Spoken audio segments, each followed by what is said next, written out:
warm welcome to all the members present for today's seminar on international taxation.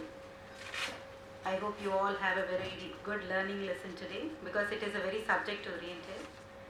I welcome the speaker of the day, first session, International Taxation Framework for 21st Century, CA Sudarshan Rangan, onto the dais.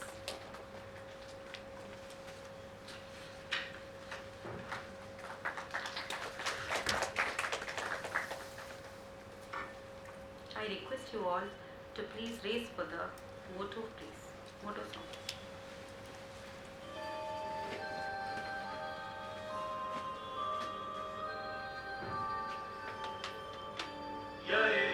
सुप्तेषु जागृति एष सुप्तेषु जागृति कामं कामं कामं कामुषो निर्विमाणः तदेव शुक्रं तद्ब्रह्मा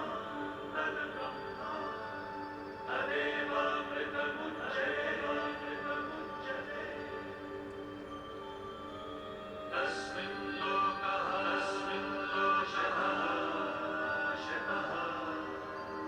सर्वत्र दूतात् कश्चनाद्यपि कश्चन एतद्वैता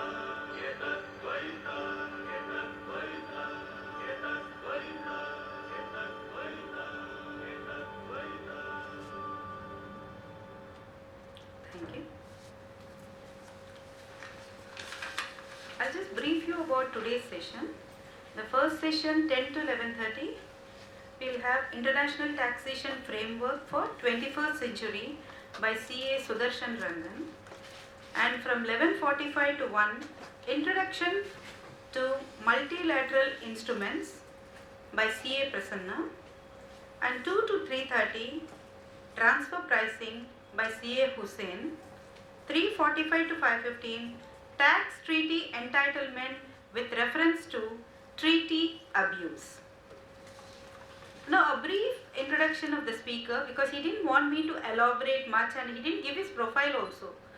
So down to a young chartered accountant. See, he is not only a chartered accountant, he is an advocate also.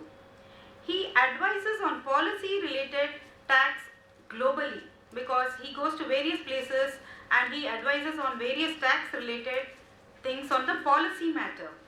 He runs a global tax laboratory think tank. That's all, sir, for your day. Thank you.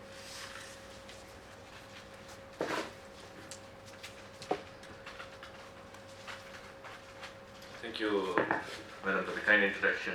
I wasn't trying to humble, I was just trying to save time because anyways you can always find out my profile through LinkedIn and various social media. So that was the objective. But anyways, good morning to you all.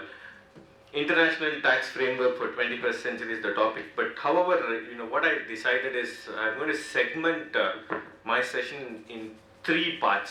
The last part will focus on 21st century, even though it's a full topic per se, but I thought I will do it as part of my third part so that will set the tone, especially when Prasanna takes over introduction to MLI and then for the rest of the day and where we are and what is happening in 21st century. Quite a lot of developments have happened on international taxation, especially from a governance perspective. My first part I'll spend very few minutes because there's some request on the ongoing budget controversy on non-resident liable to tax. I want to shed some light why I feel it is an unnecessary confusion created by experts who had little understanding on the tax treaty and therefore unnecessarily sensationalized in my perspective. And the second part I'm going to focus on because this is a very interesting crowd because I'm not very sure whether there's a fair bit of understanding on what's happening on the international tax. So therefore, why I thought the second part is very relevant is I'm going to talk upon 2 very, very interesting cases that is going to come up before the Supreme Court. One case was supposed to come early last year, 2018, but unfortunately got extended, so case has already been tagged, so hopefully we're expecting sometime next month the case to come before the Supreme Court. That will have very, very large ramification. Um, and the other case is also coming up before the Supreme Court sometime late this year. But again, that is also very significant, especially these are the two cases not only from an India perspective, globally being looked up to. So it is the entire global jurisprudence waiting for the two judgments by the Indian Apex Court. Very landmark judgments which I'm sure you will be aware about. Probably time for us to revisit in light of what has happened then and what has happened now. Kind of a recap, at the same time taking stock of what is there in the current day scenario. So that will be the part 2 of it. So I've structured it in 3 different parts. Happy to take up questions, perspectives, anytime you can always interrupt. So the part 1 on the recent budget explanation 1A to section 6A, non-resident liable to tax. I'm sure you would have seen a lot of newspaper reports, some chartered accountants writing, people in Dubai getting affected, the Kerala Chief Minister coming out with his perspectives, politicizing it, saying, this explanation 1A to section 6 is going to trigger a lot of issues for non-resident. Basically, the impugned section, what it says is, it says any Indian citizen will be deemed to be a resident, Indian citizen deemed to be a resident, if that Indian citizen is not liable to tax in any other country by virtue of domicile, residence or any other criterion. So basically, the wordings was like that. If he is not liable to tax anywhere in the world, but he is claiming a non-resident status, then he will be treated as a deemed resident.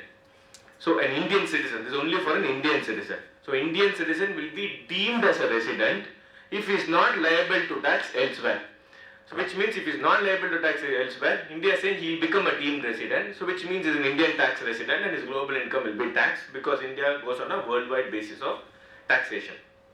Now, so immediately what happened was that evening we saw all non-residents are getting finicky about it, especially people in Middle East, primarily UAE, Dubai.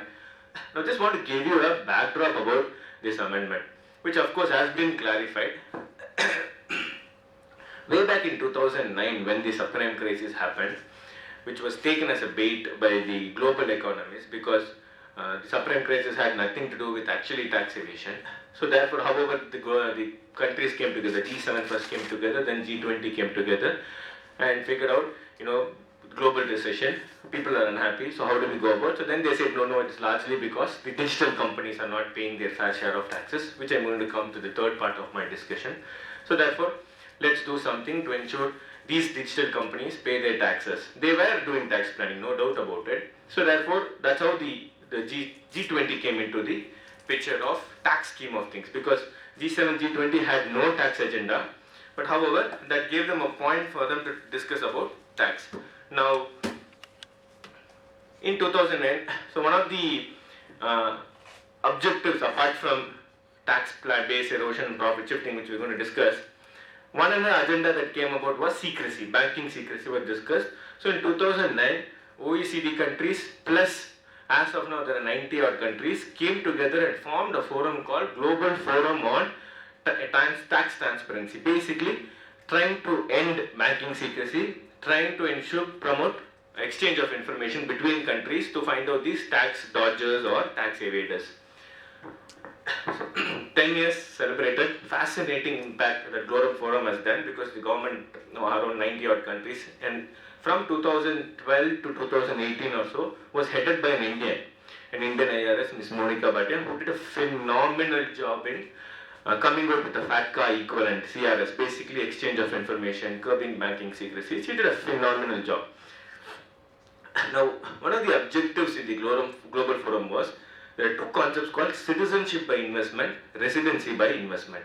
Now, as much as we're all debating about whether CWA, anti-CWA and all those things, I think this is one area which actually needs a lot of discussion, deliberation, be it the policymakers, be it the politicians, even professionals like us, we need to discuss, because that citizenship by investment industry alone is $29 billion industry. As on it's a $29 billion industry. Basically what I mean by citizenship by investment is getting a new passport. So foregoing your existing passport, getting a new passport. So the tourist fascinating attraction of citizenship investment countries are the Caribbean countries. And Mauritius is also another. Recently Mauritius in 2018 came out with a project where you invest US $1 million in Mauritius, you will get a Mauritius passport. So now once you get a Mauritius passport, I become a Mauritius citizen. Obviously under the Indian constitution you cannot have a dual citizenship, so you will forego your citizenship. Now, what is the advantage of getting these passports, especially St. Kitts? Even 3 days back I got a mail saying there's a resort which is developed by Hilton in St. Kitts. All I have to do is to invest $2 lakh, I get St. Kitts citizenship. So once I get a St. Kitts citizenship, there's no personal income tax in St. Kitts, and I can always go to US visa free. So this is a route, and this is actually primarily triggered by Chinese. Now Indians are doing a lot. So citizenship by investment is a very, very alarming situation. Why alarming from an Indian perspective is wealth creation is what Madam Sitaraman was talking during the finance bill and during the budget. So if this wealth creation is going to go to these countries and brain drain, more importantly brain drain. Already India has lost a lot of brain drain, quality professionals for whatever reasons. Now ideally our discussion should be come out with policy incentives to bring back these quality brain drains. Today we're talking about 8 of the top 10 tech companies are headed by Indian origin, with recently I think IBM appointed an Indian origin. But the sad part is all these brain drains, so we need to bring incentives. Italy recently got in with some incentives to bring back football players and software professionals to come back to Italy, because a lot of them are migrating to London and various other places in Europe. They thought Brexit is a good time to bring back these Italian citizens back.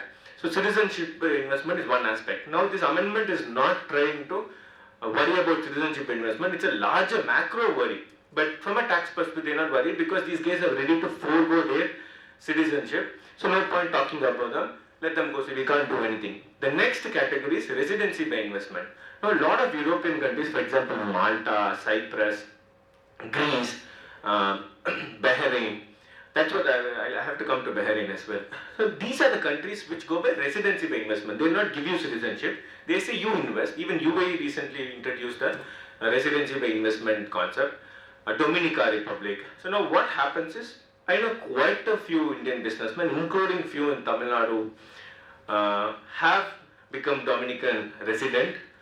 They run businesses. I know a very prominent businessman who has in Kumbakonam, so who is a Dominican resident, citizenship, so basically to avoid taxation. So all these people stay 180 days, ensure they stay less than 180 days in India, and try to get a non-resident status and park all their funds in Dominica or this no low or no nil tax jurisdiction. So therefore the government's objective was to plug this residency by investment.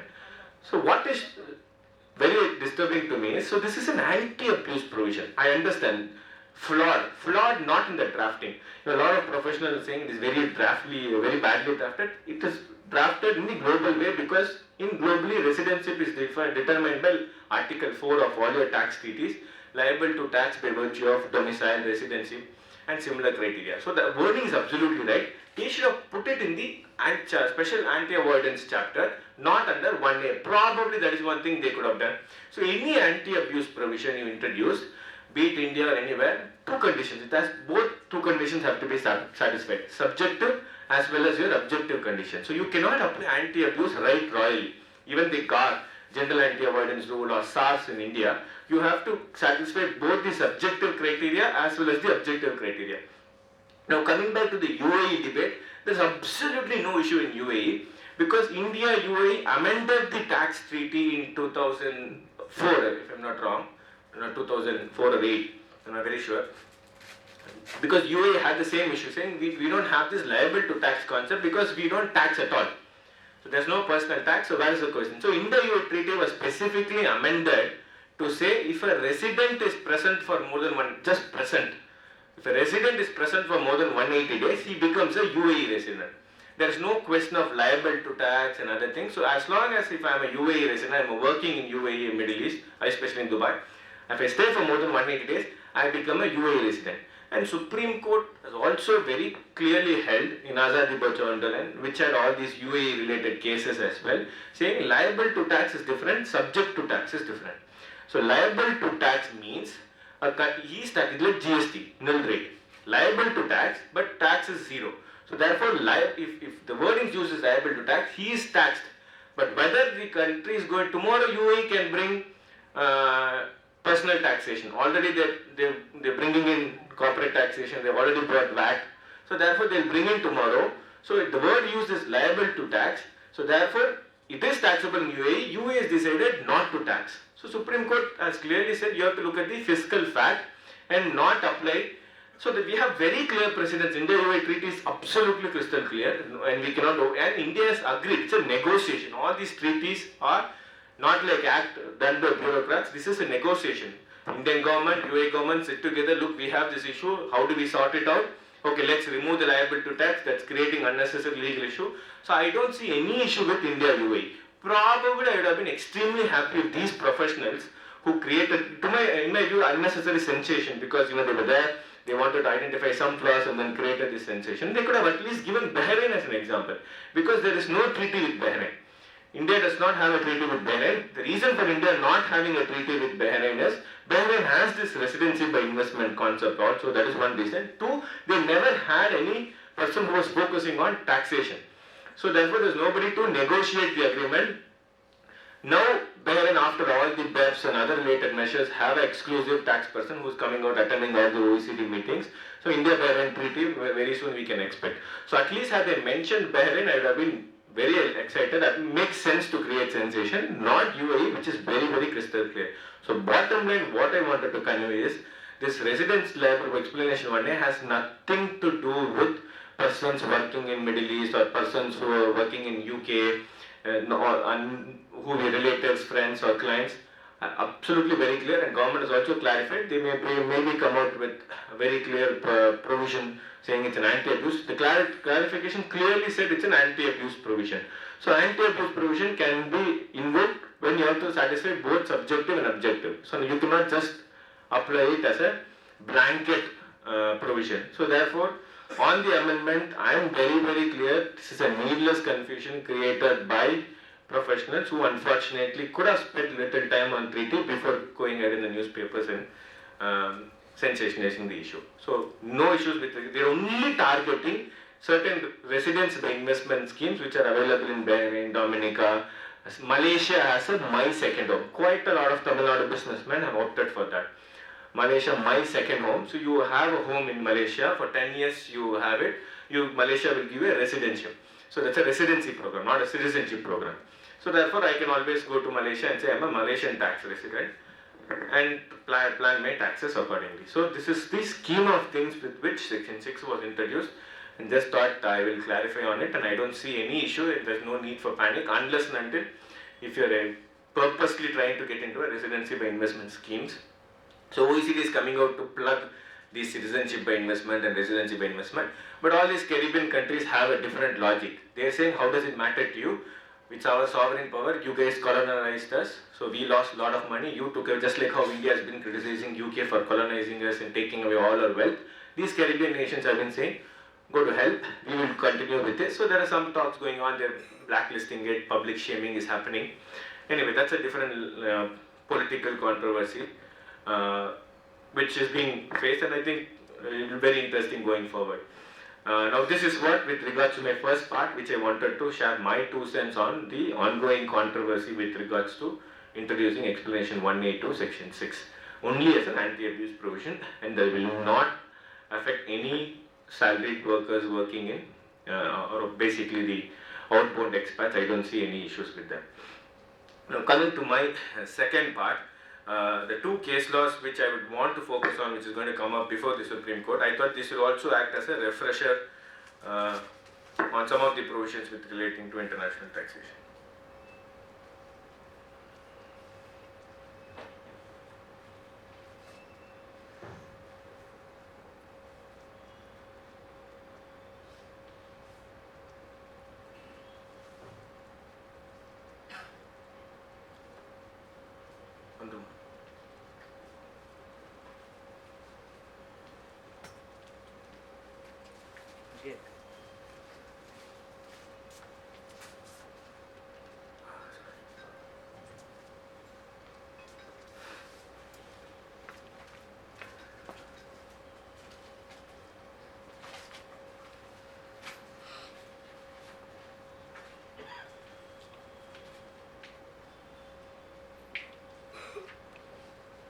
So this is my first case which I wanted to bring to your attention.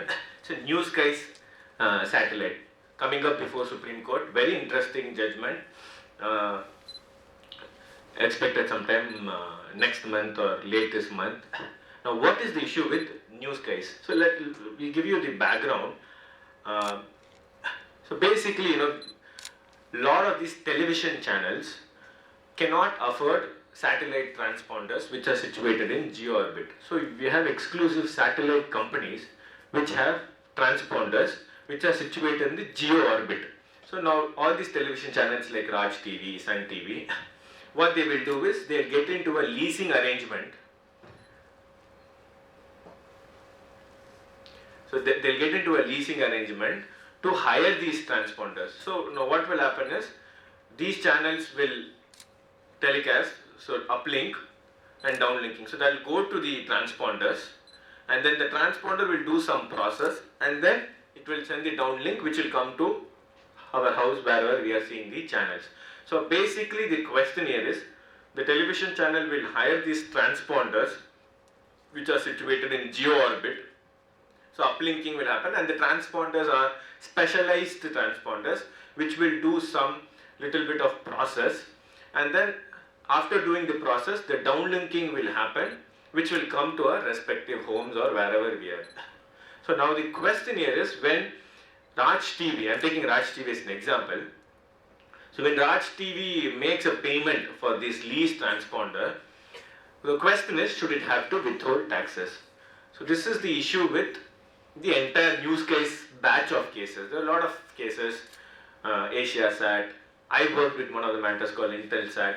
Now what is very interesting about these matters were satellite. So we had to understand how a satellite works, and why I am talking about this is, the next decade is touted to be a decade for space taxation. There's already globally we have started to discuss about how to tax in space, with Teslas and moon tourism or space tourism going to become the next big thing, and people probably setting up businesses. Now there are academics have started to discuss how should we tax space, and if you have observed the recent past, India has been entering a lot of space law related international agreements with countries, because the possibility of dispute coming up as to who will take the space jurisdiction will come about. So therefore there are a lot of agreements in the recent past which India has been entering, and all the countries are now showing a lot of attention on space related aspects.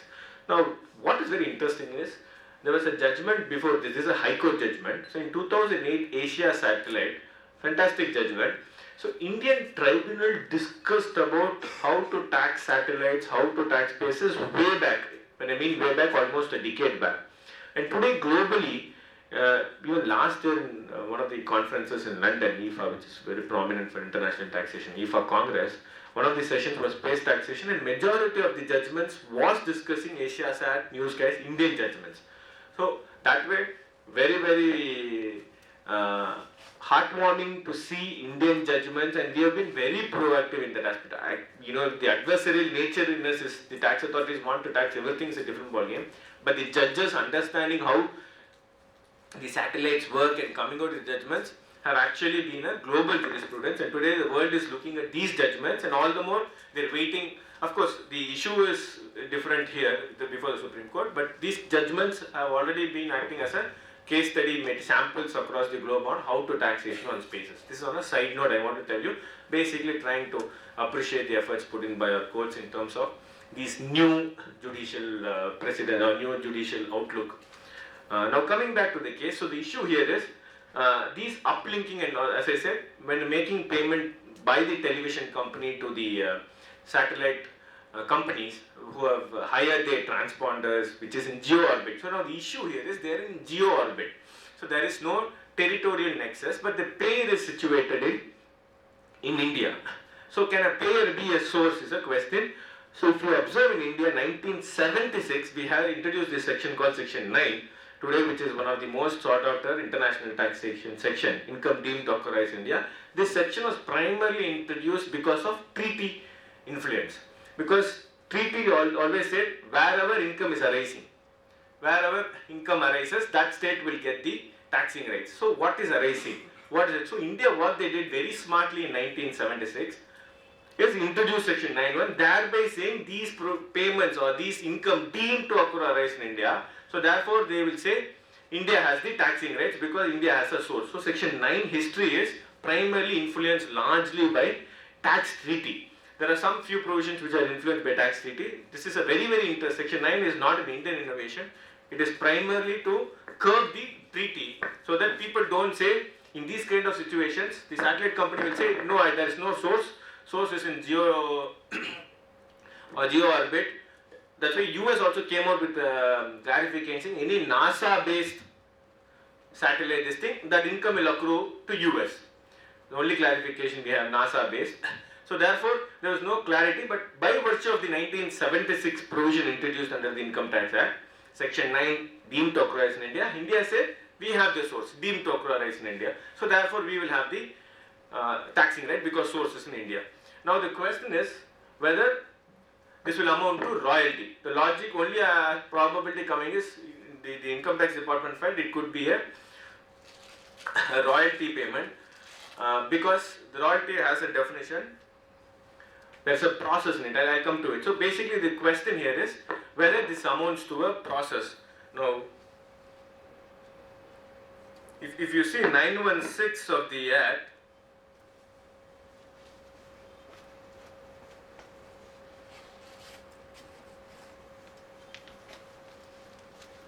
so let's first look at income tax. Then I'll go to treaty and come to what is the issue before the Supreme Court. So if you see 916, when it was introduced, royalty was defined as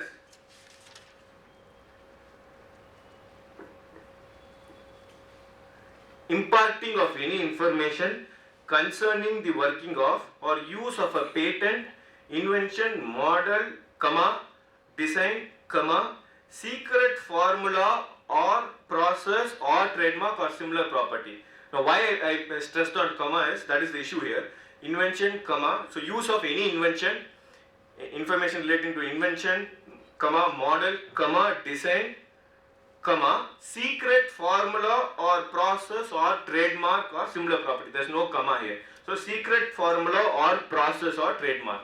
So the issue here is secret formula or process. There is no comma. So should secret be a criteria? This is a process, there is no doubt about it. Courts also, tribunals also held. This is a process, whether it is a secret was the question here. So in Asia Satellite, Delhi High Court said, use of invention, model, design, secret formula or process. This is exactly a term taken from the tax treaties. India has not come out with a new definition of royalty. This is just a replica of what is there in tax treaties. So secret formula or process or trademark. There is no comma after secret formula. So secret formula, process, secret formula or process or trademark. That's it. And the section ends. So the question here is, should secret presuppose? Should secret is a very essential criteria. In order, so I should give something which is Coca-Cola. How? Let's assume I'm going to start a Coca-Cola stuff. I ask Coca-Cola, give me your secret process. Nobody knows. So give me your secret process so that I'll come out with a similar drink and I'll pay you heavily for that. Then there is a clear secret process being transferred. So therefore the question is, it's a secret formula or process. So should secret is a criteria. Delhi High Court clearly said, design, secret formula or process. So therefore they said secret is an essential criteria. So in this scenario, going back, there should be a secret process. Only then royalty will trigger. That is, the satellite company should tell the television channels, Raj TV or who it is, look, this is how I am doing the transponder bandwidth process. So if they say, then secret process is being transmitted. But they are only doing a service. They get the uplinking of the signal, they do something which Raj TV, Sun TV, Asian and nobody has any idea as to how do they do it. And then they downlink it. So the process is not being shared to the television channels. Very clearly comes on the facts. So they don't share how the process is being transmitted back to the television channel. So Delhi High Court in Asia Satellite clearly held, you have, in order to clarify it, in order to classify it as a royalty payment, secret is a very essential criteria. Makes lot of sense because when you pay royalty, only when Ilayaraja says take my music and put it in Hindi. So he's giving me something to do and I'm doing. If I exploit it or I just buy a CD, then that is not a transfer of his knowledge. I'm just going to listen it.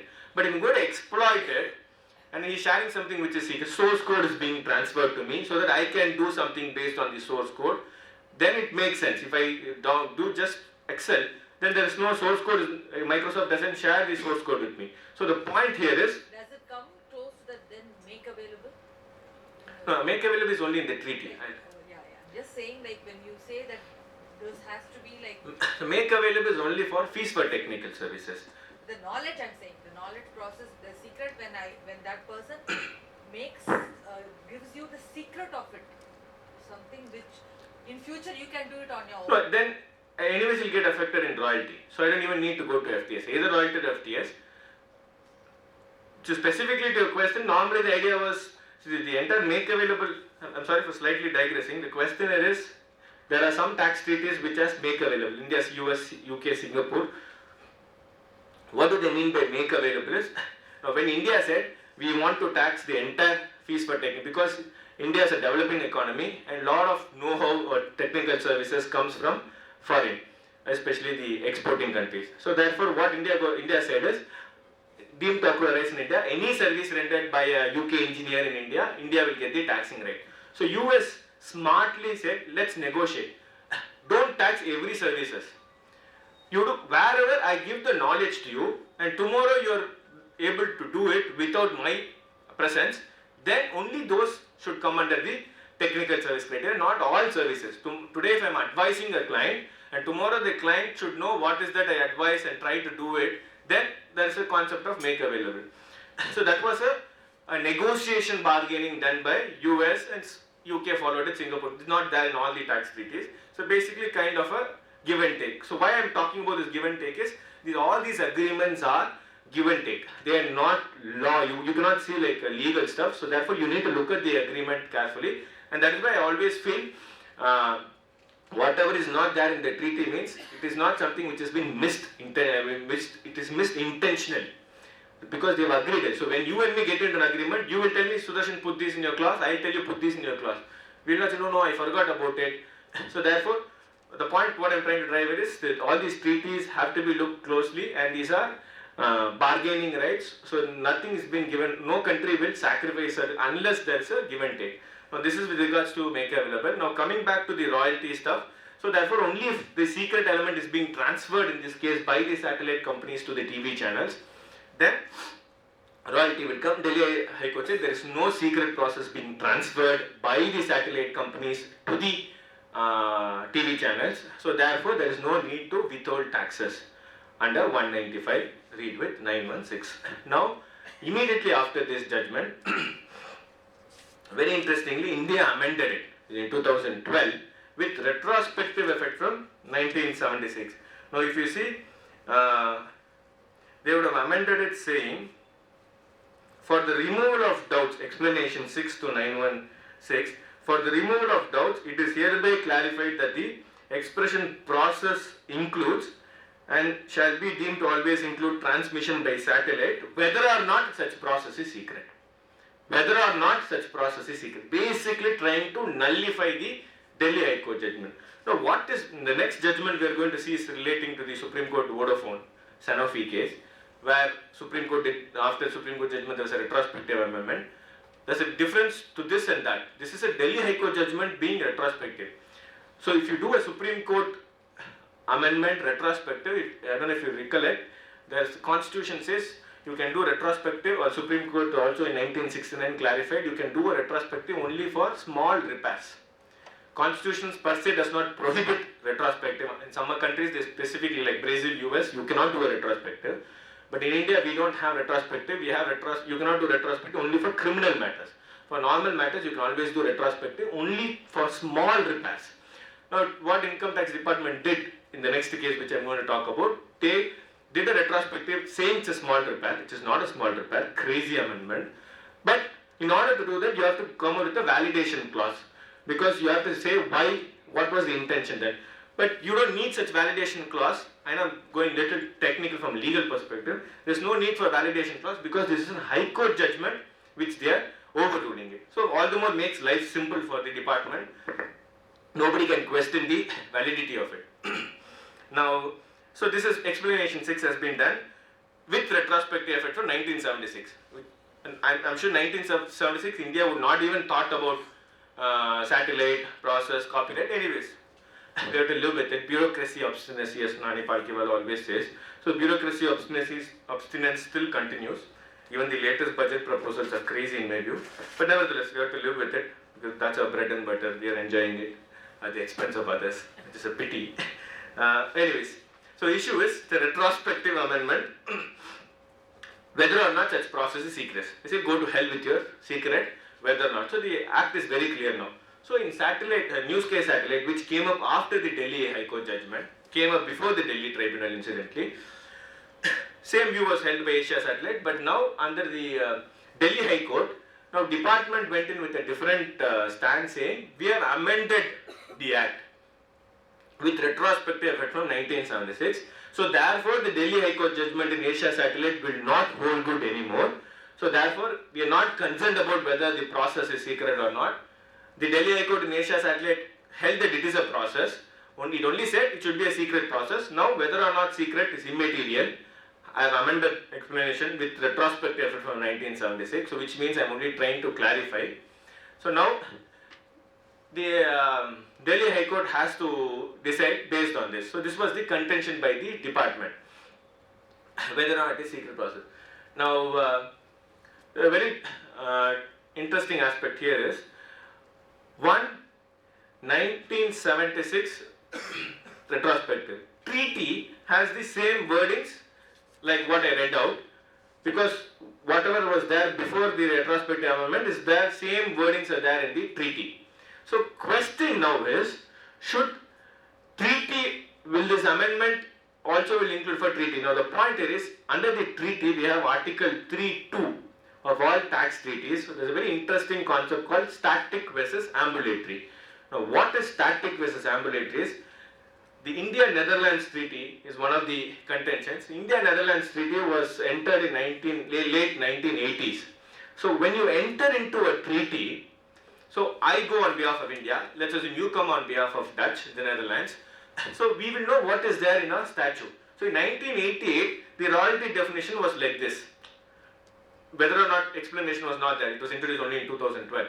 So I negotiate like this, and the Dutch counterpart also says, okay, you have this in your legislation, okay, fine, we have the same treaty word, okay, agreed. So the question now is, static ambulatory is, because of the retrospective amendment, should we also have to look as if the same meaning was there when the treaty was entered? I repeat, should we have to look what was the definition when the treaty was entered, or should you have to look when you are applying the treaty? So when I enter the treaty in 1988, should I have to go and look at that act? That is called static.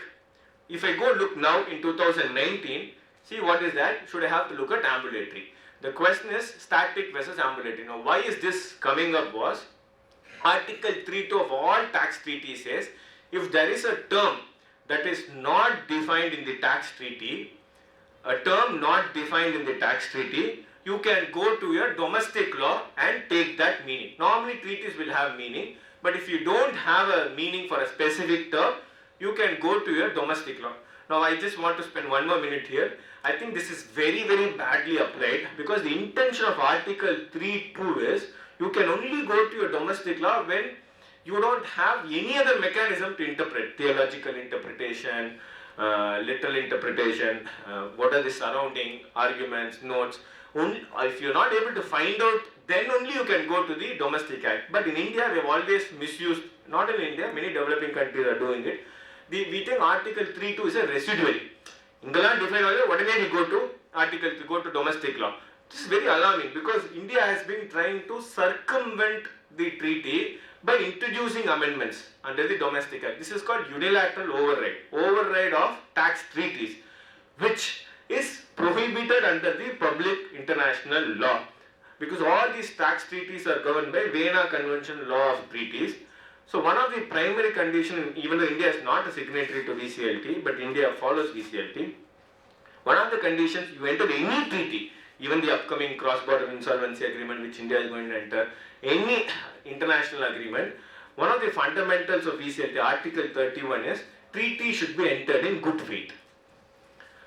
So anything, not only treaty, even you and me entering into an agreement should be entered in a good faith, cannot be in a malified intention. So therefore, the fundamental criteria is treaty should be entered into good faith. Now what we are trying to do is, we are trying to get away from tax treaty by amending in the Domestic Act and saying, no. In fact, what India did is, India came out with an explanation in section 90 to basically plug this issue. Very interesting explanation. Explanation 3 to 90A, for the removal of doubts. Again, the word used is for the removal of doubts. It is hereby declared that where any term is used in any agreement entered by India and not defined under the said agreement, but subsequently is assigned a meaning by a notification under the Act, then the term shall be deemed to have been effect from the date on which the said agreement came into force. So what essentially explanation 3 India is trying to convey is, whenever we come and define something new, it is as if when the treaty was entered. So basically India is trying to come out with a partly static, partly ambulatory. Essentially saying, now if I do an amendment, Madam was raising about make available, there's a very high possibility India will define what is make available, because make available is just a concept in a treaty. So India will come out and say what is make available. They say you have to now look at make available definition under the India as if when the treaty would have been entered in, for example, India entered treaty with Greece and Libya in 1965 or 66. We still have the treaty going on. So it is as if entered in 1965. This is very important, static versus ambulatory. So they are saying any term that is introduced in the Act, if it is not in the treaty, it is assumed as if when the treaty was entered. So the amendment made in 2012 by virtue of explanation 3 will then read it as if it was amended when the treaty was entered in 1988. So 1988 you should invoke this. So all the more argument for the Revenue Council to say we will look at explanation 3, look at amendment to section 916 explanation 3, that explanation 6. So therefore you have to invoke that and tax it as royalty. What Andhra Pradesh High Court held was this is violation of good faith principle under Article 31. You cannot do this back unilateral amendment. So any amendment to treaty, you have to call for further negotiation and amend it. You cannot unilaterally override. And they also mentioned, in fact they said, so we will not agree with the amendment made in the Act and we will not transpose it into the tax treaty. So we will look at the royalty definition as it is in the treaty and we will not invoke Article 3.2 for the said purpose, and we will not rely on explanation 6 to 916 and explanation 3 to section 90. So they said we will not take the definition, we will only go by treaty because the public international law says you have to do in good faith. So you should go back, renegotiate the treaty with the Dutch or Thailand as well. We will renegotiate, change it, we will accept it. But you unilaterally overriding will not come because treaty comes as part of the law. So this is a very, very significant judgment by the Andhra Pradesh High Court which is going to come before the Supreme Court. Now we are going to wait and watch what Supreme Court is going to say, because this will be a landmark. If Supreme Court agrees with Andhra Pradesh High Court, then tomorrow we can always say unless the treaty is negotiated, all these amendments in the Income Tax Act won't good. We have to look at the definition of the said term when the treaty was entered. Basically going like choosing the static. But now what has happened, the international OECD, we have all started to move to ambulatory. So they're saying, no, you cannot apply 19. Now, see, there is a point why OECD is going for ambulatory is, they're saying, gone are those, see, those days were very difficult to enter into a treaty. Let's assume, even now, 5-6 years back for a MAP case, mutual agreement, very difficult to have video conference with the US counterpart. He will come at 6 p.m. in the evening. Our guys will leave at 5 o'clock. So then invariably we will work on weekends, so it was always prolonging and traveling, budget was an issue. So therefore treaty negotiation will take for a very long time, huge cost was involved. Developing countries, India can afford, but many countries, now India can afford. So this treaty, but now things have changed. I can always call them for a Zoom or a WebEx call and come out with a face. So they are saying it's very easy to amend treaties and other stuff. You can always clarify, enter into negotiations. Um, Resource personnel have also become very smart, meaning they also understand, even though in some parts of Africa people still don't know what international tax is, but majority of the countries understand what it is, and countries like India are helping through the UN cross-border, UN without inspectors program. India is helping few countries in implementing international tax laws. So now that's the reason why OECD says very easy to negotiate treaty nowadays. So therefore let's go with ambulatory. Let's stay with what is there in the present. But however, as of now in India, the issue here is Andhra Pradesh High Court says unless the treaty is amended, we will not agree with the amendment done in the Income Tax Act. Very interestingly, recently, last October, there was a judgment by the Mumbai Tribunal in Reliance Jio. Very similar case, but where the member who pronounced the judgment, whose judgment are well known, well read, he agreed with news case, and he also mentioned, look, royalty is already defined in the Income Tax Act. Now you cannot go and find a pick one word process sub-word in the royalty and then invoke Article 3.2. So he agreed with news case and says unless you amend the treaty we will not. He also went one step and clarified saying, look, royalty is defined under the Income Tax Act and also defined under the treaty. So you have to look what is the definition of royalty.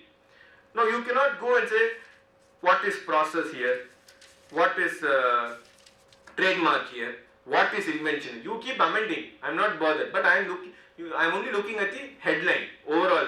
What is royalty? So this, and he also said India should refrain from doing such kind of single word amendments. What is process? What is trademark? What is invention? What is copyright? So therefore he went one step further and saying once royalty is defined, that's it. All these explanations are redundant even under the Act. So that's a very interesting perspective as well. Anyway, to sum it up, the Andhra Pradesh High Court has held that treaty, your Act cannot override treaty, your treaty has to be amended. The static ambulatory argument will not work.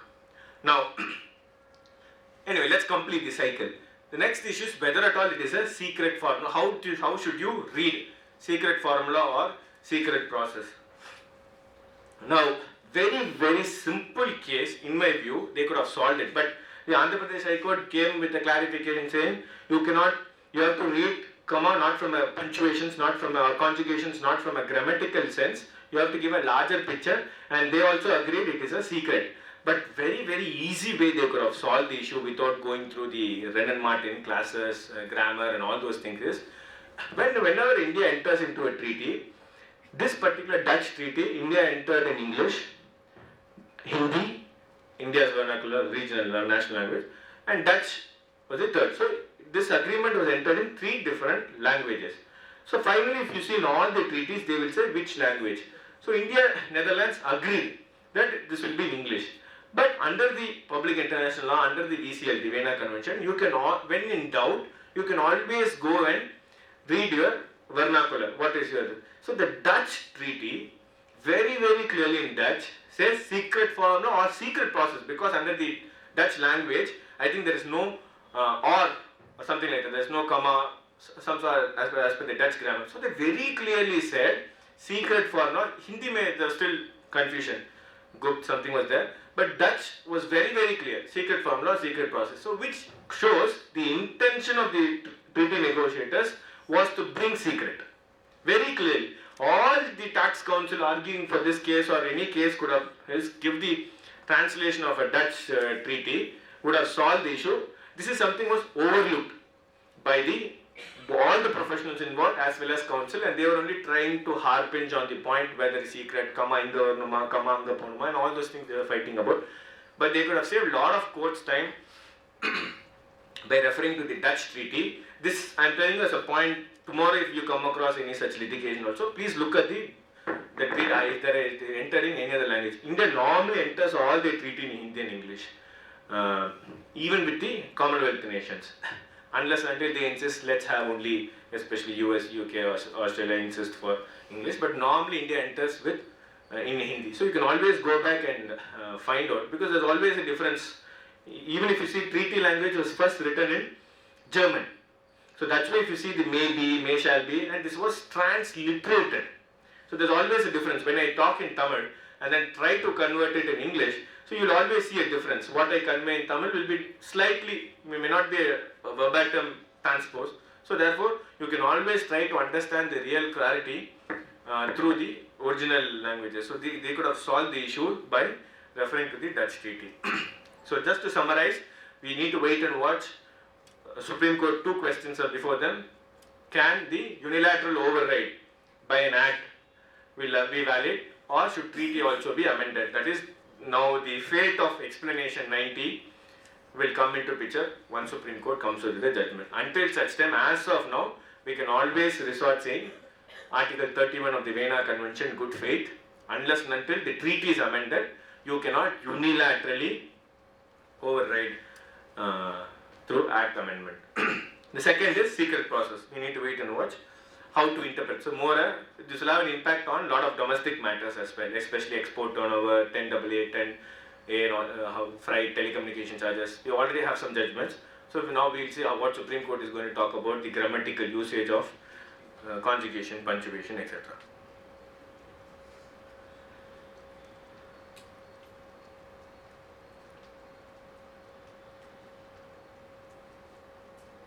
Now I'll move on to the other judgment. If there's any questions, happy to take it up. Sir, one question. Yes. So before Supreme Court, is this brought about that Dutch interpretation? Is it presented now about secret being applicable to the Dutch language? Is it brought before the Supreme Court? No idea, sir. Because we have to wait and watch. If I'm the counsel, I'll definitely take it up now.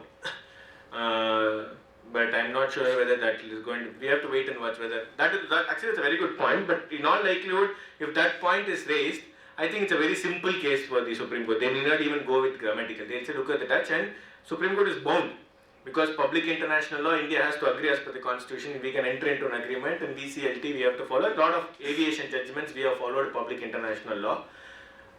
If that is the case, it will make life easy and probably throw open for professionals also tomorrow for these kind of treaty disputes. We can always look at other interpretations. We need to wait and watch. I am not sure because the arguments have not started yet. Case tagging is going on. Hopefully expected next month. Now the next case is again very very interesting. Vodafone. I am sure this is one of the cases which was in the limelight. Page 2, page 1 of all the newspaper, tax matter coming up. So Vodafone, just to give a background, it's nothing but a indirect transfer. To reiterate, maybe I'll take Sanofi's case. What is an indirect transfer? So if you look at this particular case, Shanhetch is a French company.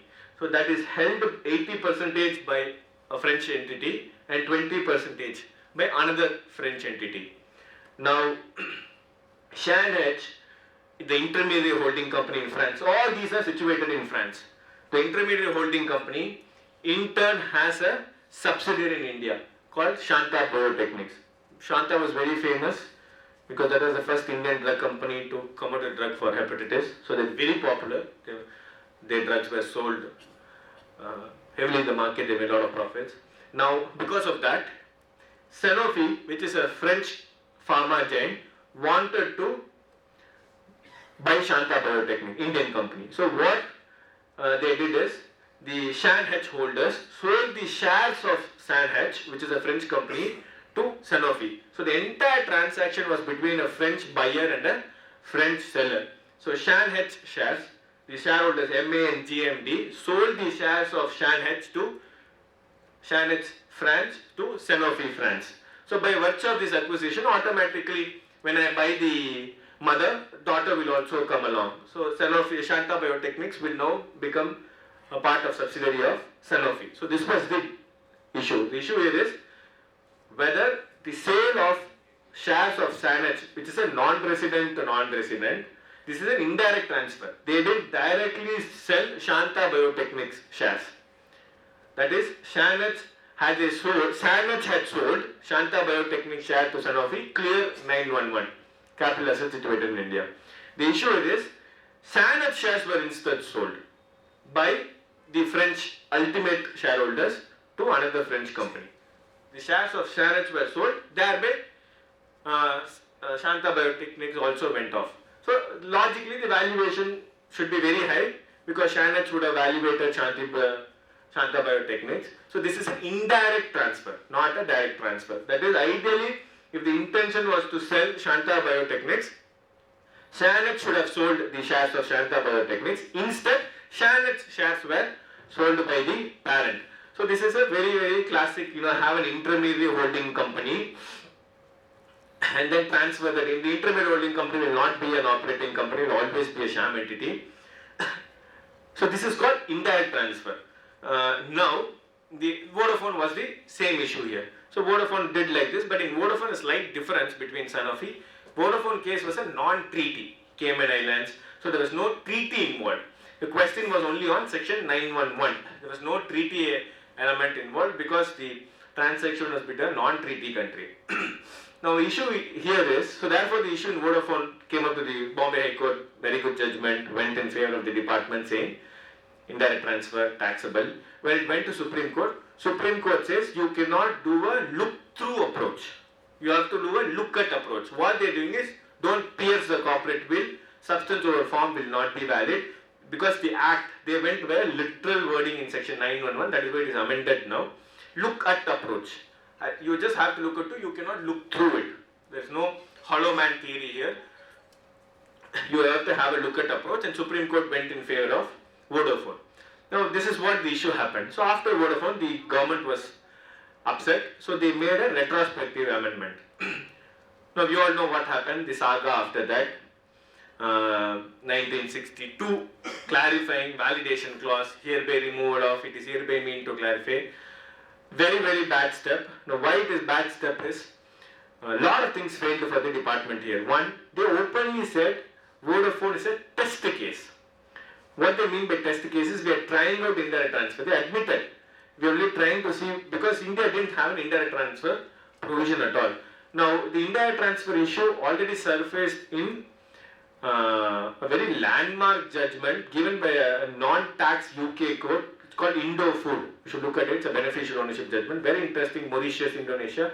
So Indonesia had to revoke Mauritius treaty because of that. Basically the beneficial ownership concept. Then there was a different judgment by a Canadian court proposed. So soon what happened? Australia and some countries started to invoke indirect transfer provisions under their act. So after these judgments, they also realized people are doing such tax planning. So they amended the act to include indirect transfer. India didn't do it. India should have actually done that. Now this is very, very... so India has not done the indirect transfer amendment at all. In treaty, there is no indirect transfer mechanism. Article 13 talks about capital gains. So if you look at Article 13.5 of OECD model or UN model or any treaty for that matter, it only talks about taxing rights for a direct transfer of shares. Alienator who is a resident. If I am selling the shares of an Austrian company to a German company, so I am a resident of India, so they say India will get the right to tax, where the alienator is resident. Article 13.5 does not talk about indirect transfer. So there is no treaty also does not talk about indirect transfer, but they talk about indirect transfer for immovable property. Article 13.4 of all the tax treaties, that is, even in India it's very common, instead of an individual holding it, a company will hold a property and the company's shares will be sold, basically to avoid stamp duty and other things. It's a domestic, I think it's a common tax planning which is happening in India. And globally people follow this as well. What they do is, instead of selling the immovable property, mining license, what they do is the shares of, they set up an intermediary holding company. That company shares will be sold, not the mining license will be sold. Otherwise it will invoke immovable property, capital gain, stamp duty. So this was the planning. So they plugged Article 13.4. Very interestingly, they plugged Article 13.4, but 13.5 is still not being plugged. Very surprising. I'll come to that little later. There's a huge politics going on that. But as of now, for non-immovable property, treaties are very clear. Even now, there is no provision for indirect transfer. So treaty does not talk about indirect transfer of shares, indirect transfer of non-immovable property. So in Vodafone case, once this case went in favor of Supreme, in favor of assessee, the department, income tax came out with a retrospective amendment. Now what they thought was, why another area what went wrong was, they thought Vodafone will challenge the retrospective amendment. This is also they tried, okay, it's a test. Pandi Papa, let's see, anyways Vodafone will go for a case. Let Supreme Court come out and say whether it is a small mischief, small repair, or this is bad. Let's do it, let Supreme Court take a call. This was P. Chidambaram's idea then, since he was the finance minister. He thought, let us go to court, they'll go to court. But Vodafone did a very, very smart thing. They instead went to the investment tribunal, ICS dispute, investor settlement dispute under the arbitration for under the bilateral investment agreement, which is the case is still pending. So they instead went to that route saying India expropriated unreasonably.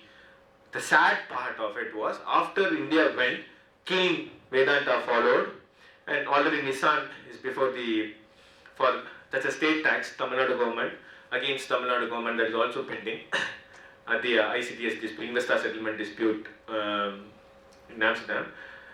Now, what is the issue is, after Vodafone went to treaty arbitral tribunal, investment tribunal, India revoked all its bilateral investment agreement, fearing they will go to retrospective. So India had around 62 bilateral investment agreements. Now we don't have anything as of now. So India introduced a new model bilateral investment agreement in 2016. As of now, we only have one taker who has agreed to sign the model bilateral investment treaty, which is Belarus. I don't know what investment they're getting from Belarus, but anyways, so only Belarus has now agreed for the model bilateral. So what I'm saying is, again, bureaucracy abstinence. One had they could have kept quiet, moved on, learned a lesson, but instead they wanted to somehow, probably they felt Vodafone is UK company, you guys took all our wealth, patriotic, so they wanted to keep target. If you see all Vodafone Kane, all are UK entries. I really don't know what is against the UK. Probably it's the independence or the colonialism grudge they have. But anyway, that's a different story, I said. So what, in effect, India has been losing very badly because of all and unilateral revocation, not even bilateral. The other countries have not revoked the investment agreement. I know, of course, you can always unilaterally revoke, but India unilaterally went and revoked all the 59 investment agreements. So we don't have any investment agreement. So if an Indian company wants to invest anywhere and there's a dispute, they cannot even take the investment agreement route. So this is another aspect to it. Now, coming back to why treaties have not been amended. So this is another very interesting issue. Article 13.5 treaties, as I mentioned, does not talk about indirect transfer of shares. Surprisingly, in 2013, there is a forum called Platform for Collaboration on Tax. You should look at it. They don't have a website, but you Google, you will get it. So PCT was set up by IMF, World Bank, OECD, UN. So they thought the PCT, Platform for Collaboration on Tax, will be an inclusive forum. When I mean inclusive forum, all countries, rich, non-rich, developing, low developing, least developing, all will come together. They can voice out their concerns. So the PCT came out with a toolkit basically to assist tax officials of mainly developing and low developing countries. The PCT, one of the kit for indirect transfers. Surprisingly, the PCT kit does not even talk about Article 13, indirect transfer, conspicuously missing. So all I am trying to say is this huge lobby by the developed economies in somehow not bringing the indirect transfer under the Article 13.5. So that is why Sanofi is very, very important, because this is the first case which is going to test the retrospective validity. They thought Vodafone will go, Article Section 9, but Vodafone didn't go. So Sanofi now, which also went in favor of the SSE, department has gone on appeal. So very, very interesting to watch out for this judgment, purely because this will tell whether the 9-1 retrospective is really a small repair mischief, because there's a 1969 judgment by the Supreme Court in Buckingham and Carnatic where they clearly said you can only do retrospective only when you have small repairs, small tinkering. Don't they have any DTA like? No, yeah, good, thanks. I wanted to mention this. So in this case, India-France agreement was resorted to. So this is all the more, second reason why this Sanofi is important is, this is a treaty. So 70% of indirect transfer case, 70% of FDI comes through treaty countries. Vodafone didn't have a treaty. So now this is all the more important because what happened in Andhra Pradesh High Court was they relied on the India-French Treaty. French Treaty, same Article 13.5 said it is taxed where the alienator is a resident. Who is the alienator here? Alienator is MA and JMD, which are French residents. So it is a French to French transaction, and the court also said one of the contentions by the department was Shanach is a conduit company. It's a shell brass plate sham entity. So therefore you cannot look at it. But the Andhra Pradesh High Court said no, Shanach is an investing company. And again, we cannot, being High Court, where only question of law, so we cannot get into the factual aspect. And as of from the prima facie reading, we don't see it as a sham entity, and therefore we are relying on Article 14.5, 14 not 13, 14 in India France. Only the number is different. The subject is same. Under the Article 14.5 of the India-France Treaty, the taxing rights are with France. So therefore, we are not going to tax it. So Andhra Pradesh High Court said the capital gains liability will only become non-resident to non-resident transfer. India does not have. Now, very interestingly, they will go. Department will say no 9-month retrospective. So that is why this is going to be important. Now, what is all the more going to be important for me, which I am more crucially looking at this, we are in 2020. Now, from all these Sanofi and news case, 2015. Now, from 2015 to 2020, international tax framework has undergone a sea change. That's why I wanted to have this as a international tax framework 21st century. We are in a completely different setup, and complete overhauling is happening. This is a perfect time for tax professionals or non-tax professionals to embrace international tax as much as we embraced GST when many non-tax professionals jumped into GST being new. I think it's the right time to come back to get into international tax as well, because the framework is going for a complete overhauling. In line with the 21st century or Industrial Revolution 4.0, which we are in. Now, one moment, I'll just complete it. So, what has happened in this 5 years is, a lot of development in terms of, base erosion, profit shifting. I'm sure you would have heard about it. I think my subsequent speakers will talk about BEPS and MLI. That BEPS was basically to plug countries from whichever countries are losing base eroding and profit shifting, basically an anti-avoidance mechanism. Come out with mechanisms to ensure that companies pay their, especially multinational companies, pay their fair share of taxes wherever they are operating. Because now there's a huge criticism or hullabaloo surrounding GAFA, Google, Amazon, Facebook, Apple, Starbucks, Netflix. They are not paying their fair share of taxes. That's a different topic. I have a completely different perspective to it. I don't think I have time to discuss, but that is going on parallelly. So there's a huge digital war going on, and US, all these are US companies, and China is for a change. This is one area where US and China are together, because if you see the top 10 digital companies, 8 are US, 7 are US, 3 Alibaba, and Alibaba and other 2 are Chinese companies. So China is playing very safe because they don't want to support developing here, even though they're developing, because their companies will get affected, they may move out of China and all those things. So therefore, there's a different war going on. Trade war is happening, literally trade war. First time I'm seeing a war happening because of international tax. There's a trade war happening massively. Now what has happened in the 5 years is, coming back to BEPS, lot of anti-avoidance provisions were introduced. For example, if you are accessing a treaty, and one of the purposes for accessing a treaty is to take a tax benefit, then the treaty itself you are not entitled. Very, very interesting. I think the last session Vignesh will cover on treaty abuse, principal purpose test. So what principal purpose test says is, if one of the purposes, not the main purposes, one purpose is for tax benefit. Very, very alarming. Why I'm saying alarming is we're going to have more tax litigations coming up.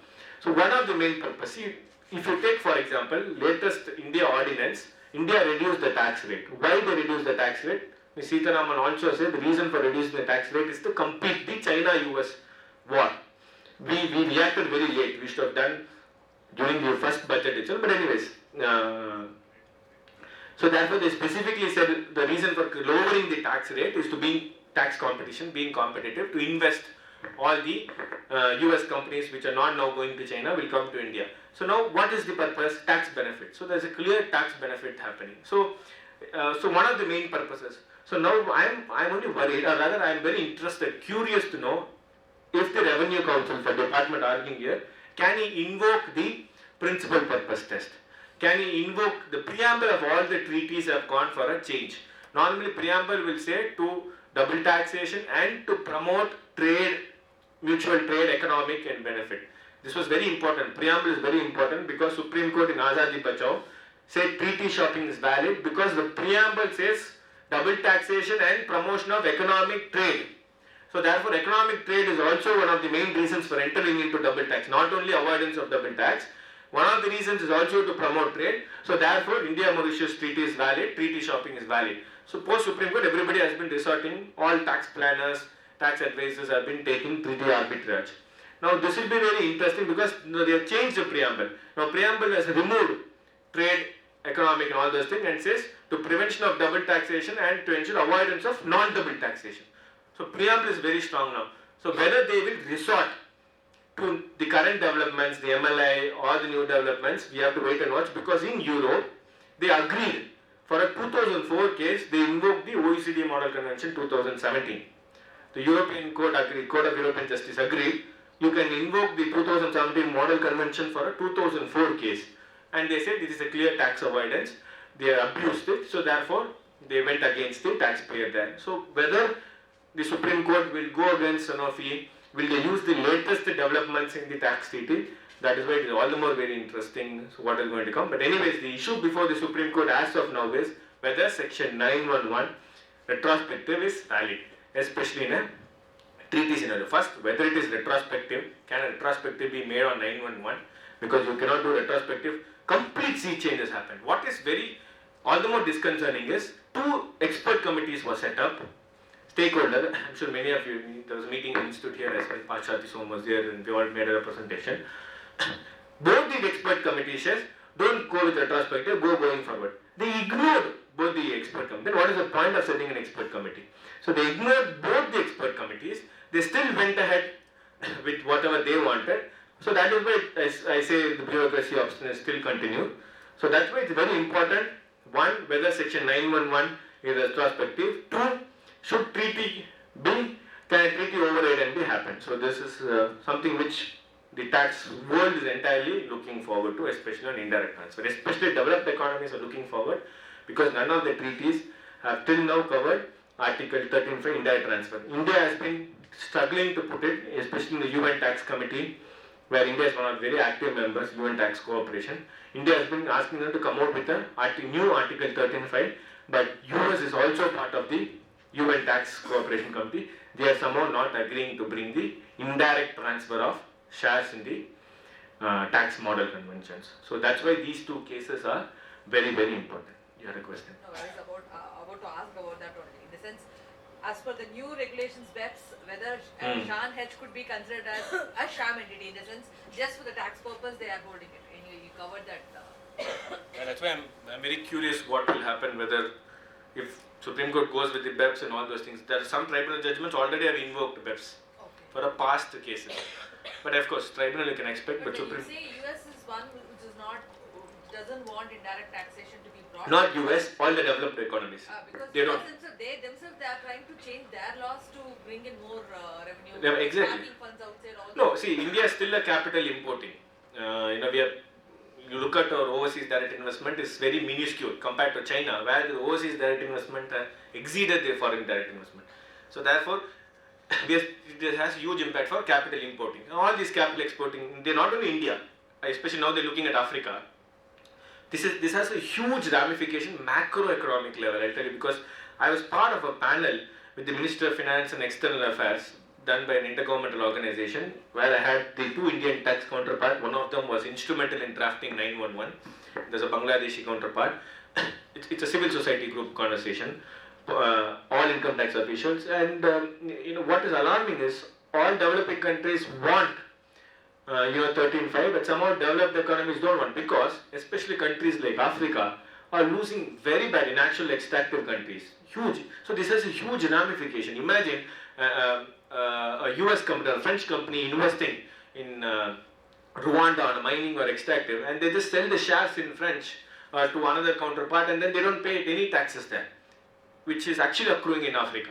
So therefore, African countries are not able to collect their taxes. Therefore, in effect, redistribution. Tax is one of the main redistribution revenue, public revenue, especially low developing economies. Tax is the public finance where they can look for redistribution. So, therefore, the UN developmental goals, poverty. So, it's a huge macro because we're talking about extractive values, huge value, and all these, right royally are being sold by the developed countries in developed economies, and none of them pay tax where they are situated, especially African countries. Corruption is also one aspect, but on a larger scale, if we have rules which combats such tax avoidance, probably it will help. So African countries are big sufferers, and they are not able to achieve developmental goals largely because of these indirect transfer provisions. And the huge value is being created by the companies situated in developed economies. They right royally sell the shares, and they pay tax in the residence country. So these French, US, Germany, they get their fair share of taxes.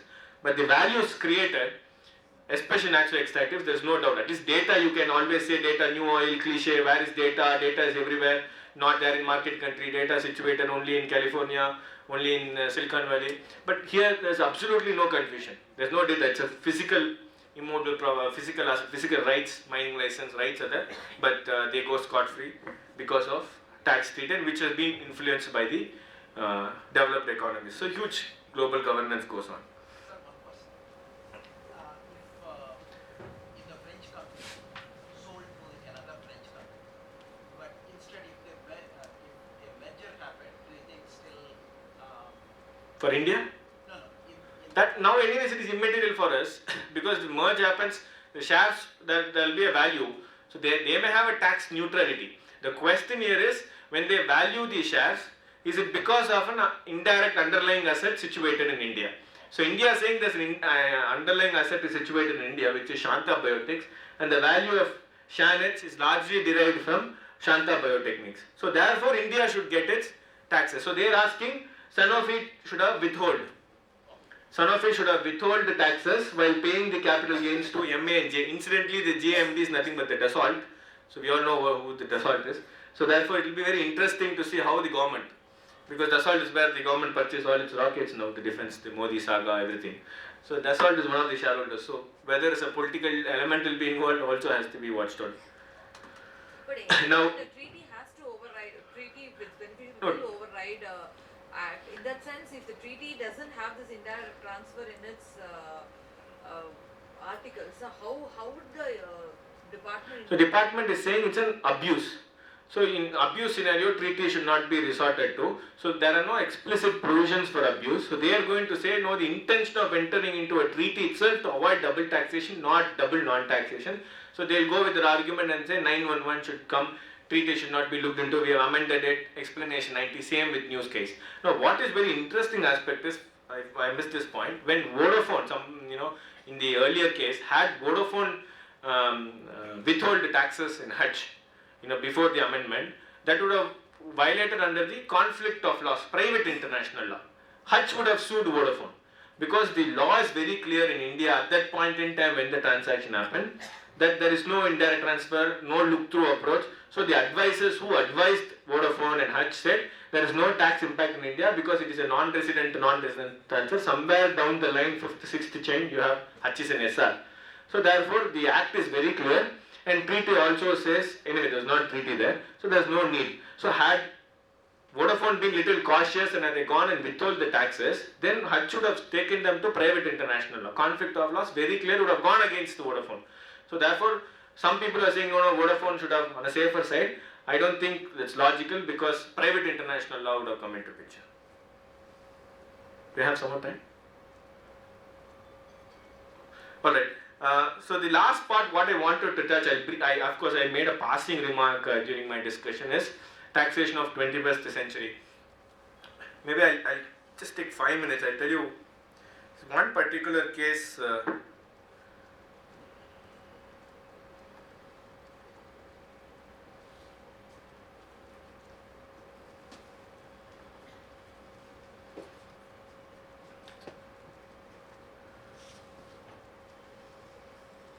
Okay. So I leave it with this. So this is a very interesting. So this triggered the 21st century digital economy taxation saga which we are going through. Now what happened, I just wanted to give the background to it and then I'll stop my session.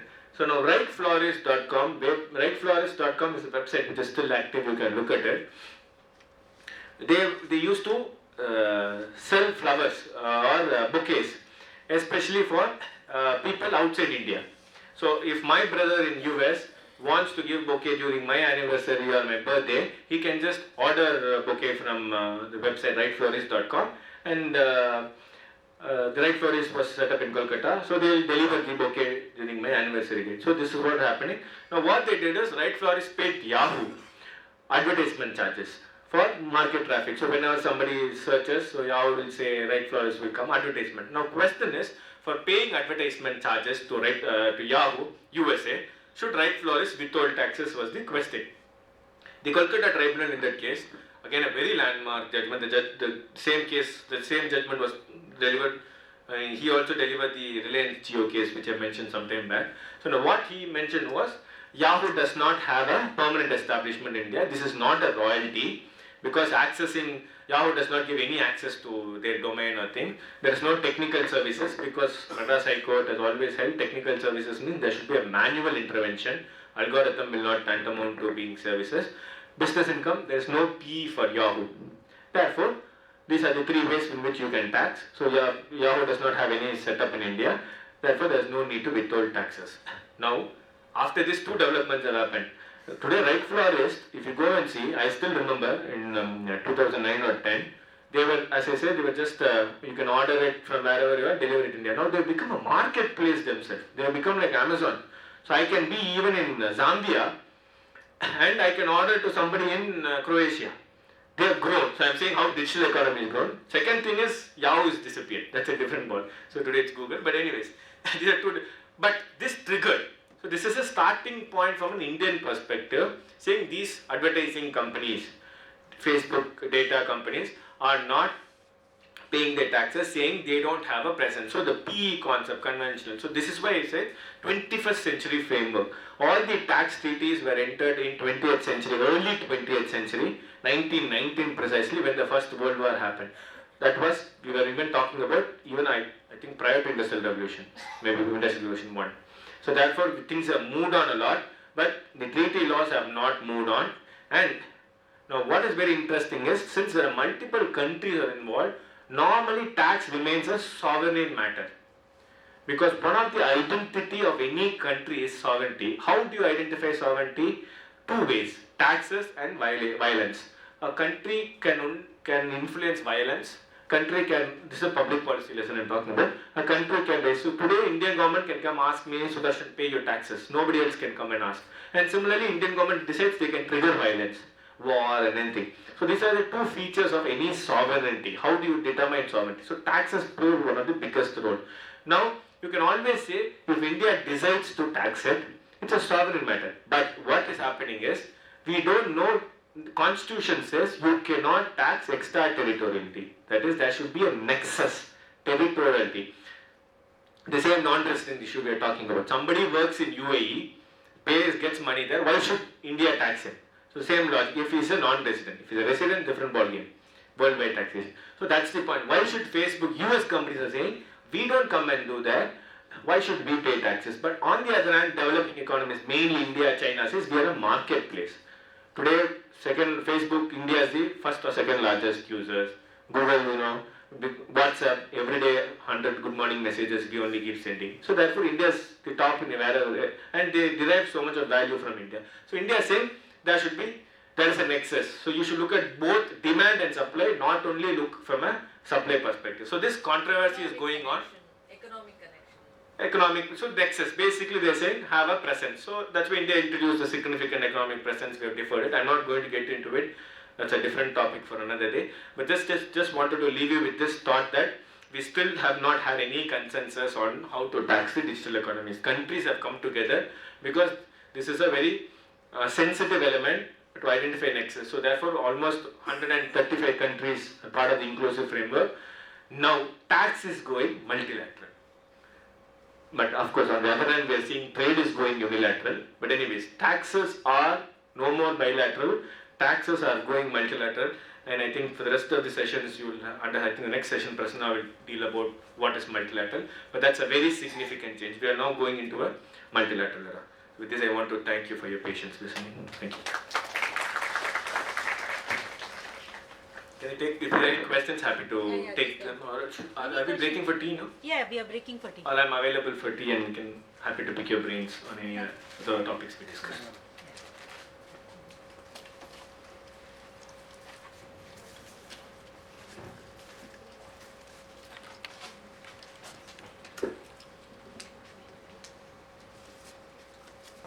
Thank you, C.A. Sudarshan. I think it was a very interactive and informative session. I think everybody will agree on that. Any questions you can have ask him, or anybody, any member want to thank also can come here and thank. As a small token of this thing from SAR.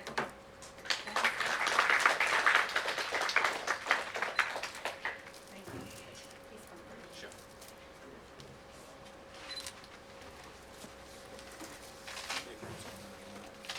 Tea break சொல்லலையா? Tea break. You're breaking for tea, huh? It is my privilege to welcome our next speaker, K. Prasanna, onto the dais.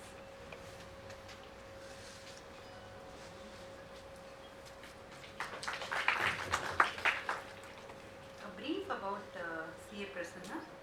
He is a manager in PricewaterhouseCoopers and Co. LLP. He specializes in inbound investments into India and has over the years assisted several multinational companies in setting up in business in India, structuring their investments and litigation. Prasanna has worked across sectors including automotive, manufacturing and service companies. He actively manages client compliances, obligations and regularly represents before the Indian Revenue Authorities. He is a regular speaker in various professional forums and has contributed articles on contemporary tax issues. So we have today's session. He will be taking on Introduction to Multilateral Instruments. It's for you, the day is for you. Thanks for the kind introduction, and I thank the SARC for providing me this opportunity. I think the earlier speaker, Mr. Sudarshan, would have set you a context on what is BIPS and what has happened in BIPS. To quickly recap, so that we will get into the context of why the multilateral instruments is required, why the existing bilateral treaty is not enough to address the contemporary or the emerging issues, the need for multilateral instruments. If you look back a decade or a couple of decades ago, we had a traditional disputes like royalty, fees for technical services with regard to cross-border transaction, and slowly it fall down to permanent establishment, whether a foreign company which operates from India, whether it could trigger a fixed place business, or whether it could trigger a service PE, or whether it could trigger an agency PE. These are the contemporary issues we had with regard to cross-border taxation. But the more and more the companies started moving away from physical goods, they've started into e-commerce platforms. Let's say traditionally, if you look at non-resident sell goods in India, or they come into India and render services, or they sell goods. So the nexus for PE is always physical. The more and more the Google, the Facebook and the Amazon got emerged, the disputes with regard to the characterization of a specific income with regard to these digital companies and fixing the nexus for taxability of these companies become an issue across the world. And way back in 2008, when Google was questioned by the UK on the nature of structures that they have carried out to optimize their taxes. So this was the moot point, and then G20 countries came together. They want to tackle this either a tax avoidance, if you look at the tax avoidance versus a tax evasion, it's a thin line. It's a grey area where the assessees were always arguing whatever structures that they were put in place. It is allowable within the four corners of law. Tax avoidance is always, if it is within the four corners of law, it is allowable. Whereas taxation is something illegal. So the dispute, the structures that they put in by the multinational corporations, whether it is a tax avoidance or a tax evasions. This is the fundamental dispute between various countries. And G20 countries came together, they wanted to formalize various strategies to defense, to bring defense against these companies. How do I tackle them and tax them? So accordingly, they picked out areas where they can tackle them. Accordingly, they brought in 15 action plans. Various action, if you look at action plan 1, addresses the companies engaged in digital taxation. If you look at action plan 2, that addresses hybrid mismatch. Hybrid mismatch is a situation where a particular company is getting taxed. Let's say, for example, partnership firm is a classical case. If you look at in India, the partnership firm has been taxed. It is not necessary the same partnership firm has to be taxed in the overseas. Let's say overseas partners comes into India. India will say, I will tax the partnership firm, because as per the Indian Tax Act, partnership firm is a person covered under section 234. Whereas if you look at the other country perspective, the partners may not be taxed, may or may not be taxed. They may tax the partners but may not the firm. Because of these mismatches, there could be a possibility that the multinational corporations can take advantage of it. Similarly, if you look at the recent budget on the stateless income, section 6 has been amended with regard to residency, where they have said a person is deemed to be resident in India if he is not liable to tax in any other country. If he is of Indian origin, I have a right to tax him by deeming fiction. I will deem him to be a resident. This will essentially, in a situation where there could be a mismatch where a person is a resident in both the countries. Let's say, for example, take a case of a company. He may be a resident in India by virtue of poem, because section 6 has been amended, which says a company is resident to be in India if his place of effective management in India, and guidelines have been prescribed. Not necessarily the other country also follow the same residency criteria. They may come back and say, no, he is resident by incorporation. If this be the situation, he is dual resident. Because of this dual residency, there could be some tax avoidance or tax planning measures that can be tackled. Likewise, there are various pointers which were picked up by the G20 countries, and these have been put into a series of action plans 1 to 15. Now, if you look at traditionally, the treaties are entered bilaterally between two countries. I sit and negotiate, I enter into a treaty addressing the taxability of each stream of income. Let's say, for example, capital gain, one may say I will tax it at the source country, or we may say, okay, resident country will have a right to tax. If you look at the erstwhile Singapore or Mauritius treaty, up to March 2017, all the capital gains are taxed in Mauritius. After March 17 up to March 19, it is taxable in India at a concessional rate. After March 19, you have a right to tax. So likewise in Cyprus and Singapore. If you look at Netherlands, for example, capital gains is taxable in Netherlands as long as they sell the shares of Indian company to another non-resident. So India has given up its right to tax a particular income. Likewise, each stream of income you sit and negotiate with the respective countries. Imagine there are more than 3000 treaties are there. Now I have formulated 15 action plan, out of which digital economy is still in work in progress. Rest of the 14 action plan, how do I implement that action plans into action. Some of the action plan, if you look at, it is an amendment required under the domestic law provisions. Take for example action plan 3 on controlled foreign companies, where a domestic law legislation is required. If you look at the direct tax code bill in 2010, when they were brought in this draft, wherein they have included the definition of controlled foreign corporation. After that, the code got scrapped. Now in 2017, they have introduced POEM as a test for companies. Likewise, harmful tax practices action plan 5 requires domestic law amendment. If you look at action plan 8 to 10, this is purely on transfer pricing provisions. So wherein you don't need to make an amendment either in the domestic law, because India does not have a detailed guidelines. We have the provisions of transfer pricing from 92 to 92F, and then the respective rules we have.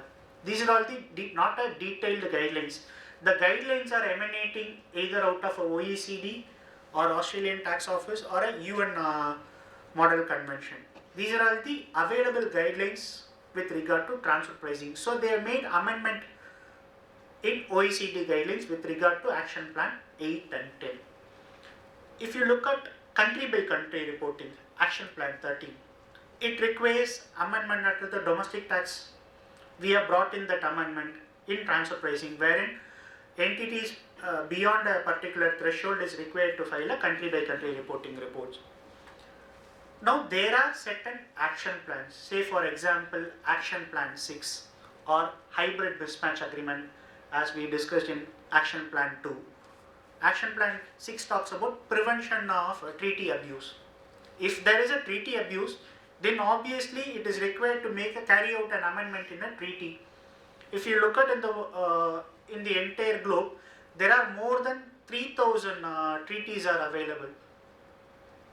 Exact count is not there, it is more than 3,000 plus. Even if you look at India, we do have 94 treaties, comprehensive one, and we do have a limited treaties. How do I sit and negotiate? If you look at the time we have taken to negotiate the US treaty, it took 30 years to negotiate a US treaty. Even in the Mauritius, the recent renegotiated treaty took us 6 years to renegotiate it. If we have to do this for the 3,000 treaties across globe, what is the time that will take? Now let's look at we have looked at the development of MLA. Now look at what are all the alternatives. We have just discussed the issues, because negotiations with regard to bilateral treaties will continue to happen. You may resolve or you may not resolve. And the time limit that it takes to resolve is enormous. After entering, let's say for example, we negotiated a treaty successfully, then it has to go through parliament and get it approved. Imagine India has to do it for 93 countries. Virtually impossible. It will take another 30-40 years to negotiate all the treaties to bring in line with the MLI. Imagine if you look at from 2015 to 2020, the sea of changes which has happened in budget with regard to section 9, with regard to transfer pricing, there are changes which keep happening every year. Imagine you take 5 years down the line to negotiate a treaty based on the law which is existing now. 5 years there will be changes further in the business. How do we capture that? Again, will we enter into a renegotiation with the country? So to address all these concerns, they said let's develop a multilateral instrument. This multilateral instrument will capture all the changes that were suggested in the action plan. Wherever there is a treaty requirement, it's there. We will address those concerns in this multilateral instrument, and it will be produced to all the participants of the multilateral convention. Choice is given with regard to certain provisions, whereas certain provisions you don't have a choice. The choice is either you opt for a particular provision or you don't opt for it. You make a reservation. With regard to certain provisions, it is mandatory. You don't have a choice. it is applicable whether you opt for it or opt out of it. It is applicable to you. There are certain provisions you have given multiple choices. Let's say option A, option B, option C. Within this, you can choose either one of them, and you have to notify which and all countries you want to apply this. Now, if you look at, these are all the jargons that has been used in the MLA. Cover tax agreement, which is nothing but a tax treaty. Let's say we discussed that India has 93 treaties. Out of these 93 treaties, do you want to apply this MLA to all the treaty, or you want to apply only to a selective treaty? You have a choice. You have to notify for which treaty you want to adopt this MLA. India has notified all the 93 countries that they want to enter into treaty. The moment you notify these treaties, then whether it becomes a cover tax agreement, answer is no. Because your counterpart as also needs to notify you as a cover tax agreement. So let's say, for example, India has notified UK as a cover tax agreement.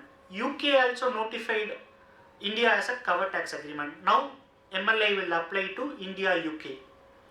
For example, India has notified Mauritius as a part of cover tax agreement, whereas Mauritius has not notified India as a cover tax agreement. Therefore, the provisions of MLA will not apply to India-Mauritius treaty, and you will apply the existing treaty. And then, like we discussed, minimum standards. These are all the minimum standards where you don't have an option. There are certain relaxation is there, but with regard to specific minimum standards, you don't have an option. Notification. What does it say? Just you have notified CTA. Let's say, for example, India, UK. Within this MLA, there are various articles. So for each of these articles, will address specific concern discussed in the action plan. So you have to notify each of the articles. Okay, if you want to adopt that particular article, you have to notify, in respect of these countries, I want to apply this particular article, and you have to say in the existing treaty. Let's say you want to adopt a particular provision in MLA. I want to adopt this provision, and these are all the treaties that will get affected. This is the para number of the existing treaty which will get impacted. That notification has to be done. So for example, I will show you India's position. So this is the final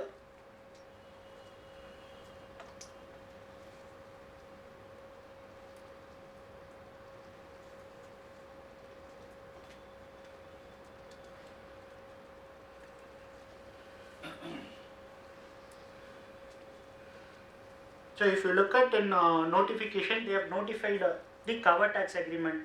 Let's say, for example, Albania, Armenia, all the treaty, they have notified the date of entry in signature of the treaty and date of entry into force of the DTAA. They have to notify. Then subsequently, let's say, for example, with regard to Article 4, they have to list this, which and all treaties out of the cover tax agreement will get affected, and the provision is nothing but this is the Article 4.3 in the existing double taxation avoidance agreement. This is not the Article 4.3 of MLA. So this particular Article 4.3 of MLA will get affected because of the provisions in the MLA.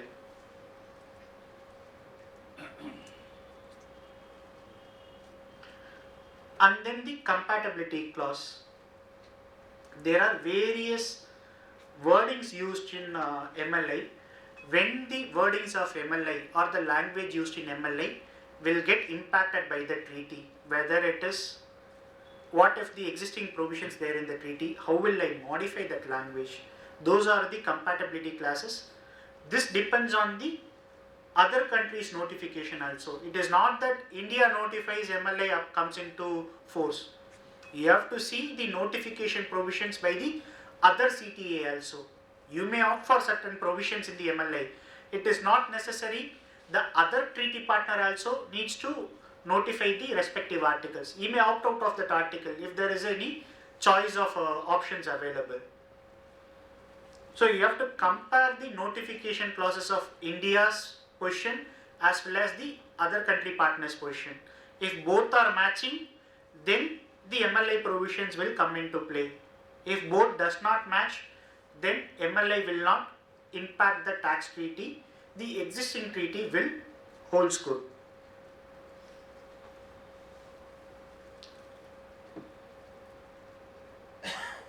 So these are all the certain minimum standards that someone has to adhere.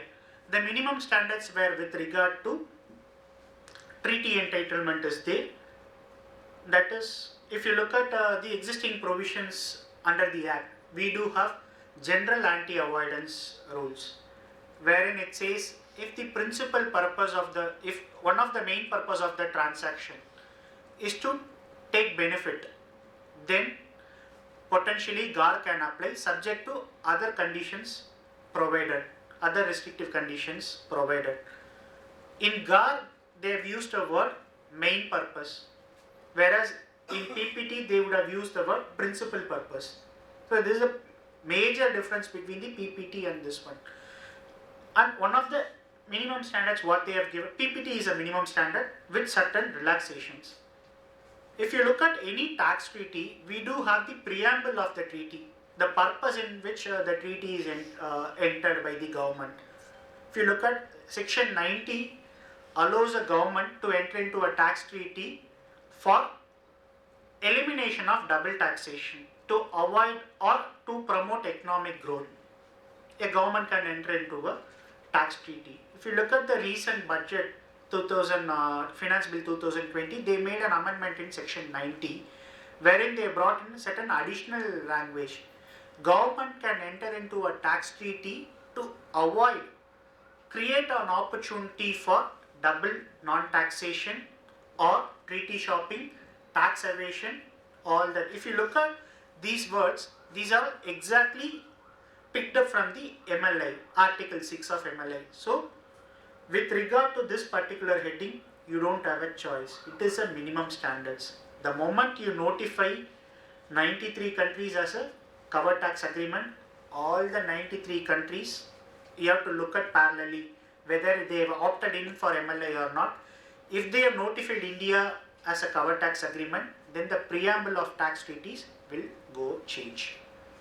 You don't have a choice.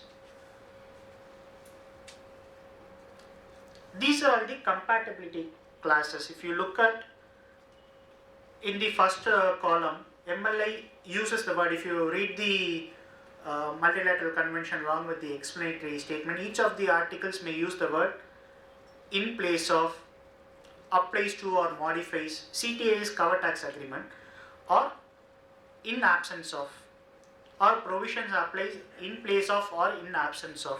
What does it signifies? If you look at in place of, it's very simple. I have to see in the existing treaty whether this particular provision is there or not. If the particular provision, because the word they've used is in place of, so there has to be an existing provision in the treaty in order to apply the MLA. If the existing provision does not is absent in a double taxation avoidance agreement, then MLA cannot come into the tax treaty. What happens applies to when there is an existing provision, then only it will apply. If the existing provision is not there, it will not apply. But when it will apply? If you look at the right extreme of this table, there is a notification requirement. So whenever we read a particular treaty, for the time being we will read along with the act, so to see which is beneficial. Now in addition to the treaty and the act, you have to have the notifications of India and the notifications of the respective CTA partner to see whether the MLI will apply or not. You have to match the notification of India and match the notification of the other country partner. Okay, both are matched, Then we have to come into the treaty to see whether this particular provision in MLA, what does it signifies, whether it will apply or not. And in absence of, let's say for example, the treaty does not have this particular language at all as suggested by MLA. If the compatibility clause or the language used in the MLA is in absence of, then automatically the provisions of MLA will come and sit in your TTA. And the last compatibility, what they are saying is in place of or in absence of. Either the treaty language has it or it doesn't have, doesn't matter, it will come and sit on the treaty subject to a notification. This is where a notification slightly vary. If you look at in each of the provision, let's say for example, in place of, all the treaty partner has to notify in order to MLA has to come into play. If you look at applies to or modifies, treaty partner has to notify. India and the corresponding treaty partner both have to notify. If you look at in absence of, all the treaty partner has to notify. Whereas if you look at in place of or in absence of, there is a slight change with regard to couple of provisions of the MLA. One option, if you look at, both the treaty partner has to notify with regard to all the articles except for 2 articles under the MLA.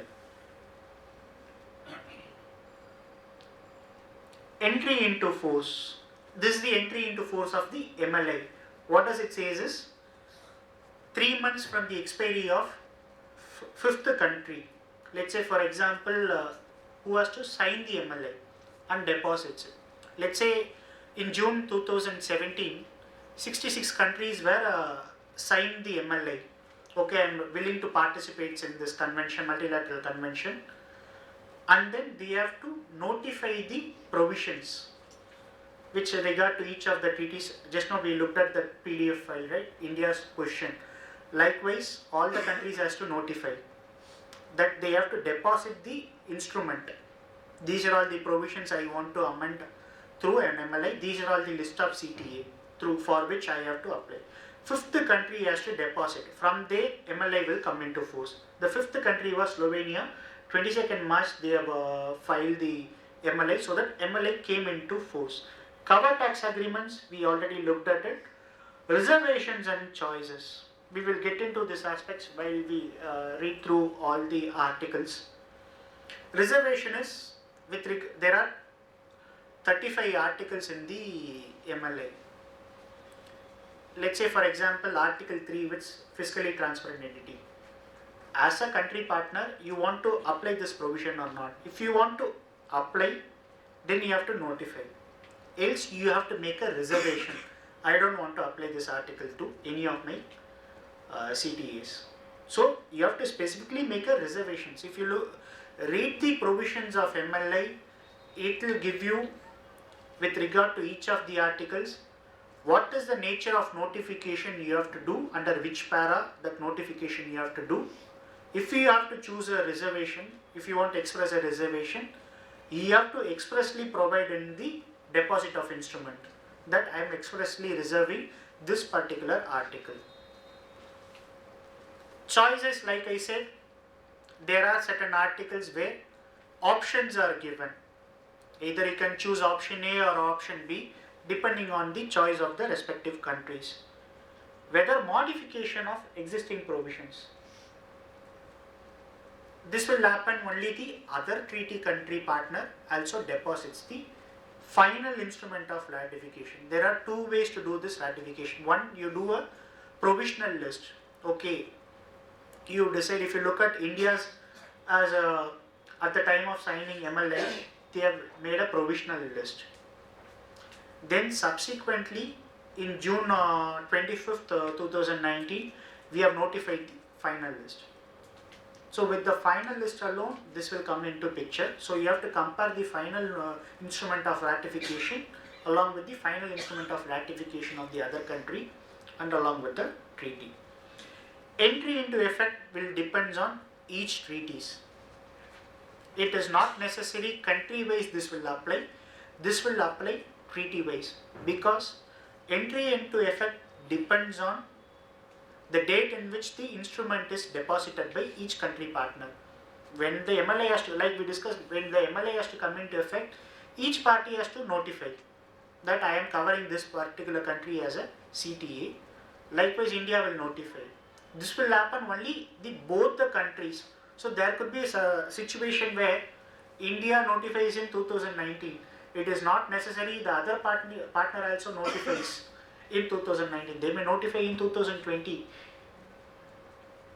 Depending on each country's the date of deposit, the MLA, effect of MLA will changes for each countries. So for example, India notified on 25th June 2019. If you look at Singapore, they have notified the final instrument. They have to deposit the instrument with the OECD secretary on 21st December 2018. If you look at entry into force, it says first day after the month end from the deposit of final instrument of ratification. For India, this is separate because we have notified it only in 25th June 2019. So from 30th June, you have to compute 3 months, that is 30th September, first day after that. So MLI will come into force from 1st October 2019. Likewise for Singapore, you have to compute from December 2018. So for them, it will come effect from 1st April 2019. Entry into effect, you have a different computation. It says any taxable period. So they have bifurcated the entry into effect into two types, one for withholding and one for other taxes. For India, the withholding and the other taxes will go hand in hand because as a payer under section 195, you are obligated to withhold taxes. Accordingly, the day of withholding event may not be relevant. It will be the other taxes, the event will be relevant. So if you look at the withholding part, it says first day of calendar year. There is an option given in MLI because not necessarily each of the countries will have the same taxable period. India has April to March, whereas Singapore has January to December. So each country you have a different taxable period. So therefore the choice is given.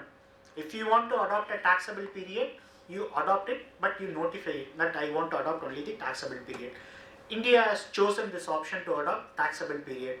So if you look at for withholding taxes, it says any calendar year which commences after the entry into force.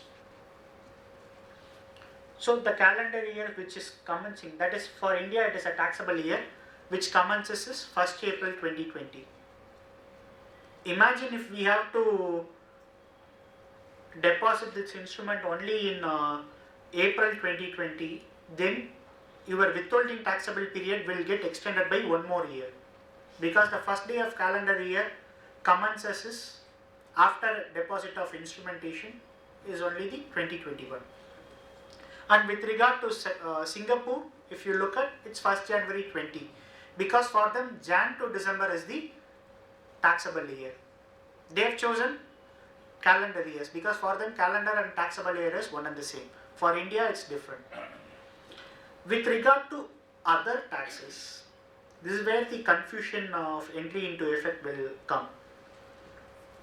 6 months from entry into force. Between India and Singapore, if you look at, you have to pick up the latest date. Which country has notified latest?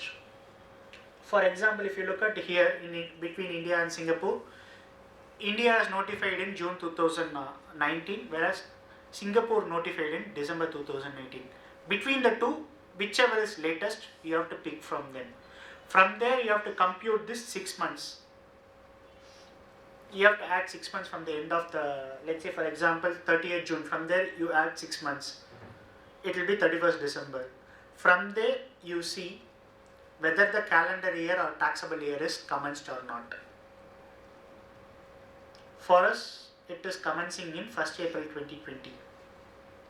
Whereas if you look at for example, in Singapore, it goes to 2021. Because if you apply the 6 months period, the first year has to commence. For them, it is not commencing in 2020, it commences in 2021. So, likewise, this exercise has to be done for 93 treaties, depending on the final instrument of ratification based on the date. If you look at the list as on 29th January 2020, 94 countries have signed the MLI. In fact, 42 countries have deposited. Yesterday night, Uruguay had deposited, so that is the 42nd country out of this. Because for us, since we have filed the MLA on 25th June 2019, you have to see the cutoff date from 30th June in order to apply the MLA in from 2021 onwards, April 20 to April 21 onwards. 23 treaties will get impacted because of this MLA. Because for these 23 treaties, from India's standpoint, MLA will come into effect from 1st April 2020. Any questions on the competition? Or shall we move?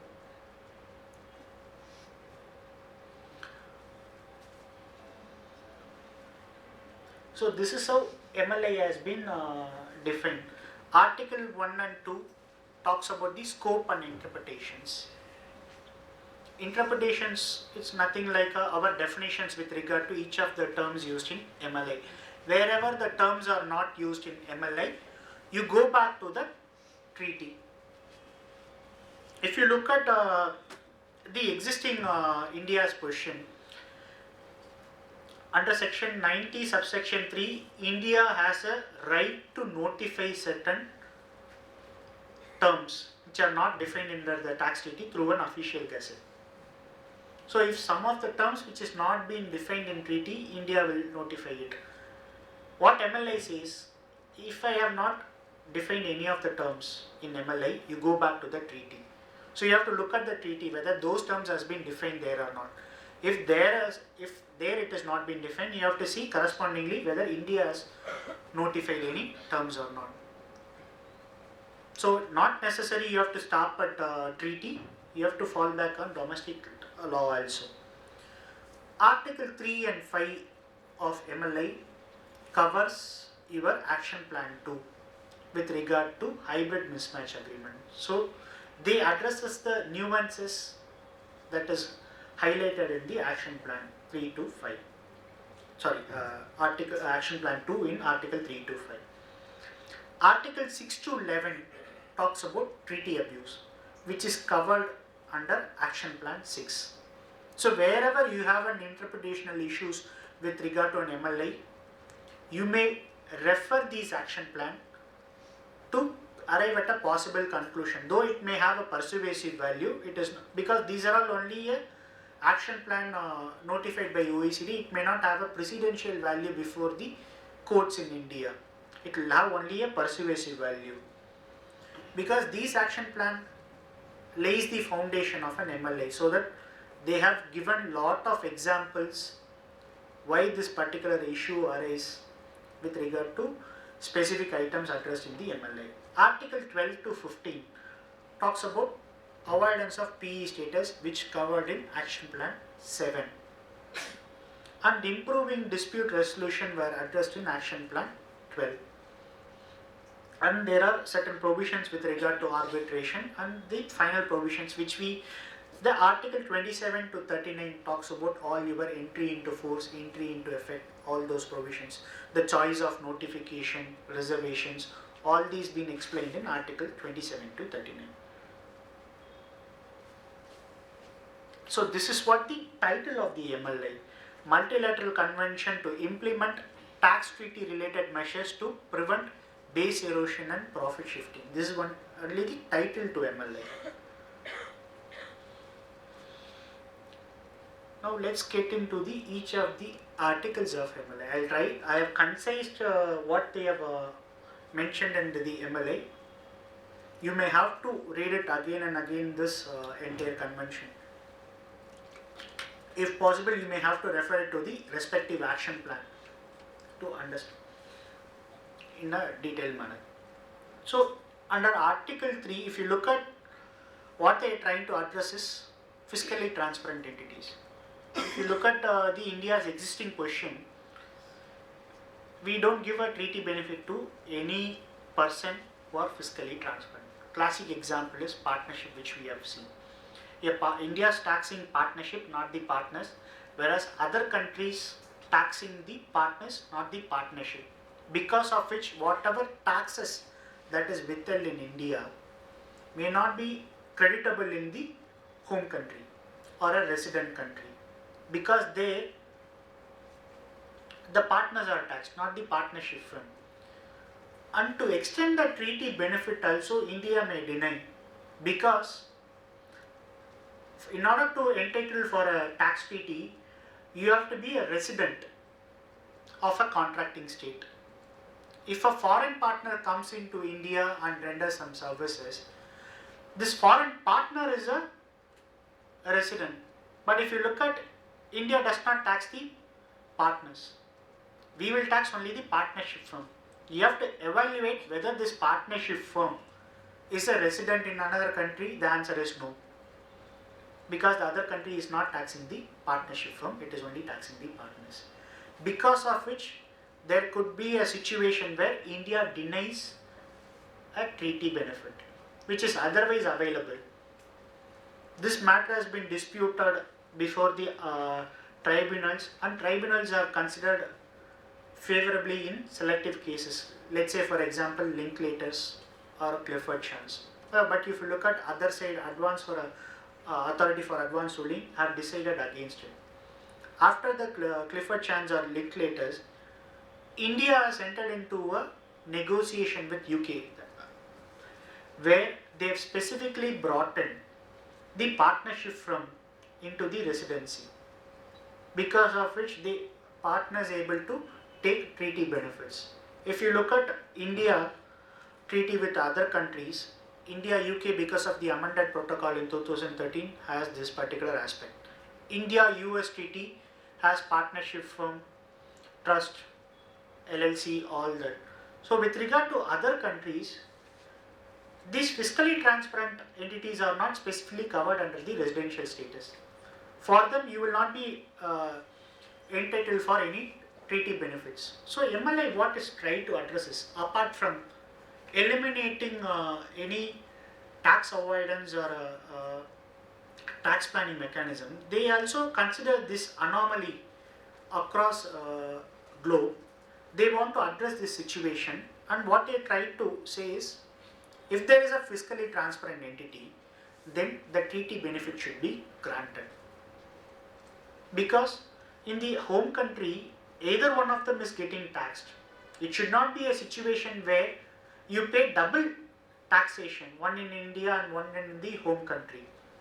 Because whatever taxes you paid in India, you will not be able to take a credit there. To address this anomaly, they say you consider fiscally transparent entity for the purpose of treaty entitlement. And second aspect, what they are trying to say with regard to dual resident entities is, what will happen in dual resident entities are, let's say for example, a Netherlands company comes into India, renders some services. They will be by virtue of POEM, they will be a resident in India. So they will pay tax at here. They will also be a resident in India by virtue of incorporation in Netherlands. They will pay tax here. Whatever taxes that they paid in India, they will be able to take a credit. By the logic, I am a resident of Netherlands, you give me a foreign tax credit for the income doubly taxed. This is a situation. MLI says, if you pay, see, whose obligation to give a foreign tax credit? It is the resident country. Because source country will not give you a foreign tax credit, because as a country of source, I will only tax it. Only the resident country you have to take a credit.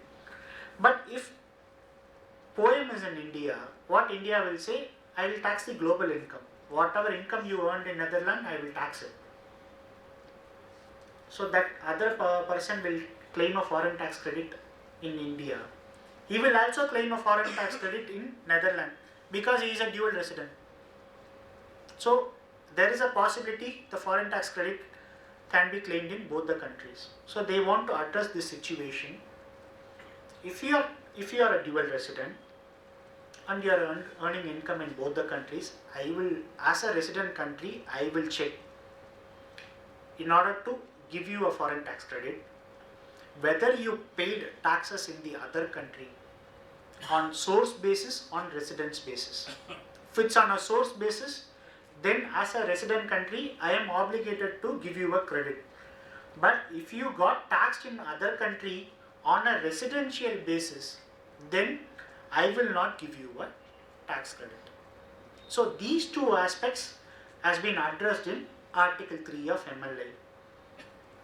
India's position remains the same because their view is, if you are a fiscally transparent entity, unless you are covered under the existing treaty, though this particular article is not applicable to us, but still I just wanted to see the thoughts, what is it try to address it. India said, I will not opt for this article, I will make a reservation unless and until the existing treaty gives you a benefit by virtue of residency.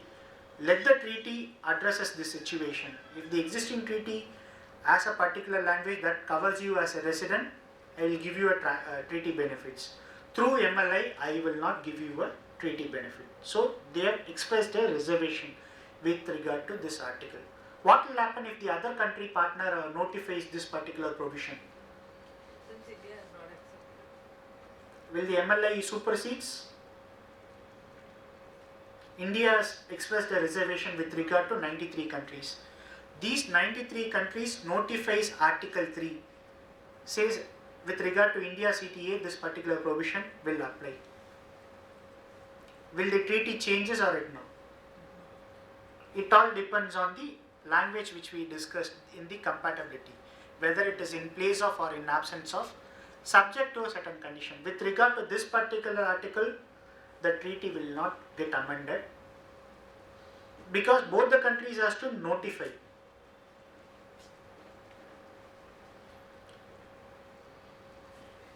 Article 4 specifically addresses dual resident entity. In Article 3, we have looked up only one portion with regard to foreign tax credit. This is a situation where a treaty entitlement, whether a dual resident, if at all, is eligible for a tax treaty. How do I resolve the dual residency? I may have operations in one country because of the residential rules in that particular entry. I am becoming a resident, whereas in another country I don't have an operation, only I have an incorporation. Because of those specific residency rules, I am becoming a resident. So how do I address this dual residency? Let's say, for example, in case of an individual, we do have a tiebreaker test. How do I break it between the two countries? Imagine what happens in all the conditions mentioned in Article 4. I am satisfied, I am falling on both the countries. How do I resolve? It is only through a map. But there are treaties, you don't have a choice of getting into the map. In that case, what happens? The treaty will not be, entitlement will not be given. How do I address this? If you look at selectively the existing treaty, Luxembourg, Ireland, Norway, Sweden, South Africa provides for resolving dual residency through a map. There are certain treaties, it does not have a language. In that situation, the person has to suffer double taxation in both the countries. So he will pay taxes as much as possible. It may exceeds the income also. How do I address this? It is only through this particular provision. What does this provision says? If you are a dual resident entity, then you can approach the competent authority of the treaty partner. It is not necessary you have to approach only Indian competent authority. You can also approach the other competent authority and say, you resolve me under which country I will break the tie. So you decide. And there is also a provision which is given. What happens if the competent authorities does not agree? Both of them is fighting. Okay, he's a resident of mine. That other competent authority says, no, he's a resident of mine. How do I resolve this dispute?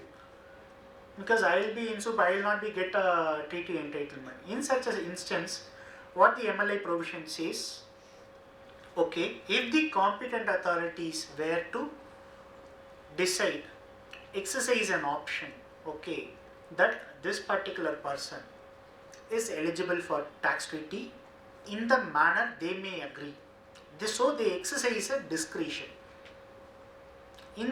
Because of this particular situation, it may be any situation, the competent authorities may decide.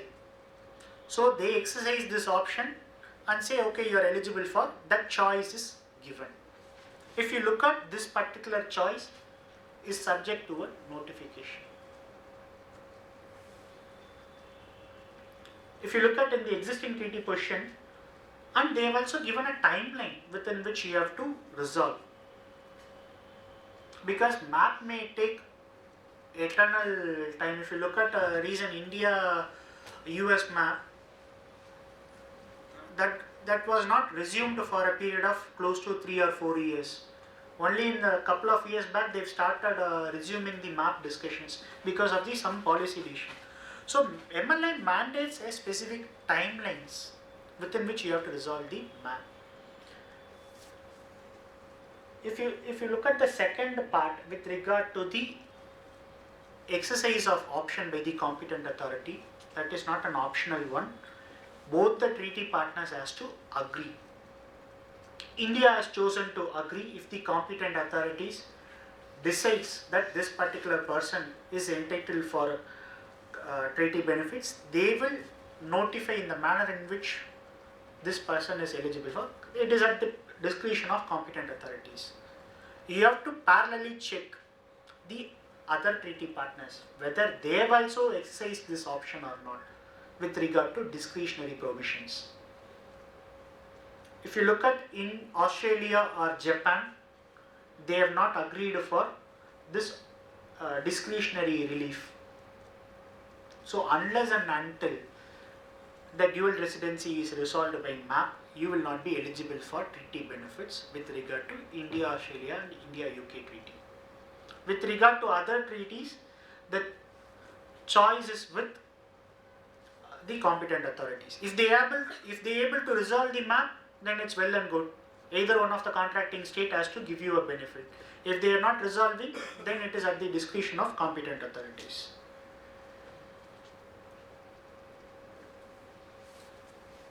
Article 5 talks about methods for elimination of double taxation. This is where the choice of MLA comes into play. With regard to this particular option, they are given 3 choices. Countries have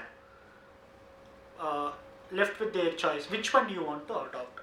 Let's say for example option A, what does it say is, you switch over from exemption method to a credit method. Don't give an exemption. You tax it, you give a credit of foreign taxes paid. If you look at India, Brazil, where the dividend exemption, dividend income is exempted in Brazil. Whatever dividend that they have earned from India, it is not getting taxed. So they will exempt it. Whereas because of the amended provision now, dividends are taxable in the hands of shareholder. So this is one choice of, if it's an exemption, then that particular income is not getting taxed at all. Then second option what they have given is, exemption method is not to be applied with regard to specific mismatch instruments.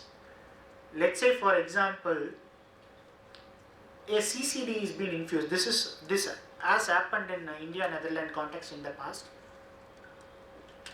This may not be relevant for India for the time being, but this applies in other European countries, where CCD is treated as an interest for India, and the company which is paying interest will be in a position to take expenditure claim. and let's say for example India takes it as an expenditure, and you have an arbitrage of 25% to 35% depending on the regime under which you are opted.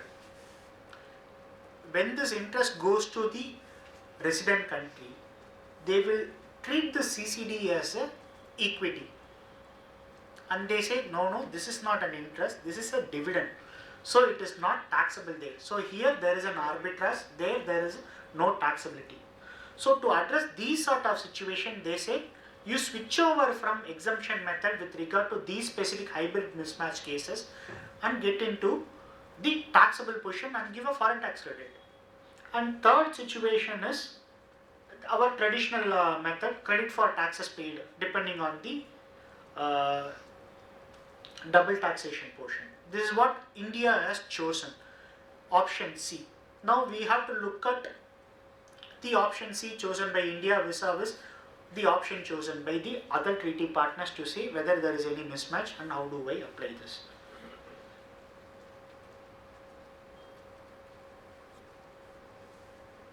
So this is one of the most talked article 6 of MLI, which talks about the preamble of a particular treaty. How does the preamble should look?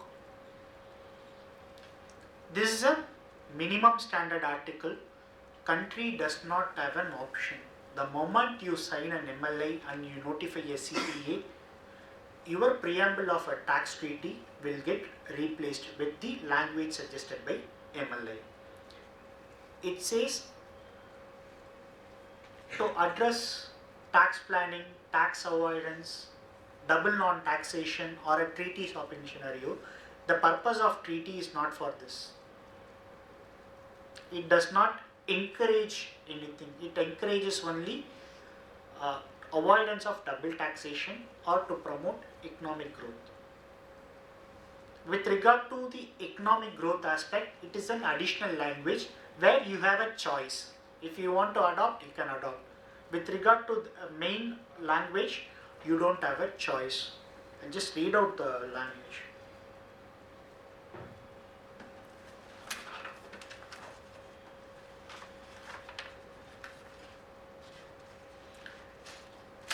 A cover tax agreement shall be modified to include the following preamble text.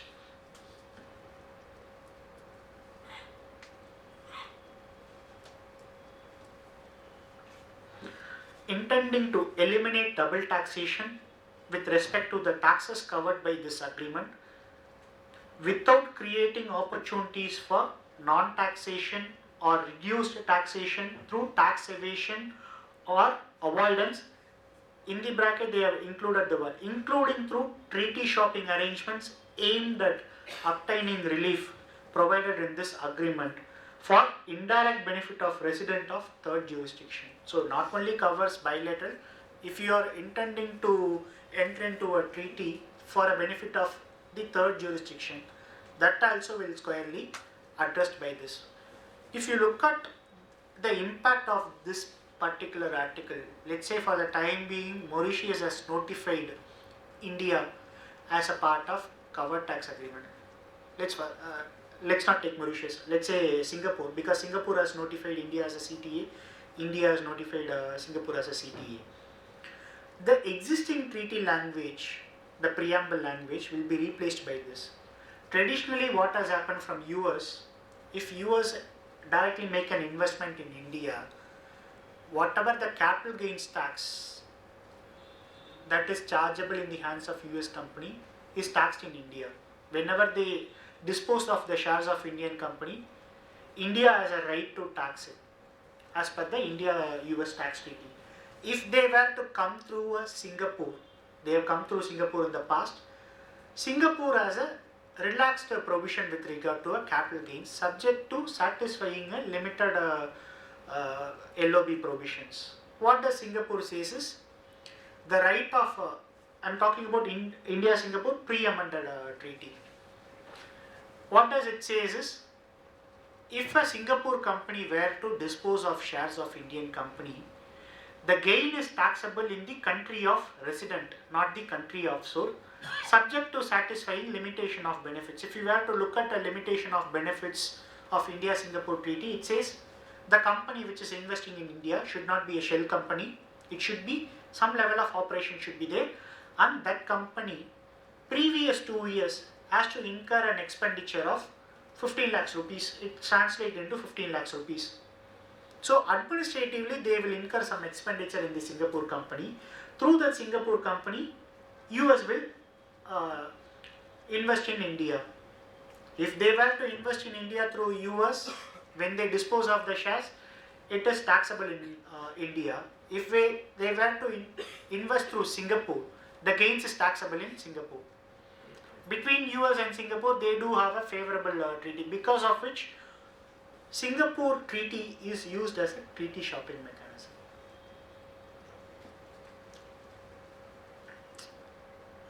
You got the point? But if they able to prove that Singapore entity was active or administratively doing some activity there in Singapore, Yeah. then this will not come. Under the existing treaty, this is not an issue.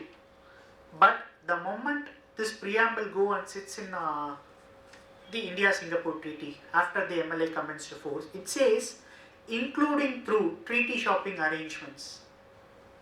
Can it be looked at as a treaty shopping arrangement?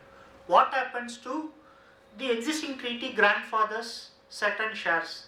The shares which are invested or acquired up to 31st March 2017. Still Singapore has a right to tax. India does not have a right to tax. What happens to that if they were to sell the shares in 2020? Can someone say, here come through Singapore only for the purpose of taking a treaty benefits which is otherwise not available? Most of the investments, if you look at from Mauritius, it is only come for the purpose of capital gains exemption. Though even in the existing provisions, if you look at, they were questioning the beneficial owner of shares. Because of a specific circular which is 782 and 786, it says TRC is sufficient to prove the beneficial holding and the treaty entitlement, because of which Mauritius is getting escaped. Same likewise, take Netherlands example. Netherlands is still, capital gains is taxable only in Netherlands. But if you look at, principally Netherlands does not or may not have a operating capacity. They are just kept as a holding vehicle. There is something, double sandwich they used to call. Yeah, that is with regard to Google. Double Irish and Dutch sandwich, they specifically call it as, because they have an Irish company, and then they have a Dutch company, again Dutch company, and then an Irish company. Because there is a provision in European Union region, whenever there is a payment which is happening between European Union, that is not subject to a withholding. So since Ireland, Netherlands are all part of EU, so any payment made which is in the nature of royalty, FTAs or interest is not subject to a withholding. So without any tax cost, you can repatriate the money up to Ireland through this particular. This is with regard to Article 6, the impact of. Now comes the Article 7, which is called as a principal purpose test. So there are three options which is suggested, three approaches.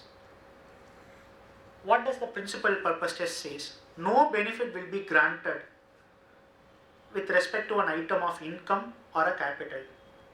So capital gains is also covered, as well as other passive incomes or business income also covered. If the competent authority is reasonable to conclude that obtaining benefit was one of the principal purpose of any arrangement. Like the case we discussed, India-US coming through a Singapore. Coming through a Singapore, is it a commercial decision or is it a tax specific structuring we have done? If it's a tax specific structuring we have done, then it will get covered under the ambit of PPT, which says if it is reasonable to conclude obtaining benefit was the principal purpose. It never says main purpose. It uses the word principle. If it's a main purpose, then there is some argument. Apart from this, there are other purpose for which. So that is the difference between GAR and PPT. Whereas GAR used main purpose plus there are other incidental provisions you have to satisfy any one of the incidental provisions with regard tainted element test, which we generally refer to as. What does GAR says? If the purpose of entering into an arrangement is for the purpose of obtaining a benefit, plus you have to satisfy any one of the conditions, which is normally an independent party will not have entered into a transaction on an arm's length basis, or there is no commercial substance with regard to that particular transaction. It says it lacks commercial substance or deems to have a lack commercial substance, or it is purely for the purpose of taking advantage of any treaty benefits, which is otherwise not available. So apart from proving main purpose, there should be one additional criteria you have to prove in order to apply GAR. Whereas if you look at PPT, it says principal purpose is tax. In any transaction, tax will also be one of the decision which you have to take, whether that is principally motivated or other commercial transactions which is principally motivated. This aspect need to be considered. And even if you look at the language, if it is reasonable to conclude, it is like our reopening provisions 148. If the assessing officers believes that income has escaped assessment, that is sufficient. You don't have to prove that actually there is an escapement of an income. Likewise, it is only a reasonable to conclude. You don't have to prove it that there is a principal benefit is only tax. If the competent authority or the assessing officers believes, that is sufficient to deny treaty benefits. The article, what does it says is, I will give you three choices. Either adopt PPT, which is this particular language, or adopt simplified limitation of benefits. Though the term used is simplified, but it's only a complicated one. And then a combination of LOB and anti-conduit measures. So this is where a minimum standard where you have an option to adopt either of this. With regard to PPT, either you want to adopt or you can adopt PPT plus SLOB. There is a combination. Or third one is an option where you can enter into a bilateral negotiation and bring in a detailed LOB through a bilateral negotiation. Mauritius has opted for this particular aspect. So they don't want to adopt PPT or PPT plus SLOB. They said, I will enter into a bilateral negotiation with respective countries and bring a provision which is more severe compared to or at par with what is prescribed in MLA. India, if you look at in the optional notification, we said we are adopting PPT plus SLOB. Now, when they notified this final provision, what they have said is, I don't want to apply PPT throughout the treaty. I will adopt PPT as an interim measure, and I have the option to bilaterally negotiate agreement with the respective treaty partners and to bring detailed LOB clauses also. The moment the detailed LOB clauses will has been incorporated into the treaty through bilateral negotiation, your PP test will go away. Until then, we will adopt principal purpose test with a combination of specified LOB. With regard to specified LOB, there is a notification requirement. India has adopted SLOB. It is not necessary the other country partners also needs to adopt SLOB. If you look at the overall MLI signatories, only 12 to 15 countries have adopted simplified LOB. So with regard to this 12 to 15 countries, that should form part of my CTA, because if you look at the countries which have adopted SLOBs, Argentina, Bulgaria, Chile, Indonesia, Mexico, Russia. So with regard to these treaty partners, I will not only apply PPT, I will also apply SLOB subject to their notifications. With regard to SLOB, there is further complication which emanates is, what does it says is, either you can apply SLOB symmetrically or asymmetrically. That will come, that may not be there in this presentation, that will come in the MLI text. Where it says symmetrically is, both the countries has to say, I will also apply SLOB, you will also apply SLOB. Then only I can apply SLOB. Asymmetric is, India says, I will apply SLOB. The other country says, I will not apply SLOB, but I will give you an option. You apply SLOB on my residence, but I will not apply SLOB on your residence. Let's say for example, India, Greece. If Greece residents were to tax in India, India will apply PPT test. If you satisfy PPT, then I will also apply SLOB test to see whether treaty benefits should be given or not. If both these tests are satisfied, that particular resident is eligible for tax treaty benefits. If Indian residents were to earn any income in Greece, Greece will apply only principal purpose test.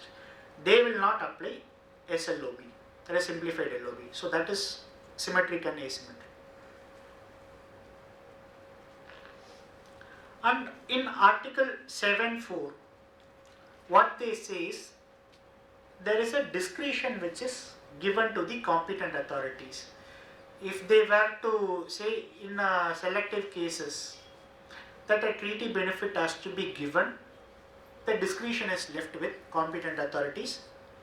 India has opted out of this, which means India always believes if you satisfy PPT or SLOB, as the case may be, you are entitled for tax treaty. Else there is no discretionary mechanism, you are not entitled for a tax treaty. Now there could be a questions, what happens with regard to India Mauritius, India Singapore or India Cyprus, where we have grandfathered certain investments, that is investments made up to March 2017. India said, I will not tax this, let the resident countries tax it. What will happen if those investments were to be sold in the current financial year or in the subsequent years? Will the PPT come and have any impact? Will be the question. It will be an open question. We have to discuss and deliberate on that. Because PPT says it does not, unlike GAR, you have a grandfathering. Specifically in 10U, they said investments made up to 31st March 2017 is grandfathered, is not subject to GAR. Whereas arrangements are subject to GAR. If you look at PPT, there is no such grandfathering. All income that is going to arise after the treaty is coming into effect will be subject to a PPT. What will happen to those grandfathered investments will be a question to ponder. I'll give you some more examples with regard to PPT. If you look at, so this will not even apply, not only apply to capital gain scenario, it will even apply to any sort of income. Let's say for example, even in the renegotiated Mauritius treaty, where you have interest is taxable at the rate of 7.5%. Whereas with regard to India, US, it's 15%. If one were to invest through Mauritius, let's say for example, CCD, I want to infuse a CCD in a company. Under 194 LC, the CCD is not liable for beneficial rate of 5% because there the loan has to be borrowed in foreign currency. CCD is an INR denominated instrument, so 194LC will not apply. If we have to apply 115A rates, it is either 15% or 20%, or some extent it is as good as high as 40%, because 115A does not specifically address INR borrowed currency, because it covers only foreign currency. If we have to bring these investments through US, it suffers a withholding of 15%. I already have a Mauritius company. I will infuse CCD in Mauritius company. Through Mauritius, I am infusing further CCD in India. Will that be eligible for a 7.5% interest? Lower rate. Because as a taxpayer, I have a TRC, by applying subsection 2 of section 90, I will say treaty is beneficial because act it is taxable at 40%, treaty it is taxable only at 7.5%. So I want to apply a treaty rate of 7.5%. Can PPT test applies to this transaction and deny me the treaty benefits? Yes, no, possible, not possible. Why? Principal purpose of the arrangement is to Exactly. It is only to take advantage of the tax treaty, which is otherwise not available. Let's say, for example, Ireland is very famous for this aircraft licensing. It's a famous destination where you have commercial reasons for getting an aircraft there. So there were companies, you own aircraft in another jurisdiction, but it gets leased out of Ireland. In those situations, if you look at India-Ireland treaty, this aircraft leasing is not taxable in India. It is getting exempted. In those situations, will that principal purpose test applies? It depends on the situation, because apart from tax benefit, is there any commercial rationale behind this transaction? That is what we want to address through this PPT. One has to build a commercial rationale. It is not that all the structure will get impacted by a PPT test.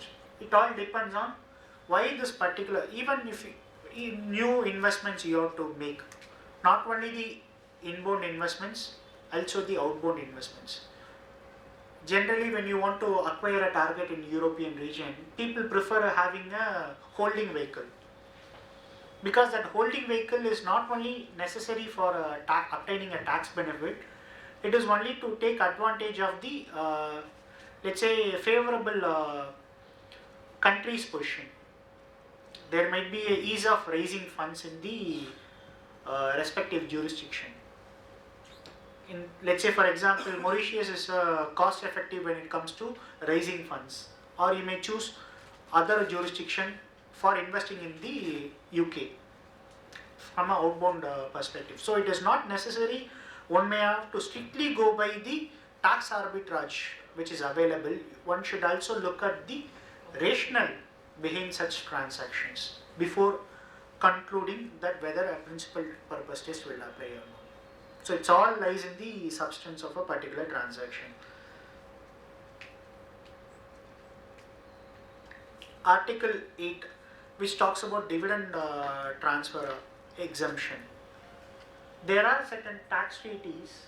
If you look at, let's say, for example, India-US or even India-Singapore, it says if a particular resident holds less than 10% of a stake in an Indian company, then dividend declared by an Indian company is subject to a higher withholding rate, let's say 15%.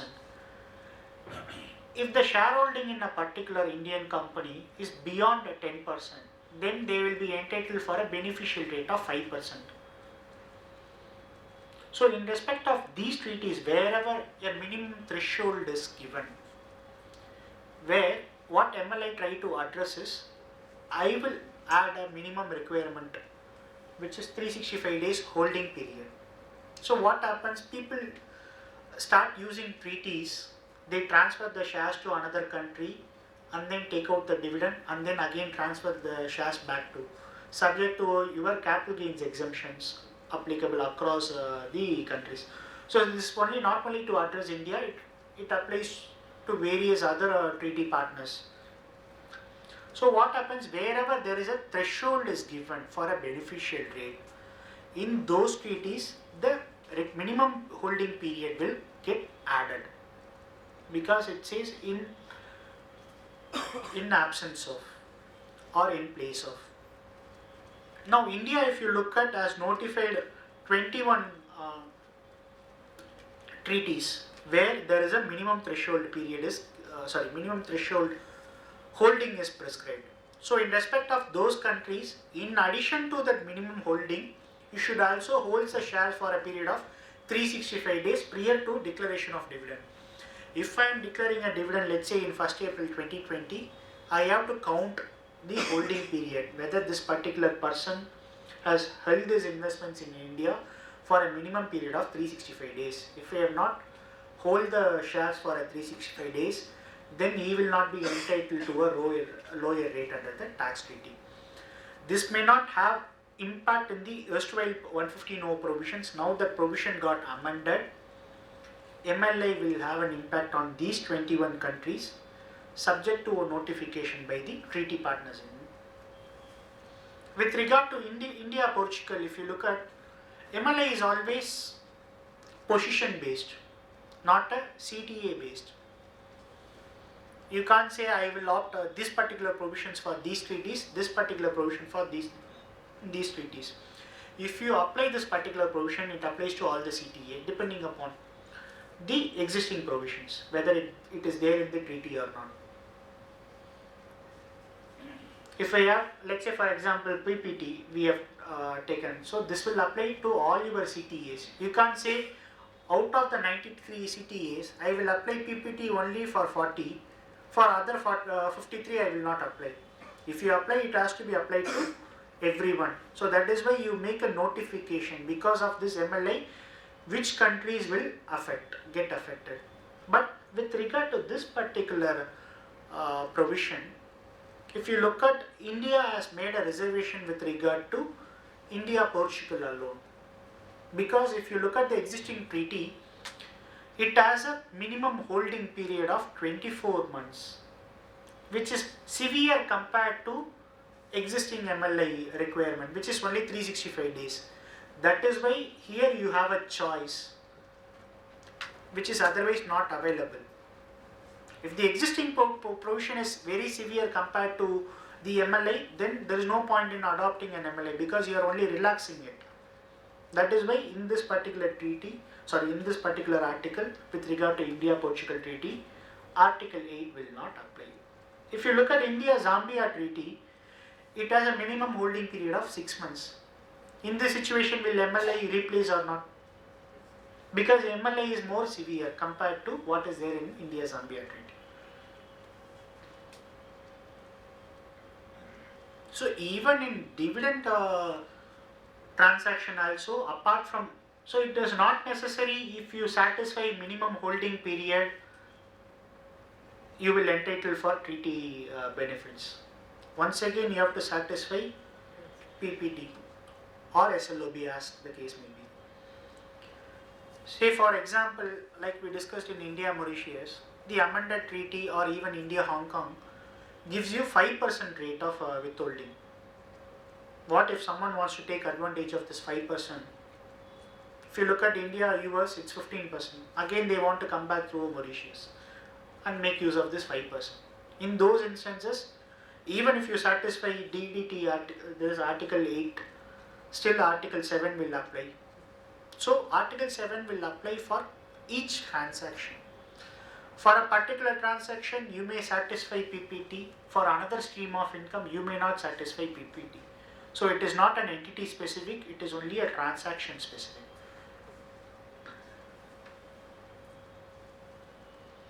with regard to Article 9, this is there in selective treaties. What happens is, this is more prevalent in real estate companies, where you have a holding vehicle. Let's say a company outside India invest in, instead of see, there is a restriction in FDA with regard to real estate. You can't directly invest in real estate, or there is also a restriction, you can't invest in a company which transact in real estate. What has happened is, there are certain companies where they have huge real estate assets. So what happens, that value of shares derive the benefit, economic benefit, only from the value of company. So instead of you selling the assets and getting it taxed in the Indian company, I will rather sell the shares of Indian company and claim a treaty benefits wherever it is possible. So this keeps happening. There are only selective treaties which affects this sort of capital gains implications, where there is a specific capital gain article which addresses, if the principal assets of the Indian company comprises of immovable property, then the source country will have a right to tax. Let's say you have a landholding company, and the value of land comprises of major assets. If this be the case, even if the shares of Indian company is sold outside India, India has a right to tax it. Now what happens is the dispute with regard to what constitutes principally. Whether it is 50%, 75% or 90%, there is a dispute. Because the word they've used is principally. It could, see, it's a matter of interpretation. Until the explanation 5 got introduced in subsection 9.1, there is a dispute with regard to what constitutes a substantial value. Because for each provision we have a different schematics of proportion. Let's say for example 48.2b, where we say 20%. With regard to 222e, there is also a 10%. With regard to transfer pricing provisions, we have 26%. So what constitutes principally is a subject matter of an interpretation. So to avoid those confusion, they have clarified 50% constitute principally. If the value represents more than 50%, then the source country will have a right to tax. Not only this, they have also added minimum holding period with regard to. So you have to satisfy twin condition to take an exemption. One, the value of property which is held by the Indian company should be less than 50%, and you should also hold the shares of the Indian company for a minimum period of 365 days. If you can satisfy these two twin conditions, then you can take an exemption under the treaty. Else it is not possible. This particular amendment will have a major impact with regard to REIT or InvIT, where the units represents the value from the assets held by the InvIT or a REIT. So there it gets attracted at the multiple levels. You don't have to look at only the SPV level, REIT InvIT level, and then the unit holders level. REIT or InvIT may be in Singapore, they may invest in SPV, but unit holders may be in a third country. So you have to evaluate right up to the level of unit holders. So I'll skip on article 10, I'll come to article 12 with regard to, so this is specific to section 9, where the term business connection got amended in Finance Bill 2018, where they have removed certain provisions and have added the word routinely concluded contract without any material modifications. So that is the terminology, they have picked it up from the MLA and they have added. Only thing what India have done is, they have removed the word material modifications. If the agent plays a principal role which leads to conclusion of contract, then business connection is getting triggered. Whereas when it comes to MLI, it says Agent plays a principal role, but he is not concluding contract. I am negotiating everything in India for a foreign company. The final contract is signed by foreign company. If I look at the erstwhile provisions, it says agent has to conclude a contract, which means I have to enter into a contract which binds the principal. If I'm only principally playing a role which leads to a conclusion, then it is getting escaped. I will come up to 95% of conclusion of contract. The final signature of contract is happening outside India. The existing provisions does not attract these sort of arrangement.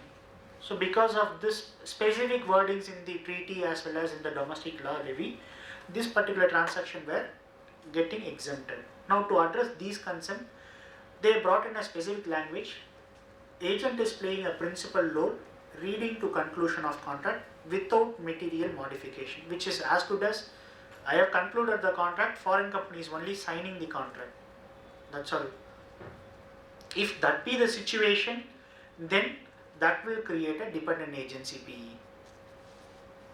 How much of a documentation headache these things will create? It will have a huge documentation headache to prove what is the role played by the foreign company and what is the role played by the Indian company. If you look at the recent Delhi tribunal ruling in Daikin, wherein the Indian company played some marketing role, but because of lack of documentation, they were not in a position to prove that Indian company is not an agent in India. It's all plays with the documentation. That doesn't mean that if I have the document that is sufficient, but in substance also I have to prove. The onus will be on private. On the assessing that I am not an agent, onus will be on the department to prove that I am an agent. This is with regard to Article 12. Only difference between MLA and existing explanation 2 of Section 911 is that routinely concluding contract without material modification. That without material modification is absent in the domestic law, which means this is more onerous compared to the MLA provisions. If the foreign company makes changes to the terms and conditions or the price, then it is not routinely concluded by the agent. It is only concluded by the foreign company. But if you look at the domestic law, it says I don't have to make a material modifications at all. Whatever modifications they do, whether it is material or immaterial doesn't matter, it becomes an agent as per the domestic tax law. Quickly I will cover this Article 13 alone. This is with regard to exemptions provided under the respective treaties. Article 5.4 of the respective treaties, if you look at, it says there are situations where a PE could not be triggered. If it is for some purchase activity, if it is for warehousing, if it is for delivery of goods, if it is for processing of goods, all that. So they would have given a bucketed list if it's an auxiliary or an incidental to the main activity. So there is a bucket list is given under the Article 5.4 of the respective treaties. Whether, if let's say for example, if a foreign company comes into India and if they carry out any of the specified activity in Article 5.4, whether it is deemed to be an exemption given, or I have to satisfy this activity is only a preparatory or auxiliary or not. Let's say for example, purchase is one of the activities given in majority of the treaties. If a non-resident comes into India and they purchases goods and they trade it, if you look at for a trader, the purchase is a significant activity. But because of the language used in the tax treaty, it deems to give a exemption. People start taking advantage of these exemptions. So what they do is they will have a sourcing company in India.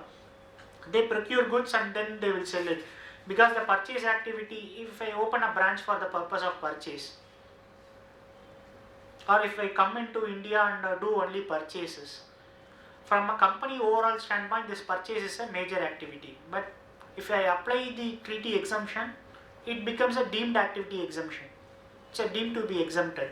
So to address these scenarios, there is also a specific wordings used in 5th and 6th limb of the treaty, where it says, with regard to other activities which are not listed in A, B, C, D, E, I have to satisfy preparatory or auxiliary. So the word preparatory or auxiliary is there only in 5th or 6th limb, not there in first 4 limbs. So do I have to satisfy the preparatory or auxiliary test with regard to all the limbs, or only 5th and 6th activity which is not otherwise listed? So this is the confusion which had happened. What MLI tried to bring in is, they have given you 2 options.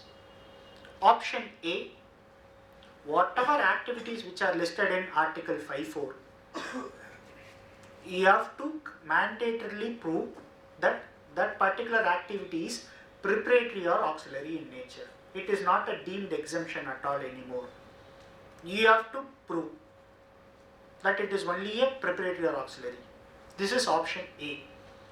Option B, what they say is, you continue to go with the existing interpretation. That is, it is deemed to have been exempted activity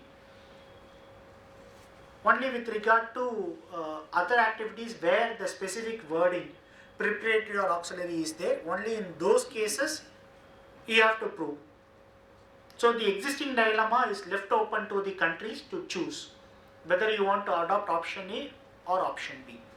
Choice is given to the respective countries. India has chosen option A. Just to quickly show the snapshot, if you can go to the OECD matching database, if you just type it in Google MLI matching database, there will be an Excel tool available. So you can select from each country. You can choose India and then the respective countries to see how are the articles getting modified. If you look at here, whether it is a cover tax agreement or not, it is given it's a cover tax agreement. With regard to Article 3, whether the Article 3 applies or not. So this is only a guidance to confirm the matching portions that we read. And then with regard to dual residency, with regard to each of the articles of MLI, this will give you a picture. This is only for understanding purposes, whether we read MLI in a right manner or not. With this, I will close my presentation. I think I am standing between you and the lunch. I thank SARC for granting me this opportunity. Thank you all. Thanks for patient listening. If you have any questions, I will take it up.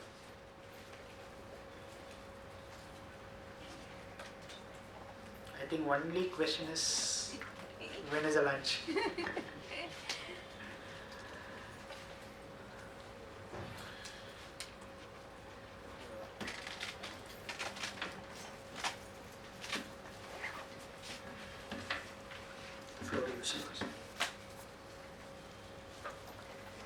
Thank you very much, sir.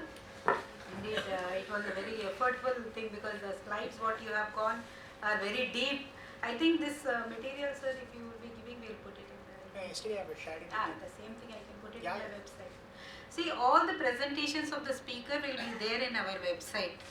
After the program, everything will be there. In case you want to refer, you can go through that. So that it will be you can download it and keep it also for yourself. We didn't give the paper printed because paper printing we are not going these days. You can see it in our website itself. I thank you, sir. It was a really very learning session. I think all the members should agree. We'll break for the lunch after this. Thank you very much, sir. On behalf of SARC, it's a small presentation.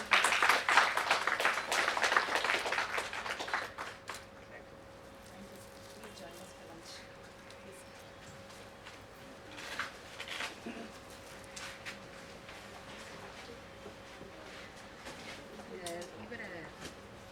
So we are having one this thing tomorrow, a meeting on relating to some draft. I will tell my colleague, he is only taking care of it. He will take care of everything here.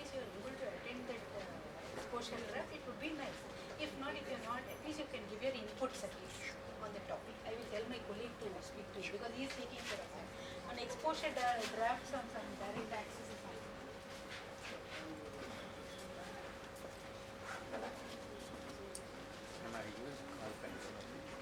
Yeah. Housing. Huh? Next is speak with basics.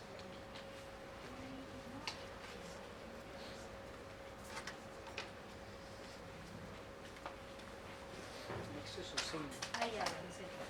You know him, right? He's your friend, right? Office. அப்படியா எனக்கு தெரியல from Balaji only I got. Hello. Hello. Yeah, Mr. Hussain, you will be there, no? Yeah. Yeah, if you can come join for lunch, it would be nice. Okay. எனக்கு தெரியாது இதை பற்றி actually என்னாச்சுன்னா இந்த international taxation PSS organise பண்ண வேண்டியது எனக்கு last மினிட்ல ஸ்டேஷன் சொன்னாங்க once in a time opportunity not waste it was nice to have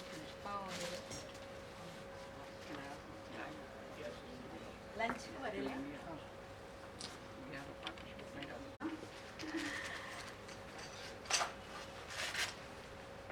It's my privilege to invite our next speaker, Hussain Sunil, onto the dais, please.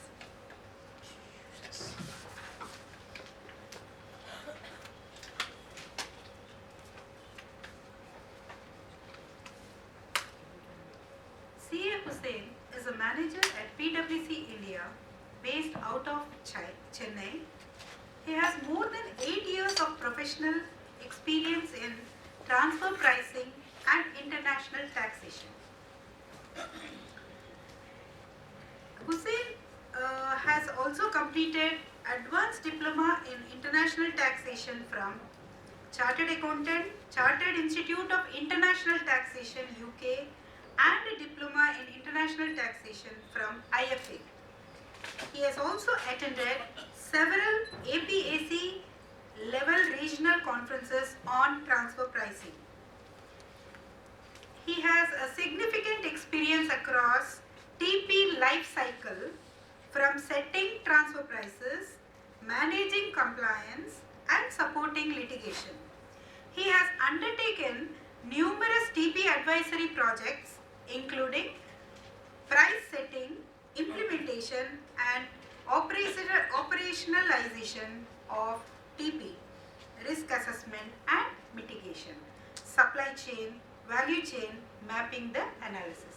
So today, now after the lunch session, we are into transfer pricing. It's for you, sir. Thank you. Thank you, Mama. Good afternoon, everyone. Without speaking too much, I'll straight away get into the topic. Okay, I've been given 1.5 hours. So this is how I've planned it. Out of 1.5 hours, we spent 10 minutes, 10 to 15 minutes, just to get to know a broad level and a broad perspective on transfer pricing in terms of what's happening around. For example, on the industry side, on the tax officer side, on the litigation side, what are the topics everybody's talking about? And then the next 1 hour and 15 minutes we spent doing only case studies of facts and kind of questions that you will see your clients asking you, and we'll try to figure out what kind of answers we can get to those case studies. I appreciate it's a post-lunch session, so let me put this as a value proposition to all of you. Okay, you had first session as something on international tax, the future of international tax, right? The second session, my colleague spoke on MLI, heavy topics, and he would have told you, there are a lot of problems. International tax, a lot of things are coming, BEPS are coming, MLI, he would have said, there are double taxation avoidance agreements which are getting changed, and there is going to be a lot of questions which somebody is going to ask you. So here is my value proposition. Give me 1 hour, and I'm going to solve all the problems that these guys have said exist in international tax.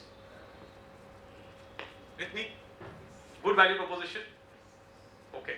You know how I'm going to solve it?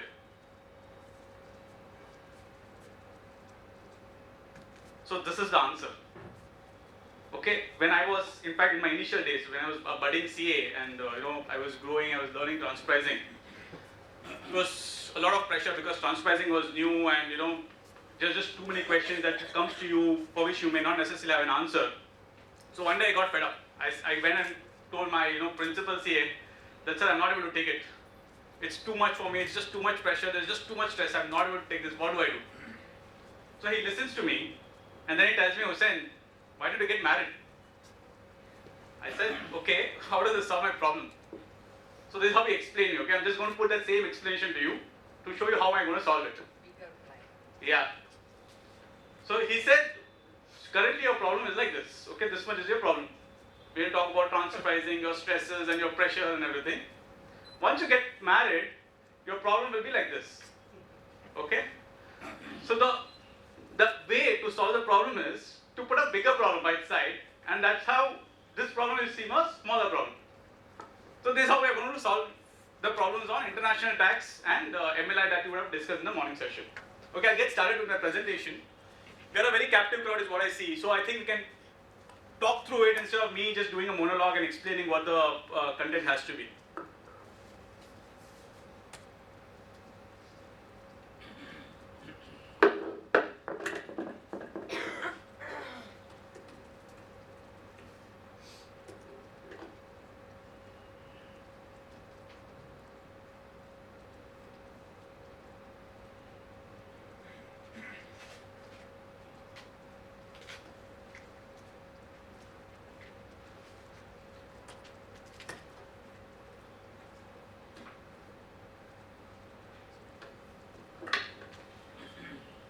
Okay, I think a printed material has also been given. So this is a throw of everything that you will hear on transpricing nowadays, either from your colleagues or from a tax officer or from the courts or in the newspaper. Okay? For example, this BEPS which has come in and which is again changing the way India has responded to the transpricing positions. There's a lot of litigation. There's a new compliance which has got come in, which is to do with master file and country by country reporting. The dispute resolution forums which are available for transpricing is slightly different from the traditional dispute resolution forum. For example, in a corporate tax or an income tax adjustment, you typically go to a CIT appeals and then you go to ITAT, High Court and Supreme Court. Here we have an alternate way. You can go to a different or a specialized forum which is available, which is called a DRP. And if you want to be proactive in managing all your transpricing disputes or resolve any transpricing issue that you have, then you can go to one more forum called an advanced pricing agreement forum, wherein you can agree your pricing in advance. These are some of the transactions, okay, that you will see in a transpricing context people talking about. One is royalty, the other one is management fee. You would have heard about marketing intangibles. In a lot of forums people are talking about it. Supreme Court is talking about it today. The entire world is talking about it, referring India as a primary example. And in a BEPS context, for example, you would see people talking about BEPS, how is it impacting service sector, manufacturing sector, distribution sector. So I've just given a throw of everything that's happening around transpricing in this one slide. If any of you think we should focus on something in specific over the others, maybe you can let me know. Anything that you think I should focus on over some other topics?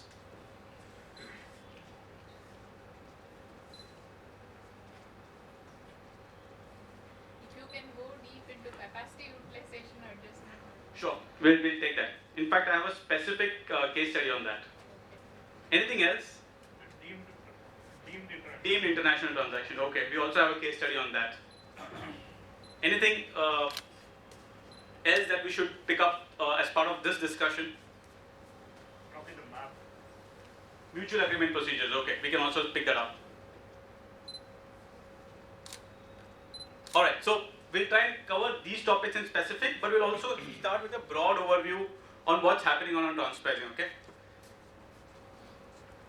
Anybody wants me to give an overview of the methods and the regulations, or that sort of, should I take it that it's available in the text of the act and we would have all read it? Should we proceed on that assumption? So we'll go on conceptual level and we'll go on talk about the experiences on transpricing rather than the law itself. Okay, now here is a broad overview on transpricing, okay? The law got introduced in 2001. It's been 20 years since its introduction. About 14 audits have got completed, and here is the experience on the audit. So, because the transpassing as a law has evolved, it was introduced in 2001. The real capacity building on transpassing at the tax office level started actually from assessment year 7, 8 audits onwards. Okay, that is when they started seeing transpassing as a huge opportunity to generate tax income. And from assessment year 7, 8, 8, 9, 9, 10, 10, 11, you will see that every entity, almost every entity which were decently sized, for example, let's say 50 crore plus in terms of revenue, and had an intra-group transaction with its group company outside India, were getting picked up for audit. And out of every entity which gets picked up for audit, every audit entity was getting adjusted. Okay? So that is when, those were the initial days, and that is when we realized that, for example, in a corporate tax scenario, we used to go for appeal even for a 20 lakhs adjustment, 30 lakhs adjustment. After transpassing came in, to be honest, 20 lakhs and 30 lakhs became an immaterial number for us. Because the transpassing adjustment number were that huge. It will always clock in crores, 1 crore, 2 crore, 1 crore is the minimal number that I've seen on the transpassing side. So beyond, for example, until it started with AY 7-8, then up from, I think, AY 12-13, okay? AY 12-13, 13-14, until that point, a lot of tribunal rulings started coming in. The cases which got adjusted way before the ITAT, and ITAT started issuing rulings on those cases. Now, what came out as a statistics is that at least 70% of the cases which are getting adjusted by the tax office on account of transpassing, they're actually getting resolved in favor of the taxpayers at the tribunal level. Technically, for most of the cases on transpassing, tribunal is the last resort, because tribunal is a final fact-finding authority, and only if a case involves a substantial question of law, it goes before the High Court and then the Supreme Court. So, and transpassing disputes mostly are on factual issues, to say that, whether you can compare me with this company. The TPO may say that, you are saying this, but I don't agree with this. The factual fact is this. So most of the aspects that you dispute on transpassing is actually on the factual side.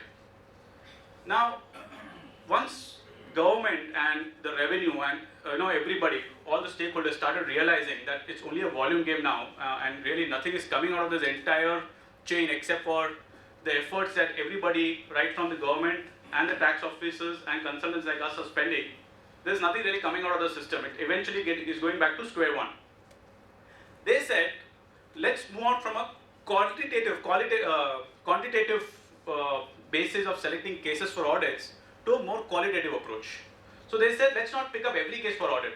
Let's not adjust every case that we pick up, and let's not go very aggressive on those. So the government then in 2015 came out with a circular to say that we are moving away from a quantitative based approach to transpassing to a more qualitative approach, which they call as a risk based approach.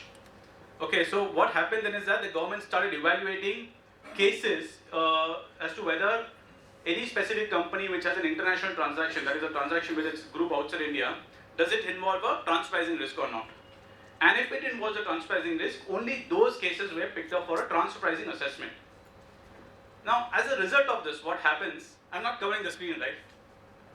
As a result of this, what happens is that, let's say earlier in FY 12-13, a transpassing officer's workload will be how much? It will be about 120, 130 cases, which he has to close in a 6 months time. Okay, and therefore he doesn't have time, basically. So what he does is, a tax officer will generalize all your cases. He will say, boss, if you are a company which is doing services, I will look services as one sector. I will call it as ITES, and no matter what you tell me, I don't have time to listen to you. I will have my standard position, and I'm just going to apply that standard position. So for example, let's say a company is rendering services to its group and earning a cost plus 12% markup. They may have a fair explanation to say that why am I charging my group a cost plus 12% profit. For example, the services could be low end, anybody could do it, and it does not involve too much of qualification to do that service. But the tax office, unfortunately, while they should have done it, but they did not also have the capacity or the time to go into the facts of each case and say, okay, fine, this is how I'm going to deal with this case. So what they would do is they would adopt a general position. Okay, if you are into services, this is going to be my position. And for example, in this specific situation, they would say, no, my situation or my position for a service sector in general is that any company which is doing IT-enabled services should make a profit of 25%. And they would propose an adjustment. Now let's imagine a company which is 100 crores in turnover, okay? I would have got 12 crores profit. The TPO will say that the ideal profit should have been 25% based on my position. So 12 crore minus 25 crore.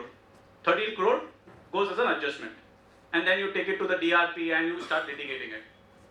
So as a response to this, what the finance ministry and the CBDT did is that they said, let's stop this quantitative game and let's start focusing on things qualitatively. So they issued a circular to say that don't pick up every cases for audit. Have a qualitative measure to identify if a case has a risk, and you only refer those cases. Okay, but again, when you evaluate something for risk, there's also an amount of subjectivity involved, right? It depends on the officer, his judgment and everything. So they introduced a two-tier system. One is, there'll be a computer who's going to randomly pick up cases, and those cases gets referred to the transferring officer. Plus, they specified, the CBDT itself specified certain criteria, that if you have these criteria in any of the SSC that you're auditing, then you please refer it to the transferring officers. Those criteria, for example, could be that does this SSC have an adjustment in the past? Does this SSC have an ITAC dispute in the past, let's say beyond 20 crore as value? Does the SSC have a cross charge to the group company? Are they paying anything as a service payment to the group company? Is the SSC incurring a loss? Those cases, they identified the parameters and they gave it to the assessing officers. These parameters generally are confidential, nobody knows about it. So it's all a guess and it's all from a OECD reading. We are able to guess these parameters.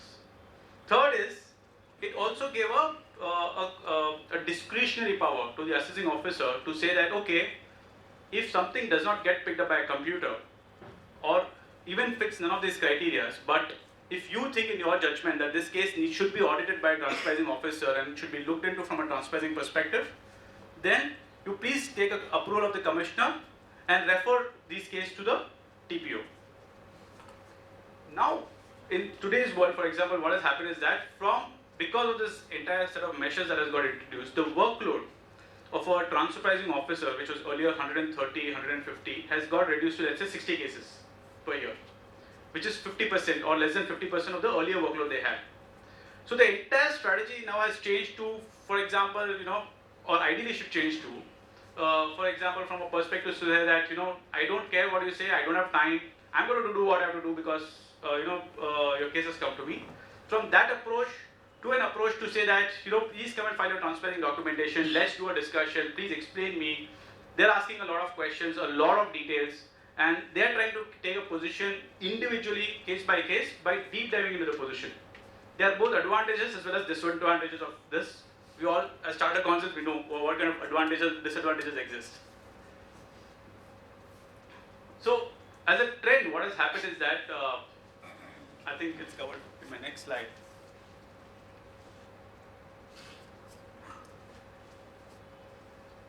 Now, what is getting focused? If you go today to the tax office, or let's say if you pick up last 2-3 years as an example, what are getting picked up, the cases that are getting picked up by the tax offices and generally which gets disputed or adjusted by the tax office are cases involving these kind of things. One is if you have a taxpayer which is making losses, okay, and they have transactions with a group, then those are getting picked up and they're generally seen from the prism of profit shifting. They think that, these losses are not necessarily because of your business reasons, but it could be because you have your intergroup arrangement and you're trying to push all your profits away. Okay? The second thing which gets generally picked up and disputed by the tax offices on the intra-group service payments. So for example, let's say if you're a manufacturer operating in India, what will happen is that your group, you can't operate on your own, right? So because for example, let's say you have to manufacture Nike shoes. So you need the Nike technology. You need the Nike raw materials. You need a lot of management support in taking decisions on how to manufacture, where to manufacture, whom to sell, what kind of customers should I trust, what should be the contractual terms and all of this. So the group will generally get involved in, and somebody sitting in the US will provide you guidance.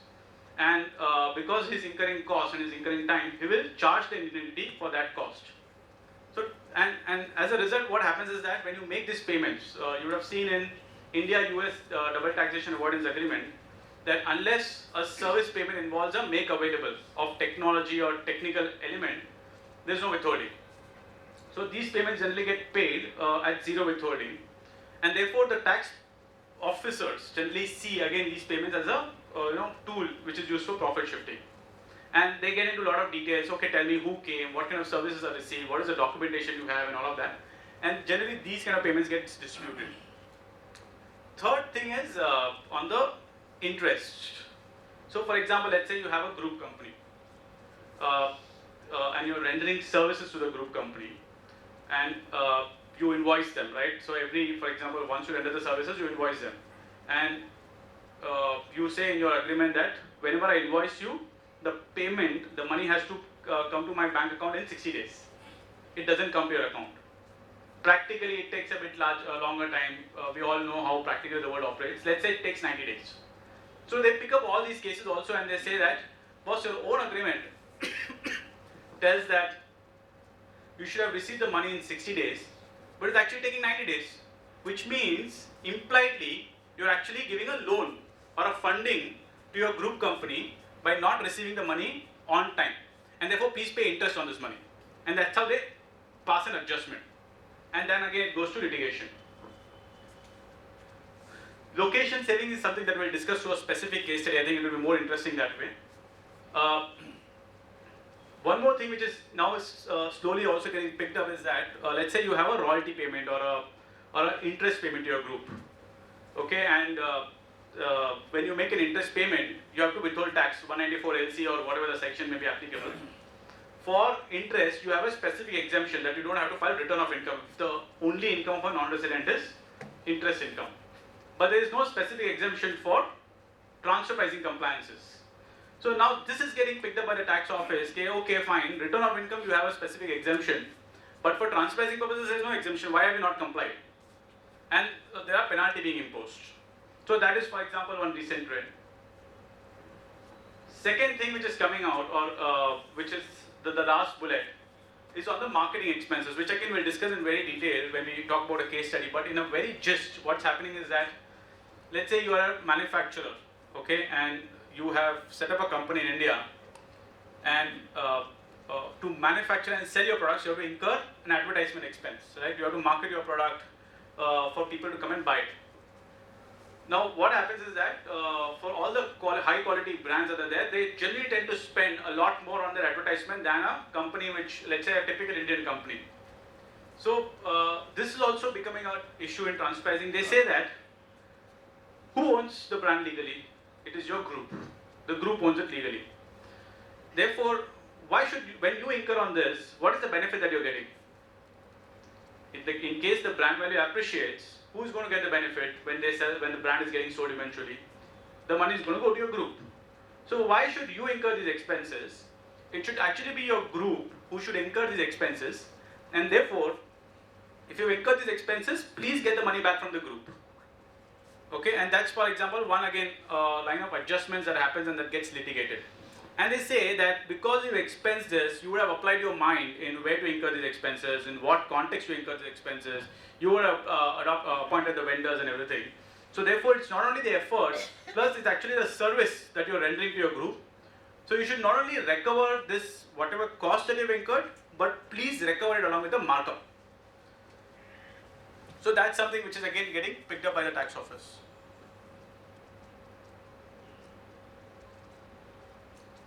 These are some recent amendments or changes that have come in. One is secondary adjustment. Now what happens is that, for example, let's say, we had a situation earlier saying that, let's say a group company, a US company says that, okay, fine, the Indian officer has made an adjustment, transfer pricing adjustment in your case, and there's an addition to the income. And one of the arguments that generally, for example, when you talk to global guys, they say that, okay, I have carry forward losses. Anyways, there's going to be no demand, so I don't care.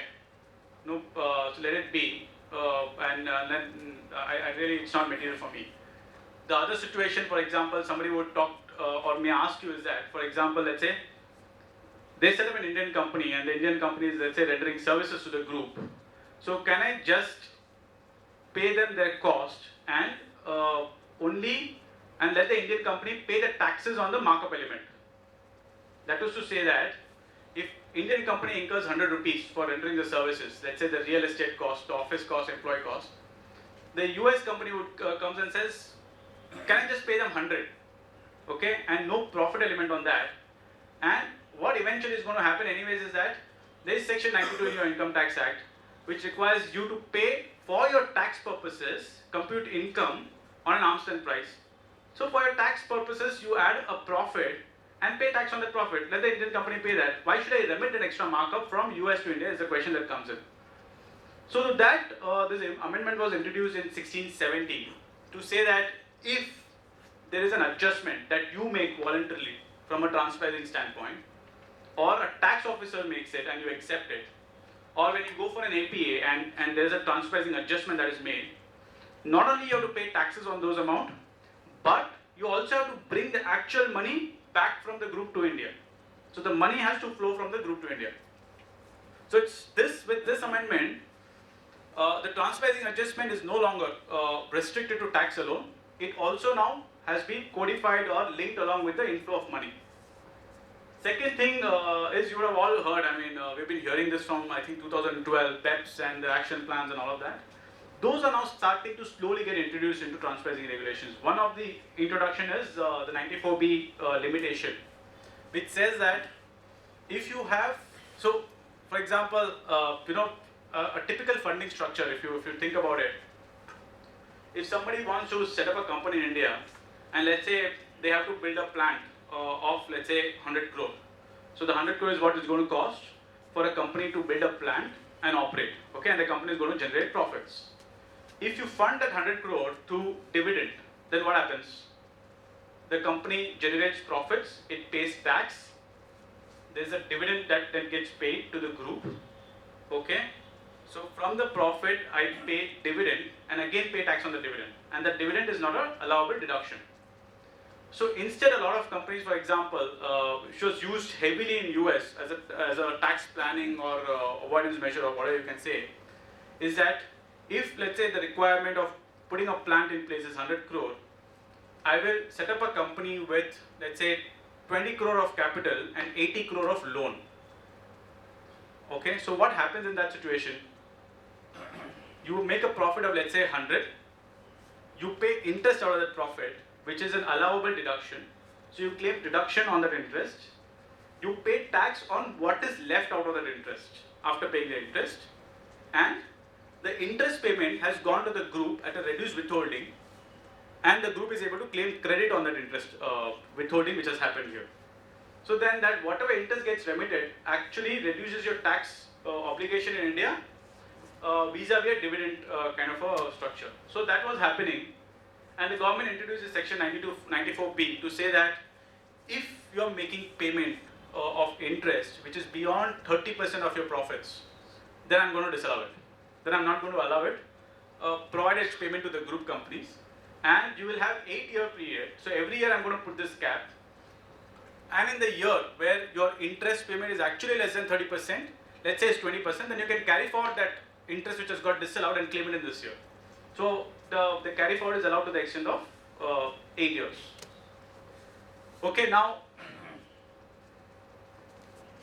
this is theory. Okay, we can also cover this.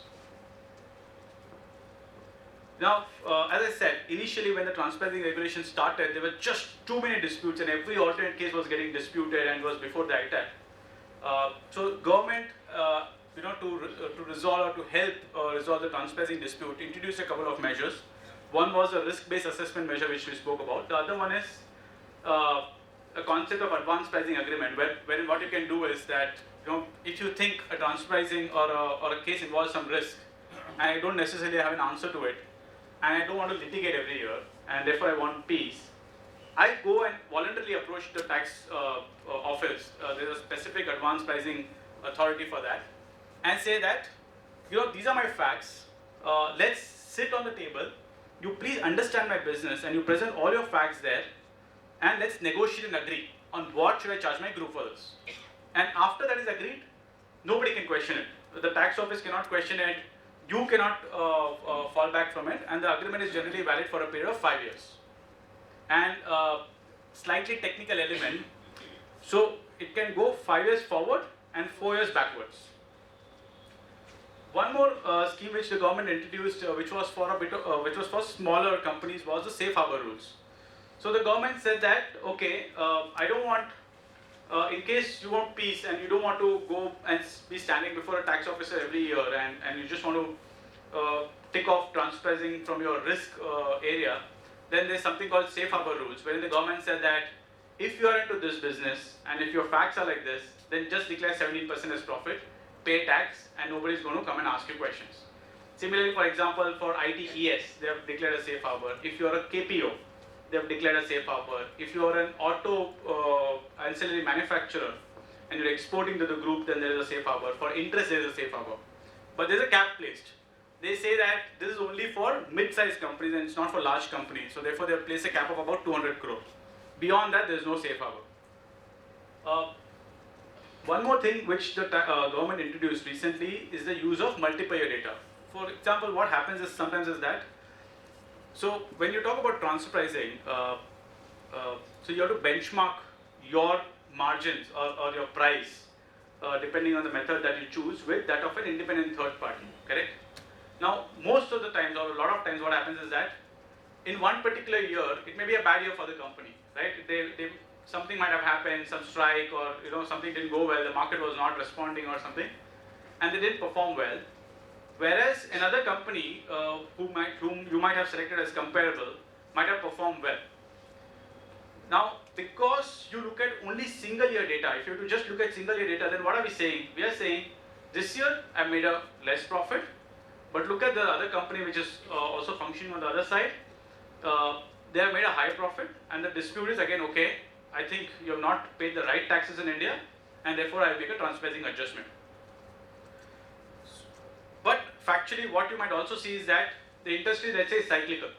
So therefore, looking at 1 year data alone may not give the right picture. So therefore, government said, okay, going forward, you don't have to look at just 1 year data for comparing your margins with your group company's margins. Let's look at 3 years data. Because 3 years data will sort of reflect the industry cycle and therefore will reflect the right kind of margins the industry should have made, and we compare the margins and we see whether you have declared the right kind of profits or not. Okay, so this was one more initiative which came from the government, and yeah, it's helpful. And it's sort of aligning with the international standard also. Now with this, the theoretical portion is over. Okay, any questions so far? Anything that you want to ask? Anything that I've missed out that I need to speak on? Any clarifications? For the secondary adjustment last budget, there was some, you pay 18% tax and so that you don't want to bring back the money. Correct. So what the government said is that the secondary adjustment provision, as I told you, it says that if there is a transfer pricing adjustment, you please bring back the money.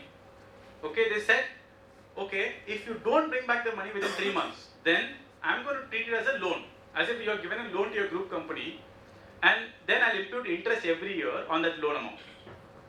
Now, few companies, what happened is that they were facing complications in remitting it, because you have to explain on the other side also why you're making this payment. So they said, okay, fine, can we figure out another way to come out of this catch-22 situation? Therefore, to resolve this issue, what the government did is that they said, okay, what's going to happen? Let's say there's a transpricing adjustment of 100 rupees. Okay, the company, the group has to remit it to India. 100 rupees gets remitted to India. If they were to get it back, what will happen? You will pay DDT and you will remit it back as dividend. So, if you were to just remit dividend on that money, dividend distribution tax on that funds which has got transferring adjustment, then also it's fine. You don't have to bring the money from outside to India. So this was a sort of a bridge that the government introduced to allow companies to comply with secondary adjustment provisions without actually bringing the money. By just saying that, okay, just for a theoretical purpose, assume that the money just came in and went out, and what you would have anyways earned is a DDT. So I'm paying DDT in India. Now that DDT is not there, is there going to be any change in this position? That's an answer we are all waiting for.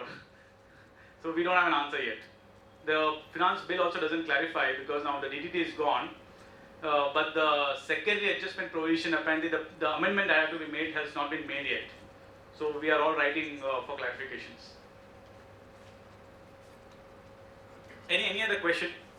How's the success rate in APA between newly entered versus early entered? So both the models are highly successful. In a unilateral APA, what happens is that you're going and negotiating with the Indian government officials only, and therefore it's a one-sided conversation, and therefore everything the negotiation happens in India, and there's just one side perspective that gets presented. For example, the Indian government APA may say, you're saving so much of cost in India, so that becomes this negotiation point.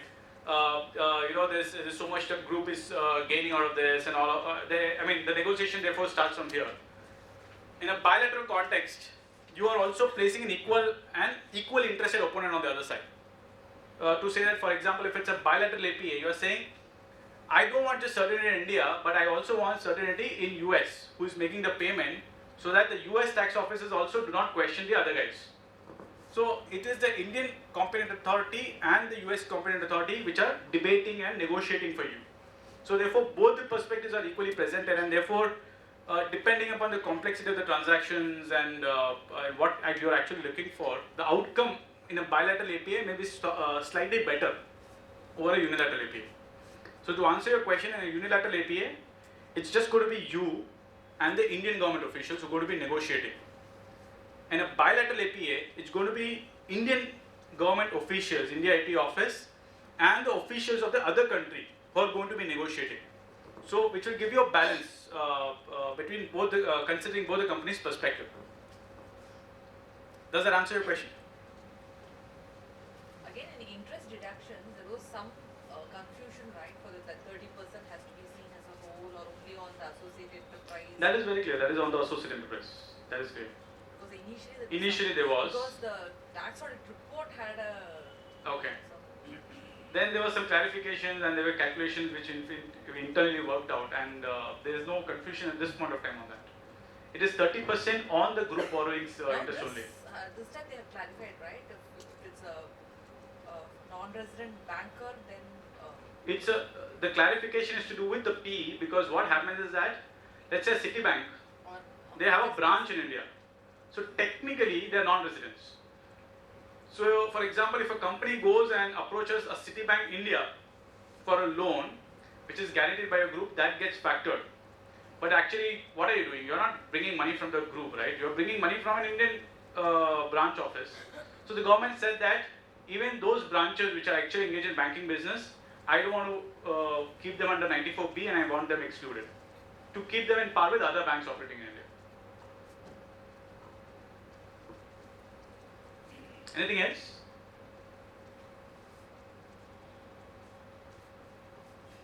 There was one client had gone,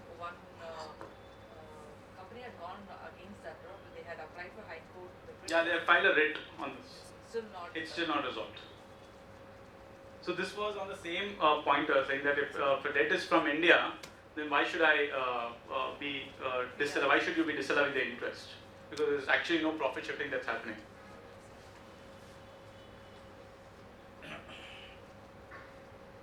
Okay, so there ends our theory. Okay. Now here is what I have for you as a fact pattern. So the beauty about transpricing is that you not necessarily have to know the law. It's all actually business and economics and logic. Most of it is, at least. So this is a fact pattern.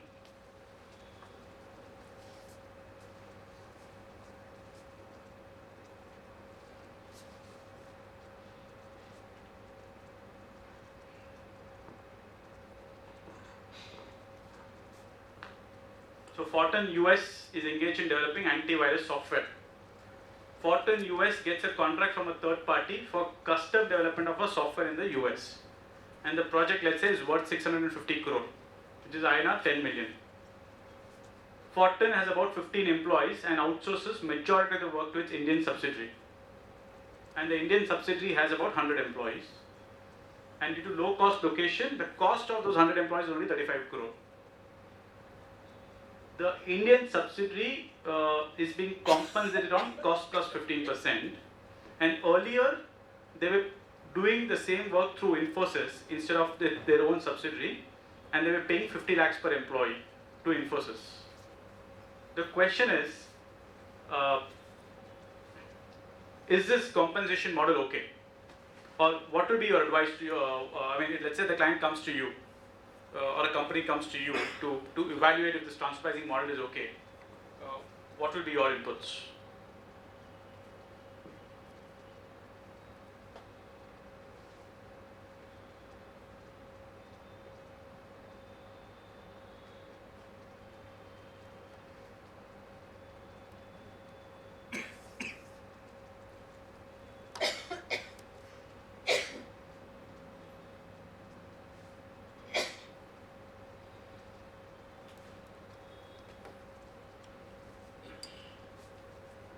Per se, the Singh officer may try to see because you earlier compensated the Indian employees 15 lakhs per employee, but now it comes to 40.25 lakhs or something. So if the same 100 employees per employee thing. But for the reduction, if you can substantiate by way of I have more control over the quality. So how moving from one place to other, I'm able to save not only in terms of money, but the role played by the parent company. If it's Infosys, then I don't. There are people who can not only paying for the employee, but also the Infosys has to oversee the project. The control of the project was with Infosys, but here it's a parent company which will have to control the employees in a way, directly or indirectly. So the role of the parent company would be much more. So that is the reason why the compensation is less than what they used to pay. One line of. Absolutely, you're moving in the right direction. But is there any other view? This is a logical question, and it typically happens. It's very simple. That's how India is thriving, right? Today, for example, let's say there's a US, let's say 10 guys come together, they ideate on a project or a product, and that product, let's say, becomes a blockbuster. The second thing that they're looking at it is, how do I reduce my cost, right? And they look at India as a destination for low cost, wherein the talent is very high and the cost is also very low. And they see, okay, fine, they initially test the location. So therefore, for testing the location, they will not right away put their own company. They'll first go to a third party. And the third party, for example, will be like Infosys. Infosys will charge them an amount, they'll test it. Then eventually, for example, they find that yes, the experience has been good, the guys are talented and doing all the right work. They're doing the work that I'm telling them to do, they're also doing the work which I'm not telling them to do. Okay? So therefore they say, okay, fine, it's a good business case, let's set up a company in India. Okay, and hire our own employees, because with our own employees we'll be able to save money. Infosys is making a profit out of us, correct? They are spending on marketing, they have their own processes, they are spending on their brand, such a big company, and therefore they are making a profit out of us. So let's save our cost and set up our own company, let's have a higher, bigger infrastructure, and all that I have to do is, okay, pay them what? Cost plus 15%. So is there a problem with this? Again, if this 15%, if I can have comparable companies which are making similar 15%, what is the problem? Whether I save or not? If other comparable companies are also making 15%, what is your problem?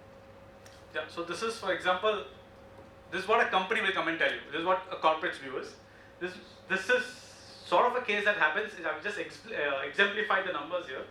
No, But as long as you I'm have also looking for comparison. another view. There's something in this example. So let's say cost plus 15%. So what happens? It's also the risk and reward. So what the risk the US company assumes. Okay. That is also question, because the value of the project is very huge compared to what the payment to the Indian company. So it depends on what the risk they are assuming compared to the Indian. Absolutely, you're moving in the right direction, sir. So what is that we're missing out here? What is the message that we get out of this example? So this is what ma'am said here is a company's or a taxpayer's perspective that, come on, other companies are making 15%. I've got 100 employees here. I'll pay them cost plus 15%. And I'm done. What is your problem? The US company could be having the base knowledge and only the customizing for different applications or something like that is getting done, which is with little less in terms of complexity or something like that. So they I are will. also So I will doing tell you the a facts. knowledge I will tell you the facts. Okay. So a lot of us would have seen the Social Network movie. Yes. How Mark Zuckerberg got actually the project, which was ideated actually by somebody else, but he got the idea because he knew how to do it, and he developed the software. It's just that because of the way he worked, he was able to eventually claim ownership of the software, and that's how he became a billionaire. So US lab, for example, what happens is that, let's say there are 10 guys coming together, they may have a brilliant idea and they're very good at marketing. Okay? They might sell the idea to someone, but they might not know how to execute that idea. I need talent. For example, I and me can both talk about an app that we want to develop, we can think of a design, we can think of this is what the app can do, but I don't have the expertise to develop an app. So what I do, I'll say, okay, fine, I know what the app has to do, I know how it has to look, I need guys who can do the architecture of the app, and those guys I can find in India. Okay? So I figure out an Indian guy and say, okay, fine, this is what my idea is. Can you develop this from India and give it to me? And I'll pay you whatever your competitors or comparable companies are making. You be my employee. And let's say this is the fact here. Then what happens? But by having a subsidy, the US company is also taking a risk. Because if it's Infosys tomorrow, you can shut shop, you can just stop the order and go away. But in case of a subsidiary, you still have the US company as a subsidiary, it takes more risks in having a subsidiary or in terms of. So net what you're saying is cost plus 15 is enough. That's what you're saying. Okay. Make available. But Make available in this context. So I'm not even getting into the law. Okay, I'm just asking, throwing a very economical but question. there is one, again, it's just thinking. The tax officer may say the IP should be here in the sense. Is it very simple? Simply, as she said, it's just a low-level job, or they have the idea. You have the if you are doing the architecture here, is it a BPO or a KPO? If it's then Okay. in that case. So you're saying everything. Now, for example, okay, now I'll just give you a perspective here, okay? Now, this discussion that ma'am and I are doing, should it be a cost plus 15? If, for example, let's say my competitors or comparable companies in India, Infosys, is making 25% profit, okay? So should I compensate the subsidiary at cost plus 25? Should I compensate the subsidiary at cost plus 20? Should I compensate the subsidiary at cost plus 15? Ma'am is saying it should be 15. You can't compare it with Infosys because Infosys takes a risk and you are not taking the risk.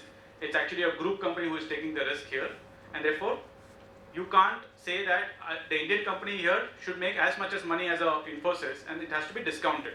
That's what ma'am is logically saying. This is how. He is having an establishment here in India, means if he is going to liaise with Infosys, he is taking the benefit from Infosys for the establishment that they have got. Correct. Here he is putting up an establishment, so there are some risks and rewards that come with it. Okay. Now, Turnover and volume difference. volume For difference. example, TCS will be making those like 100 crores to 200 crores. Probably you have created your own organization and cost will be comparatively lesser. Perfect. So this is also a valid answer. We are saying Infosys is a huge company, okay, and they would have built processes, they would have a lot of efficiency in the way they do work, and it's a big brand, therefore they might also command a premium, and therefore their profit is bound to be higher. And if you're a smaller company which is just 30 crore, then you can't compare your profits with an Infosys profits. This was a point which was in fact rightly pointed out by tax officers, they were rightly pointed out by courts, it was rightly pointed out by taxpayers from different perspectives depending on in which favor or whose favor the point was going. And to give you an input, this is exactly the kind of debate that was happening, let's say is happening today, was happening yesterday. Okay? But again, we are missing one big point. What is that point that we are missing out? Which is the debate which is going to happen tomorrow. 15 employees, 100 employees. Okay, you're getting closer. But you're missing out a very important point. They are just the marketing guys. These are the ones who actually do the job. Still getting closer, but you're not getting to the point. What is India missing out here? How about Human the capital. profit Generation of attrition? value is only from India. Value. Profit attribution is happening. No, that's why we are talking about whether it should be Value creation is 15%. in India. So what? So what are we missing out? What is India missing out? As per safe harbor or some. Sorry? Location savings. Location savings. Okay. Okay, we'll also come to that. Sorry, you made a point. As per safe harbor, it should be cost plus something. Okay, so this was again a relevant point, but we are again missing out a point. Let's just think economics and business. Let's forget the law. Profit between Profit should be maximum where the value is generated. Sorry, sir? profit between US versus India. Perfect. Sorry, you were also saying something. Just- So just look at the example, optics. Forget law. How much the entire project is worth? 650. 650 crores. Okay? 10 employees, project of 650 crores. 100 employees sitting in India actually doing the work, possibly delivering the work. How much is coming to India? 35 crore. Okay?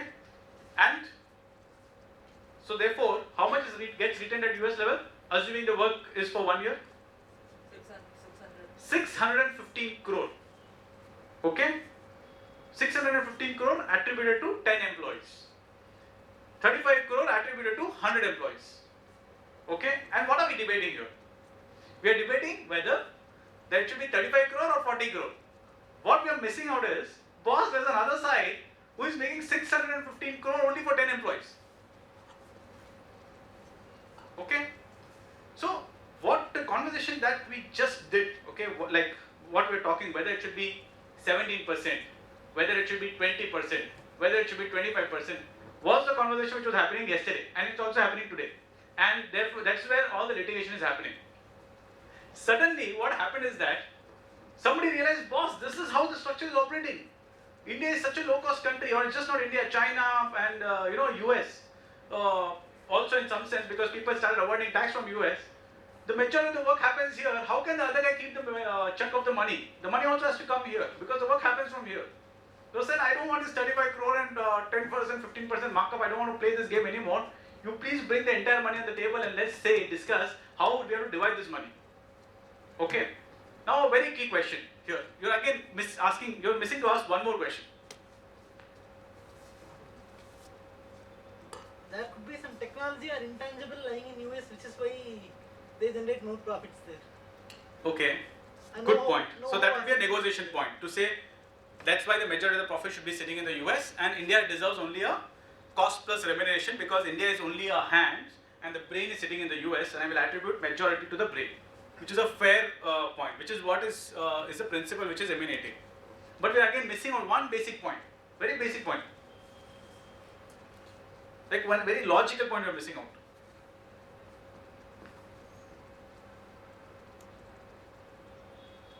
Just think from a compliance perspective. We are doing this debate. Okay, now I gave you a whole story. How much this project was worth, how many people in US, how many people in India, how is this entire work happening and everything. How will the tax officer, how will anybody get this information? From CBC reporting? Perfect. So that is, for example, now if you go back, so I'm linking this with BEPS action plan, okay? Now for example, when BEPS started, this is one of the realization that was there in the context of which people realized, okay boss, people are doing actually base erosion of profits using some tool by saying that, making an artificial structure that, the brain is sitting there and therefore it should deserve majority of the money and because just the work is happening here, it should be cost plus 25. And all of this got highlighted and they said we don't agree with this model. So let's rewrite the transparency rule or let's give more supplementary guidance on the transparency rules. In that context, the OECD guidelines therefore got supplemented with some additional guidance. That is what is article action plan 8 to 10 is about. Okay. What additional thing that came out is, okay, we have to do this conversation. I need the data. Where is the data? So for me to do this conversation, I need to know how your entire group operates, what you are doing, what the Indian subsidiary is doing, what your other group companies are doing, how many employees there, what is your capital there, what kind of assets you have there, what is your revenue, what is your profit, how much is profit here. I need this data. Do I have this data? The answer is no. Okay, initially in the past, an assessing officer will come and ask you this information. You are a corporate company in India. A reasonable response, it's only fair that they'll say, I don't have access. Boss, I'm a subsidiary. Where did I get this information? My holding company will have this information. I can't go back to my holding company because the holding company is not obligated to report all this information in India. And if I go and ask them, they'll fire me. That's the least consequence that's going to happen. So therefore the OECD, the entire members came and said, okay fine, we need this data, so let's make it obligatory for large groups which have a turnover of more than 750 million euros to report this information to the tax authority of the relevant country. That's a quantitative information. So it will be an information in one table kind of a thing to say these are the revenues of each of my subsidiary, these are the number of employees, these are the profits, which will make it very clear. Okay, if a company has 10 employees and reporting significant revenue and profit, which means that company needs to be investigated further. Why? The question needs to be asked. Then they introduced one more report called a master file. This is called a country by country report, wherein you have to give all the data in a table kind of a format. And there was something called a master file. Master file, it said, okay, you also start giving me qualitative information, that is what is your company doing, what is your subsidiary doing, what are the kind of transfer pricing arrangements you have, what are the policies that you have, do you have any tax issues in any other country, do you have an advanced pricing agreement in any other country. So that is the context in which all of this information came. Now here is what the transfer pricing regulations are improvising into. Okay, currently, so the debate that we just did is the debate that is happening today, and it was happening yesterday, or all this while from assessment 7, 8 and onwards. The debate that is happening today is how this entire money of 650 crore needs to be divided. Okay, and this is what the revised guideline says. Just because somebody says that I am the legal owner of this intangible, okay, I am the brain, I am the legal owner of the intangible, does not entitle a company to the entire full chunk of the supernormal profits. For you to be entitled to supernormal profit, you should be doing three things. One is, you should be undertaking what is called as an economically significant functions. Okay, which means the important functions to do with the earning of this money should be performed by you. You should be taking what is called as an economically significant risk. That is to say that most of the risks which are involved, which are important, should be assumed by you. And you should have contributed to the economically significant assets, which means the important assets which will go on for you to get this money. And only if you are doing these three, you are entitled to the residual or the supernormal profit. Therefore, the Indian government has also reacted to this and also issued supplementary guidance. There was a committee which was formed called Rangachari Committee. This happened in 2013, and Indian government also has issued a circular called Circular 6 of 2013, wherein they are reiterating the same thing. They are saying, for me to do this kind of a conversation, okay, only this kind of a conversation, to say this much is the markup that I should be making and why it should be just 15, why not 22, because Infosys is making 22. I am okay to do this kind of a conversation provided the economically significant functions, economically significant risk and economically significant assets are held by the group, and you are not involved in all of this. What you are doing is more of execution of what is being told to you.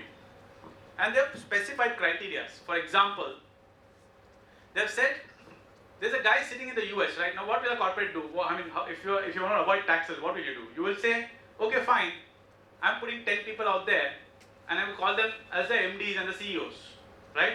And I'll say the Indian company is operating and reporting along with these CEOs, and therefore these guys are undertaking the economically significant and relevant functions. To supplement to that, the Indian regulations and the OECD guidelines also says that for you to undertake economically significant functions, you should also have the ability and the capability to undertake that functions. So therefore, if a software development is happening, do you have the technical capability to do it? Are you a software engineer? What is your qualification? All of that is something now the rules are developing into. This is what, for example, was introduced in 2013 and is now slowly picking up with BEPS action plan. So, assuming those facts are not there, for example, let's say the Indian company is conceptualizing and doing the work on its own without too much of supervision from the group, then we will not be having this conversation anymore. The conversation will be, let's talk about the 650 crore, I'm not interested in this 35 crore. So that is where, when you prepare a transfer pricing documentation and for representation before the tax office, these newer aspects which are now coming up and which is evolving becomes important. Okay. I'll move on to a next case study now. Any questions here, any statements, anything anybody wants to say?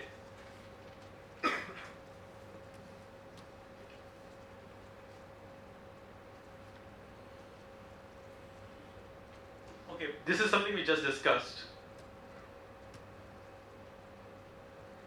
Let's talk about this. This is another argument which the Indian revenue or something that the Indian government makes. Same example, this is an argument which is coming in. Assume we conclude that the Indian company is only doing execution and group is doing all the economically significant functions and it is entitled only to cost plus 15. Okay, so once that happens, this is another line of argument which comes in from the revenue to say why India deserves a slightly more compensation than just cost plus 15. What would be your reaction?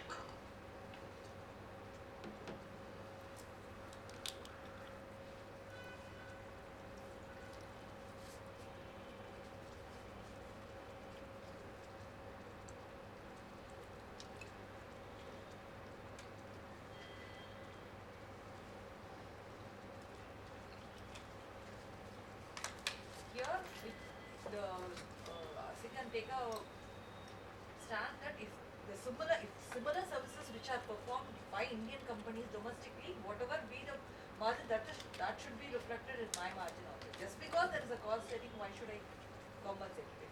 It's similar. Correct. So I'll not spend too much of time on this because now this specific debate has become a bit theoretical because globally all the countries have come together and they've agreed on a view.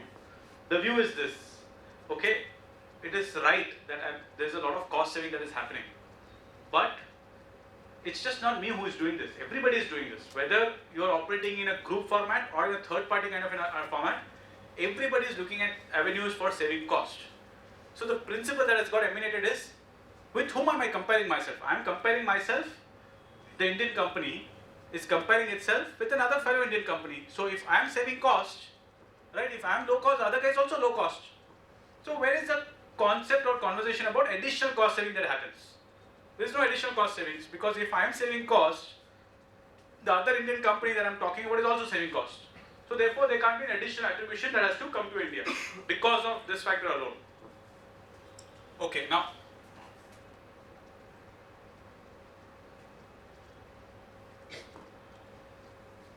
let's talk about this. This is an example we just spoke about.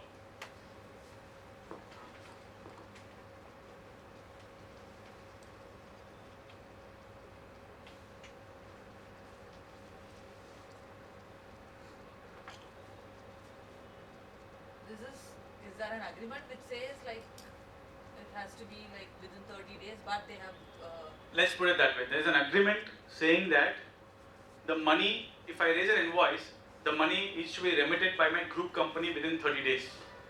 Okay, but it comes in 90 days actually. And therefore, your transferring officer will come and tell you that you are actually supposed to receive the money in 30 days. Your own agreement says it, but you have not received it. In a third party situation, this becomes a loan kind of a situation. You're actually funding your group, so you should actually get the money back along with an interest, and therefore you pay tax on interest.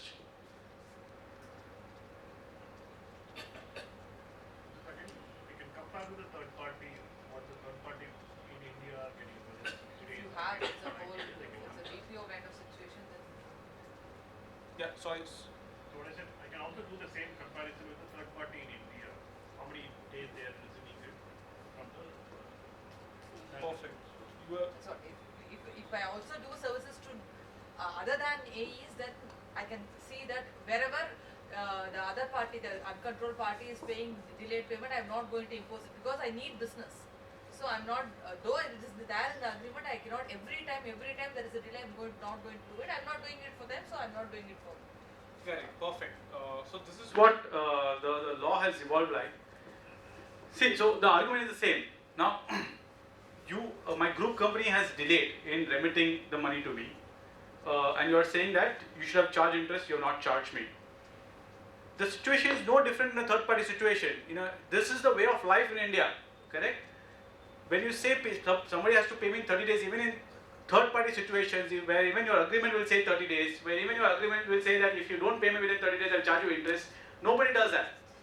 Okay, so in a comparable situation, because nobody does that, and this is a way of life as far as this country is concerned. Therefore, you cannot impose an interest in my group company's transaction. So this is where why it's a now this issue is sort of settling. It's not settled. Still, people are picking this up as an issue, and it's actually becoming a at least in China, it's a matter of debate. But if you see here, there's one very interesting point which if you the underlying this is there, which is that what is transfer pricing? In transfer pricing, what are we trying to do? There should be a transaction for which you have to. Correct. So what we are trying to do is, what the government is trying to do is, when you're transacting with your group company, okay, the entire control of the transaction is with your group. So therefore, they can transact in a manner a third party may not transact, and therefore, with that they can avoid paying taxes in a country, which could be India also. That's what. Therefore, the government says that it introduces Section 92. It said that whenever you're transacting with a group, you have to prepare a documentation and demonstrate that the transaction, the way it has been undertaken, is in the same manner a third party has transacted. That's the entire context and the logic of transfer pricing. Okay. Now, when a transfer pricing officer or anybody makes that statement, what happened here? There is He's no, gone on. yeah. Actually, they're imputing a transaction when there is none, Correct. or there is the base transaction is something. They are trying to extrapolate something else from the original transaction, which has already been benchmarked. Absolutely. And what is also happening, if you look at it, they're hypothesizing a perfect economic kind of a situation. What transfer pricing requires me to do is, I am behaving like this, a third party is behaving like this, and my behavior is not different from a third party's behavior, is what transfer pricing requires me to do. What a transfer pricing officer or tax officer does is, you are behaving like this in a perfect economic situation. That is, if everybody is perfect, this is how the economics operate. Somebody will charge interest. Why have you not charged interest? Is what you're trying to impose on me. Okay, there is a slight difference between the two. You understood, right? A perfect economic situation will warrant that if you're coming to my house and I'm offering you coffee, which means I have to charge you. But do we do that? We don't do that. Right? We go to a client or a client comes to us, they meet us, we offer them a coffee. In a perfect economic, theoretical economic situation, boss, you should recover that money. We don't do that. So there's a difference between a practical economy or the way things happen and a theoretical economy. This is a theoretical economic situation. In a practical situation, which is what a transfer pricing regulation requires you to do, nobody charges interest. And that's why the courts have also agreed that unless a third party is also, you are able to figure out, okay, boss, this is what the situation is in the industry and everybody is charging interest, and you are the guy who is not charging interest, then only it can be, the interest can be imputed. And that is also, it is TPO's responsibility to evidence that. Now, one more important question, okay, this is something which is important and it's a learning for us also. Most of the situation, what happens, as I said, a transfer pricing as a law requires us to say, this is how I have behaved with my related party. In a third party also, this is the same behavior has happened, right? And largely the comparison happens at the profit level. Now, for me to get into all this, we spoke about whether he's charging interest or not, please determine and all of that, right? And then only when he's charging interest, somebody can tell me that I should have also charged interest. Where is the data? Okay, so all that you will have for a comparable company when you go is a public domain, is an MCA, which wherein any company is required to report its financial statement. You can download that. Some cases there will only be an extract available. Some cases it's a comprehensive report which is available. That's it. And there are databases which again extracts the information only from the MCA. Where is the data? Nobody reports, right? Nobody reports the contractual terms in the financial statement, and that's the only document which you will have to access and evaluate whether I should charge interest or not. So how do you get that data?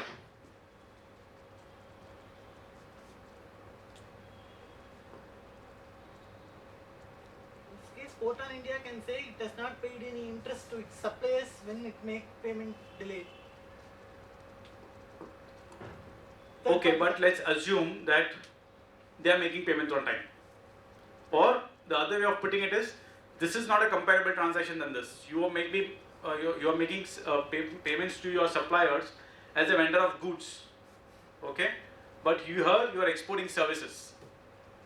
So let's say somebody says these are not comparable, and you tell me in a comparable industry, people don't charge interest. How do you evidence that? You have to demonstrate that, right? Because you have to claim or substantiate the other way around, whatever a tax officer claims. So how do you get that data is a question. From days of sales outstanding showing on the financial statements. No, but how do you know, let's say the comparable's credit period is actually lower than yours. You are actually getting the money in 90 days, but the comparables are getting it in 70 days.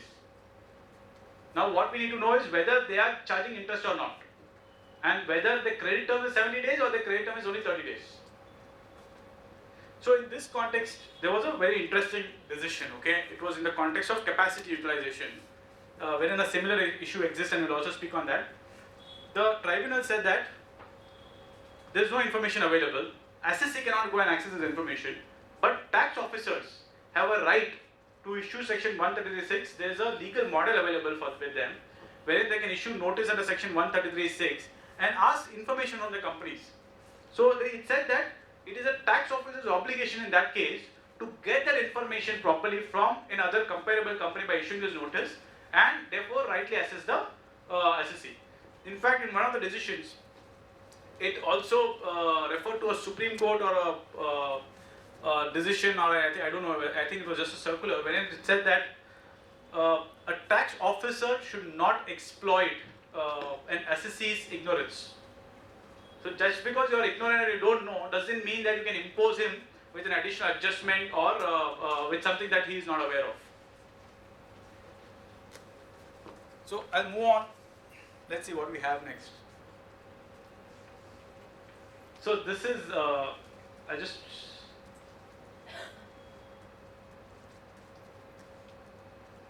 okay.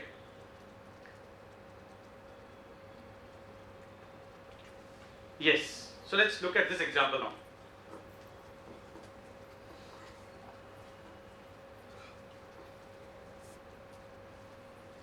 This is the model, okay?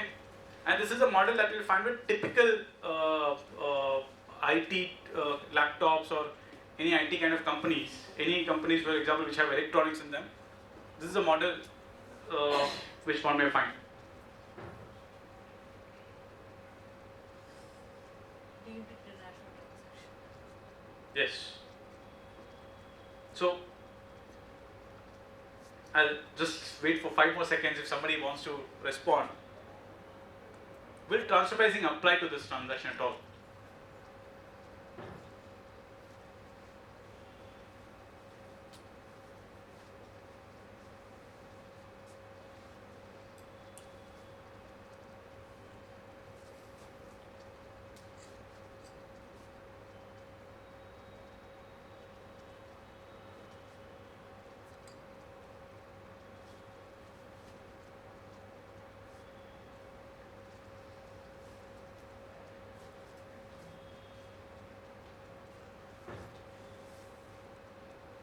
What do you think?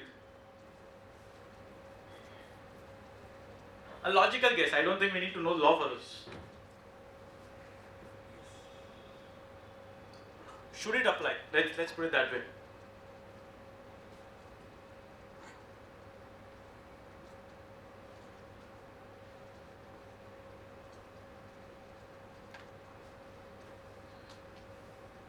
So it's very logical, right? For example, let's say let's say the law is that if you are transacting with a group, then transfer pricing provisions apply, and therefore you are required to show that your arrangement with the group is not different from how a third party will arrange. What will a logical or a smart businessman do? They will say, They'll get the third correct, they will say, this is group, this is India company, okay, something has to transfer here from here, let's say the value is 100, okay, but they want to say, I want to transfer 1000, okay, to shift my money here from here. If I do it directly, what happens? Transfer pricing kicks in. I can't do it. Somebody is going to come and question. What will I do? I'll put a third party here. Okay? I'll transfer the money here, and this guy transfers money here. Sale of goods transactions, rendering of services, whatever it could be. Okay? Happens? How do you avoid that? The government comes back with an amendment. Correct? So, correct. So it says, So this is the amendment about. The government said that, or the law says that, if you are transacting with a third party, okay, it does not really happen that way. Okay, nobody is here to avoid taxes, but it typically happens like this. Let's say more majority of the company, let's say you take Apple, you take any electronics, you take Samsung. Today nobody is into manufacturing. Everybody is focusing on IP if you're in the US. And the entire world has got decentralized. So they look at which is the best place for manufacturing my phones, which is the best place for selling my phones. And they really don't have to have their own company in those countries. They're actually third-party manufacturers who specialize in giving you these products at very low cost in exchange for a good consideration and by just telling them how you need to do it. So most of the companies, for example, they might be in US, they might be in UK, they might be in Ireland. What they do is they engage a contract manufacturer in China. Okay, example could be Foxconn. Foxconn is a contractor for Apple, right? They will say, I know this is my product, this is my model, these are the piece parts it has. You please assemble it and manufacture it for me and give it to me. Okay, so they will contract with the Foxconn China to manufacture the phones, and they'll say the phone does not have to come back to me. My group companies actually are placed all over the world. I'm giving you a commitment of this many quantity. They will come and buy this from you directly. Correct?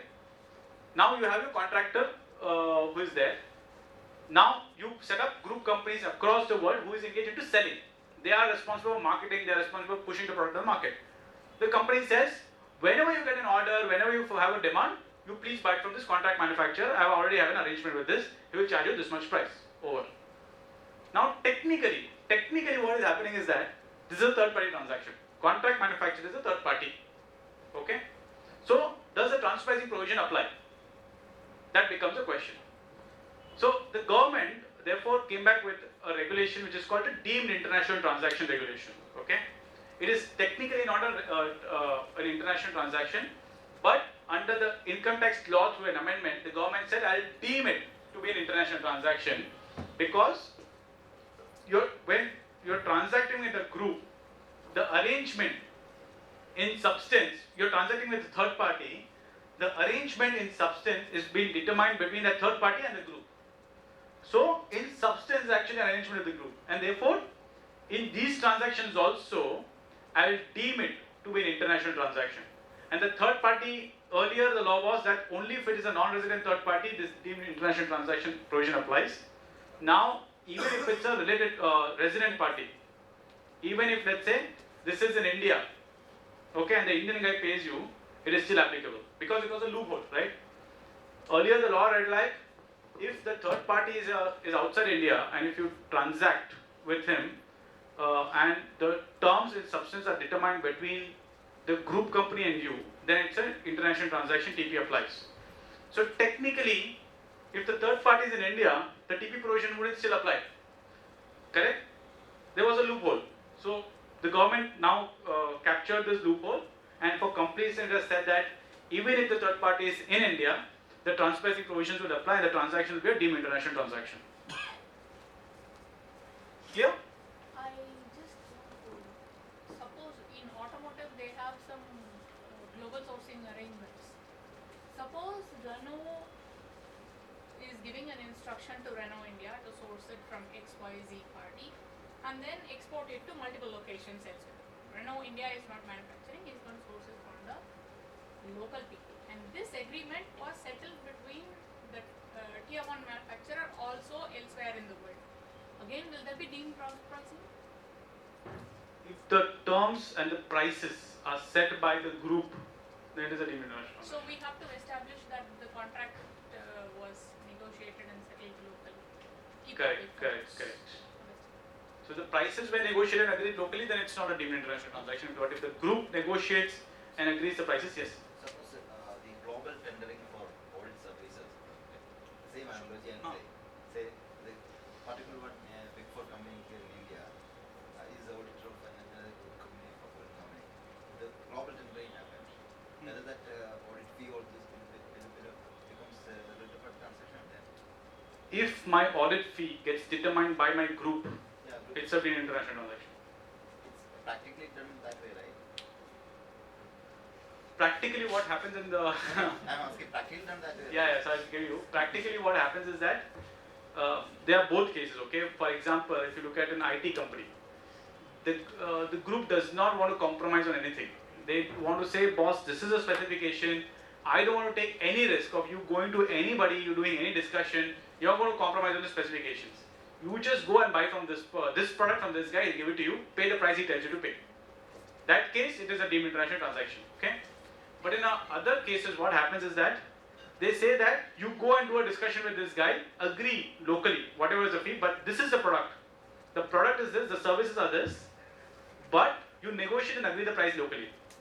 In that case, it is not a deemed international transaction. Both kind of situations exist. One context I say, the global CFO asks the CFOs of group companies, get the record for the audit. Okay. And they aggregate, and global tender is invited. Okay. And based on this, the Indian fee also, the compromise happened across the globe. Okay. So in that case, because the prices are agreed locally, and it's not agreed by the group, they're just doing consolidation, right, and comparison, then it will still not be a DIT. The only slightly tweak is, if I'm not given any option, boss, you go to this guy, you just get the fee code and pass me the information, then it becomes a deemed international transaction because I have not negotiated and agreed. The agreement is done by my group.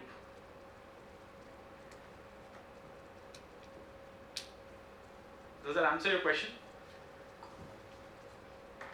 So, to answer specifically, both kind of situations exist. It's not that it is not a very straightforward modus operandi. This is how it operates. There are both types of situations that we have seen. There are times when, you know, even in an audit situation, the other countries' partner might come back and say that, you know, we have agreed this fee and this is the price that we should do this service. That's a deemed international transaction. And the engagement, in fact, there's no question of deemed international transaction there, because in most of the situations, your engagement letter will be your group only. So I will not say, because you have agreed the price, I will do my engagement letter with you. So it's an intra-firm engagement letter. So it's a straightforward international transaction, not even a deemed. I will put it. I don't know, they should be. They will likely be. They will likely be, it all gets captured in the system.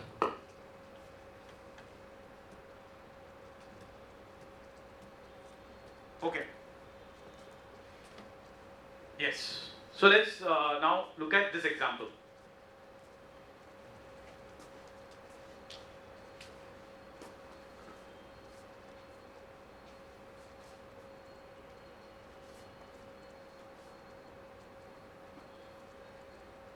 Again, one more question. This is the automobile industry. Sorry? Automobile component manufacturer. The Korean company has a subsidiary in India. They have, globally they have tied up with all the global players, for all these players. They supply some component and manufacture in India. They can sell only to, the group company in India can sell only to the Hyundai here. Okay. And the prices also determined at group level. Global level. Global level. Okay. Whether in 3CB, the transaction between the Hyundai India and the Indian subsidiary need to report in responses. Yes, if the prices are determined at the global level and you have no say on the prices, it's a very clear-cut deemed international transaction. At least purchase you have that 90%. Sales you don't even have that, right? There's no threshold. Even if it's a 1 rupee transaction for which your group has negotiated and told you please enter into this transaction, and you entered into that transaction, it's a deemed international transaction. It's very straightforward. But practically, it does not necessarily happen that way. The answer is not this simple. Because what happens is that every company will have, because see, the groups are also smart, right? They don't want, and most of these companies, at least in the manufacturing sector, they all operate as profit centers. They don't operate as cost centers. So every company's local CFO is responsible for the profitability of the Indian company, and the group as a whole is also interested in saving cost. So they will, but they are also interested in centralizing their sourcing so that everybody meets a standard and everybody is part of the negotiation process. So they will not say, okay, boss, okay, you do at this price and that's it, close it. They will invite the Indian Indian sourcing team to participate along with them, and they will go as a team to, for example, Hyundai, to negotiate the prices for different geographies, and as a team they'll agree the prices and come back. So in those cases, it becomes tricky whether it is my group who has agreed the prices or it is me who has agreed the prices. Because you will, for example, you will be a manager. Let's say there is a senior manager or a director who comes along with you. So manager can take a decision. The answer is, I don't know, maybe. Because your director is a senior in hierarchy, right? So he takes the decisions there. So those kind of trickiness comes in.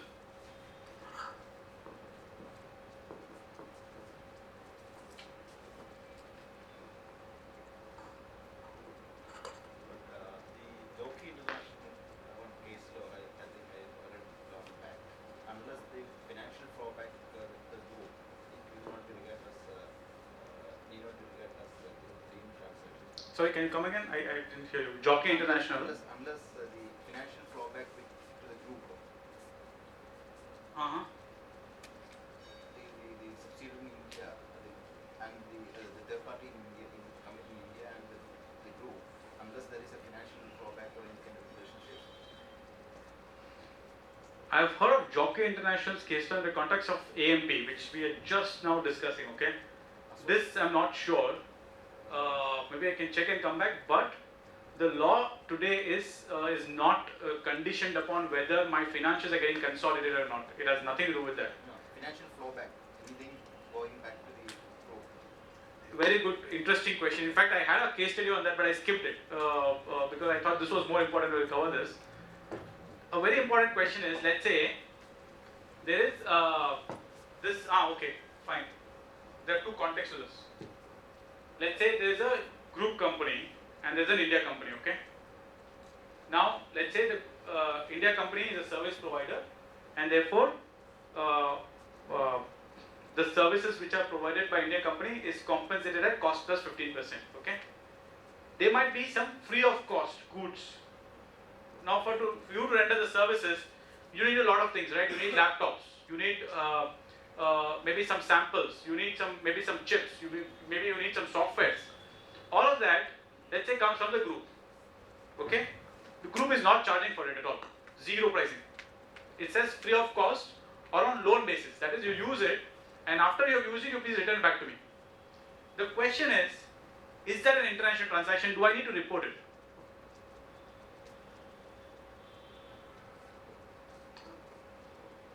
That is one kind of question. And let me ask you another question. Okay, let's say you would have heard of this.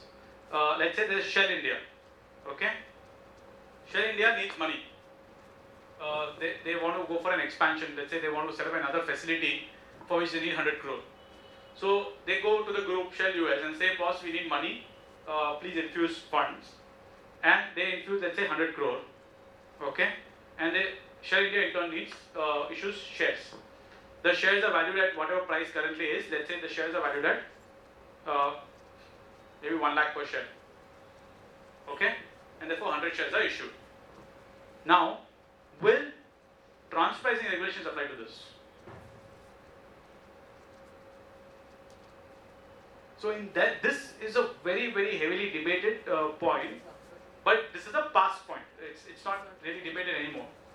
This was a very big issue for the government. In fact, it was at some point it was also getting debated at the parliament level. It would not have come as a revenue here. It would not have. Correct. So what was being debated is that, fine, I've issued the shares, I've priced the shares at 1 lakh rupee per share. The tax officer will come and say, why did you price it at 1 lakh? The actual value of the shares is 20 lakhs. Okay? So please pay 19 lakhs. So how many shares did you issue? You issued 100 shares. Okay? You have short priced it at 19 lakhs per share. So pay 190 crores as additional tax or offer it to income in India. That was the argument. As a loan, they. Correct. So they said you have actually given asset worth so much for a price less for a lesser price. Therefore, I deem the difference as a loan. And please get the money back, which you have excess issued, plus until you get it, please charge interest on that money. Now this is a very, very discounted number. Okay, the actual values were very, very huge, and there were two cases. You would have heard of this in newspapers. There was Vodafone and there was Shell. These were the primary matters, and then there were a lot of other cases which were getting picked up because of the two issues. What is your point of view? Anyway, it would not have affected because. Correct. So the point was, okay, what is happening here? I'm issuing shares, okay? You're trying to apply transfer pricing to this. What does transfer pricing do? When you see transfer pricing, the reason why transfer pricing provisions exist in the Act is it's an anti-abuse provision. That is, when you compute income, okay, you have to do compute income factoring chapter 4A to E and F. When you are transacting with a group company, that income computation may be influenced.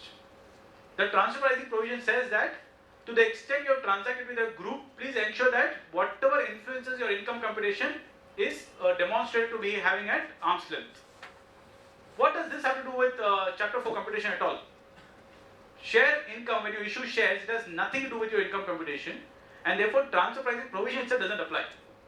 This was a matter which was taken up, it went up to High Court, and the High Court actually agreed with this position, that it has nothing to do with transfer pricing, there is absolutely no implication, because there is no income element, and it said matter closed. In fact, the government also later agreed, and it should circular, that you please stop picking up cases based on this. Because there is absolutely no income, this is not the intent of the section.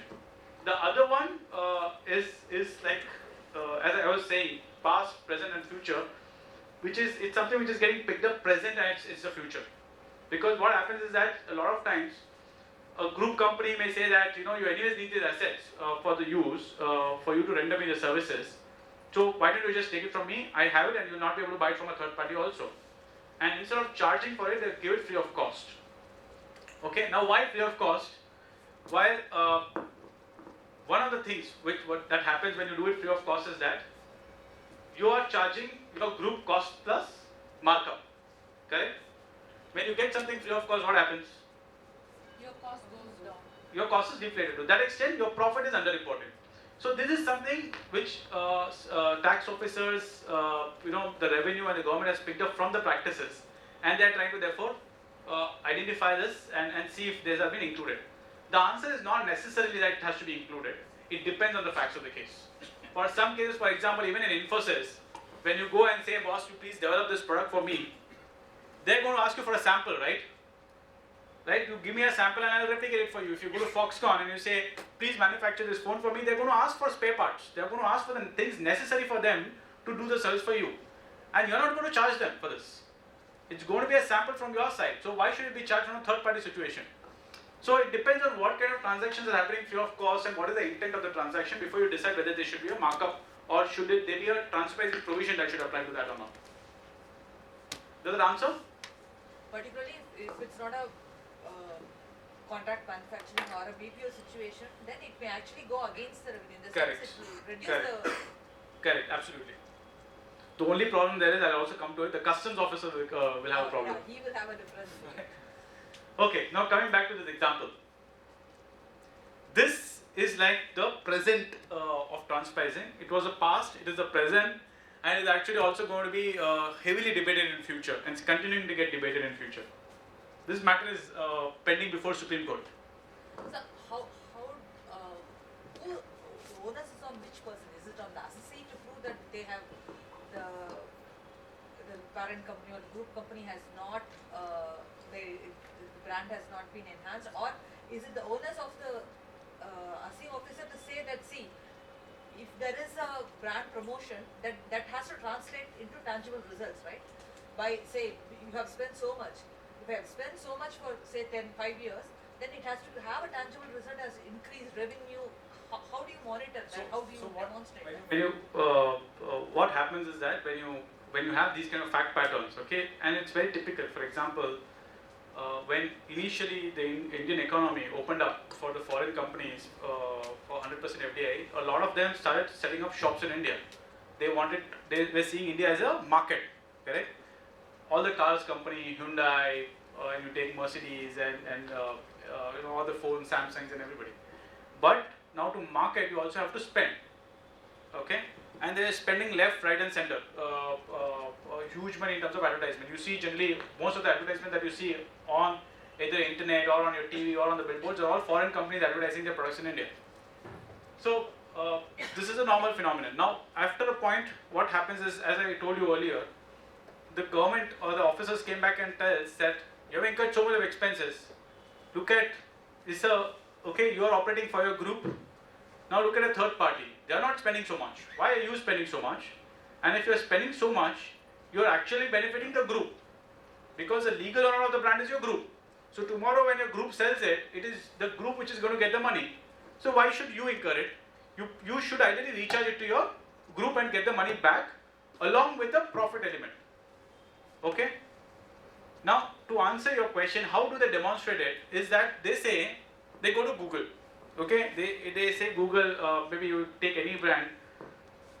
They say brand valuation of this group for as of this date will be XYZ number. Let's say it's $100 million. Let's take in the case of Apple, it will say 150 or whatever trillion dollars or whatever. After 2 years, they'll say okay, valuation as on this date, because anyways we are doing post-mortem. We are talking about 3 years back transaction, right? There would be a difference. The brand valuation would have improved. They'll say, see, I am able to demonstrate that you are putting your efforts here and there is a brand valuation increase. Okay, now who is going to benefit out of this incremental brand valuation? Your group. Why should you incur the expenses? Therefore, I am going to disallow it, and you please recover this money along with the profit from your group. But they will not be spending only in India, right? They will be spending all over. Again, So then they'll have a calculation, sorry, to say that okay, this is the incremental, I'm not asking you to pay everything here. They'll attribute the proportion to India. They'll also have a group annual report, for example, which will be publicly reported and stuff like that. So this is just to demonstrate what the calculation is, just to demonstrate that the benefit is actually accruing to the group. The group's brand valuation is increasing. CBCR will throw some light. Absolutely. CBCR, sorry, not necessarily, because CBCR will not capture your advertisement expenses. No, not that. They may have the advertising expenditure alone part somewhere. Correct. But see how other areas they have Right. fared in terms of growth in other markets as well. If India is also growing the same range with other developing countries, probably then Yeah, possible. the profit margins are similar, then they cannot ask the incremental. Yes, so that is one argument. Okay. suppose the product is of premium, say premium the premium, and it requires more advertisement. Why are you compare with Maruti this thing, the advertisement expenditure and ask for AMP? So let's say, okay, so let me just slightly modify the example. Let's say I'm comparing it with premium brands, okay, of India. We also have Tata Jaguar, right? Let's say I'm comparing it with that, and still you are higher, because Tata wouldn't be spending that much, and you are spending that much. So, what will be your reaction? What do you think will be the logical commercial answer to that?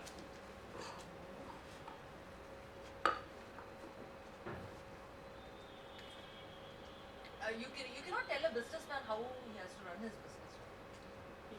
Yeah, that's one argument. In fact, it's been upheld by High Court.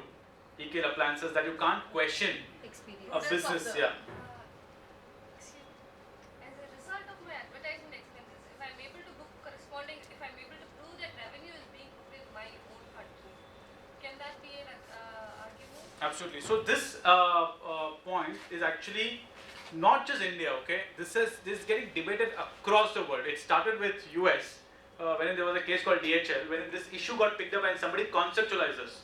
Okay, and as we are all Indians, we read a lot, right? So the Indian Tax Office read that case and it was figuring, where do I apply this? And they started this.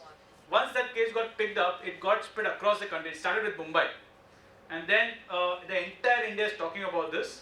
The matter is currently before the Supreme Court. And I'll tell you what the issue is.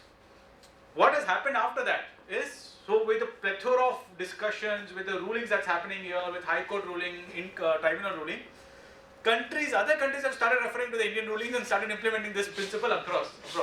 So if you go to Malaysia, they will refer to the Indian ruling, saying that in India this is happening, and they will refer to a Maruti Suzuki High Court decision and a Samsung decision or a tribunal decision to say that you are doing marketing intangibles here. For my references, I am referring to the Indian decisions which have actually analyzed this issue in detail. Philippines is doing this, Indonesia is doing this, Japan, I'm not sure. Sri Lanka is now actually getting into audit, but they already have this thought in mind. Okay, so these are the three countries that I know they are doing it. Okay, and they are referring to all Indian judicial precedents. But the argument is, like how you rightly said, it depends whether I'm actually promoting the intangible of the group or not. When I promote, what I'm actually promoting here. Now let's get into the economics, okay? Let's leave the legal aside. What am I promoting here? I'm a distributor, correct? What I'm promoting here is my market, not the product.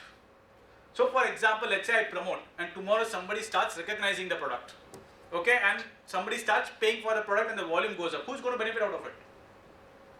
It's actually the Indian company which is going to benefit.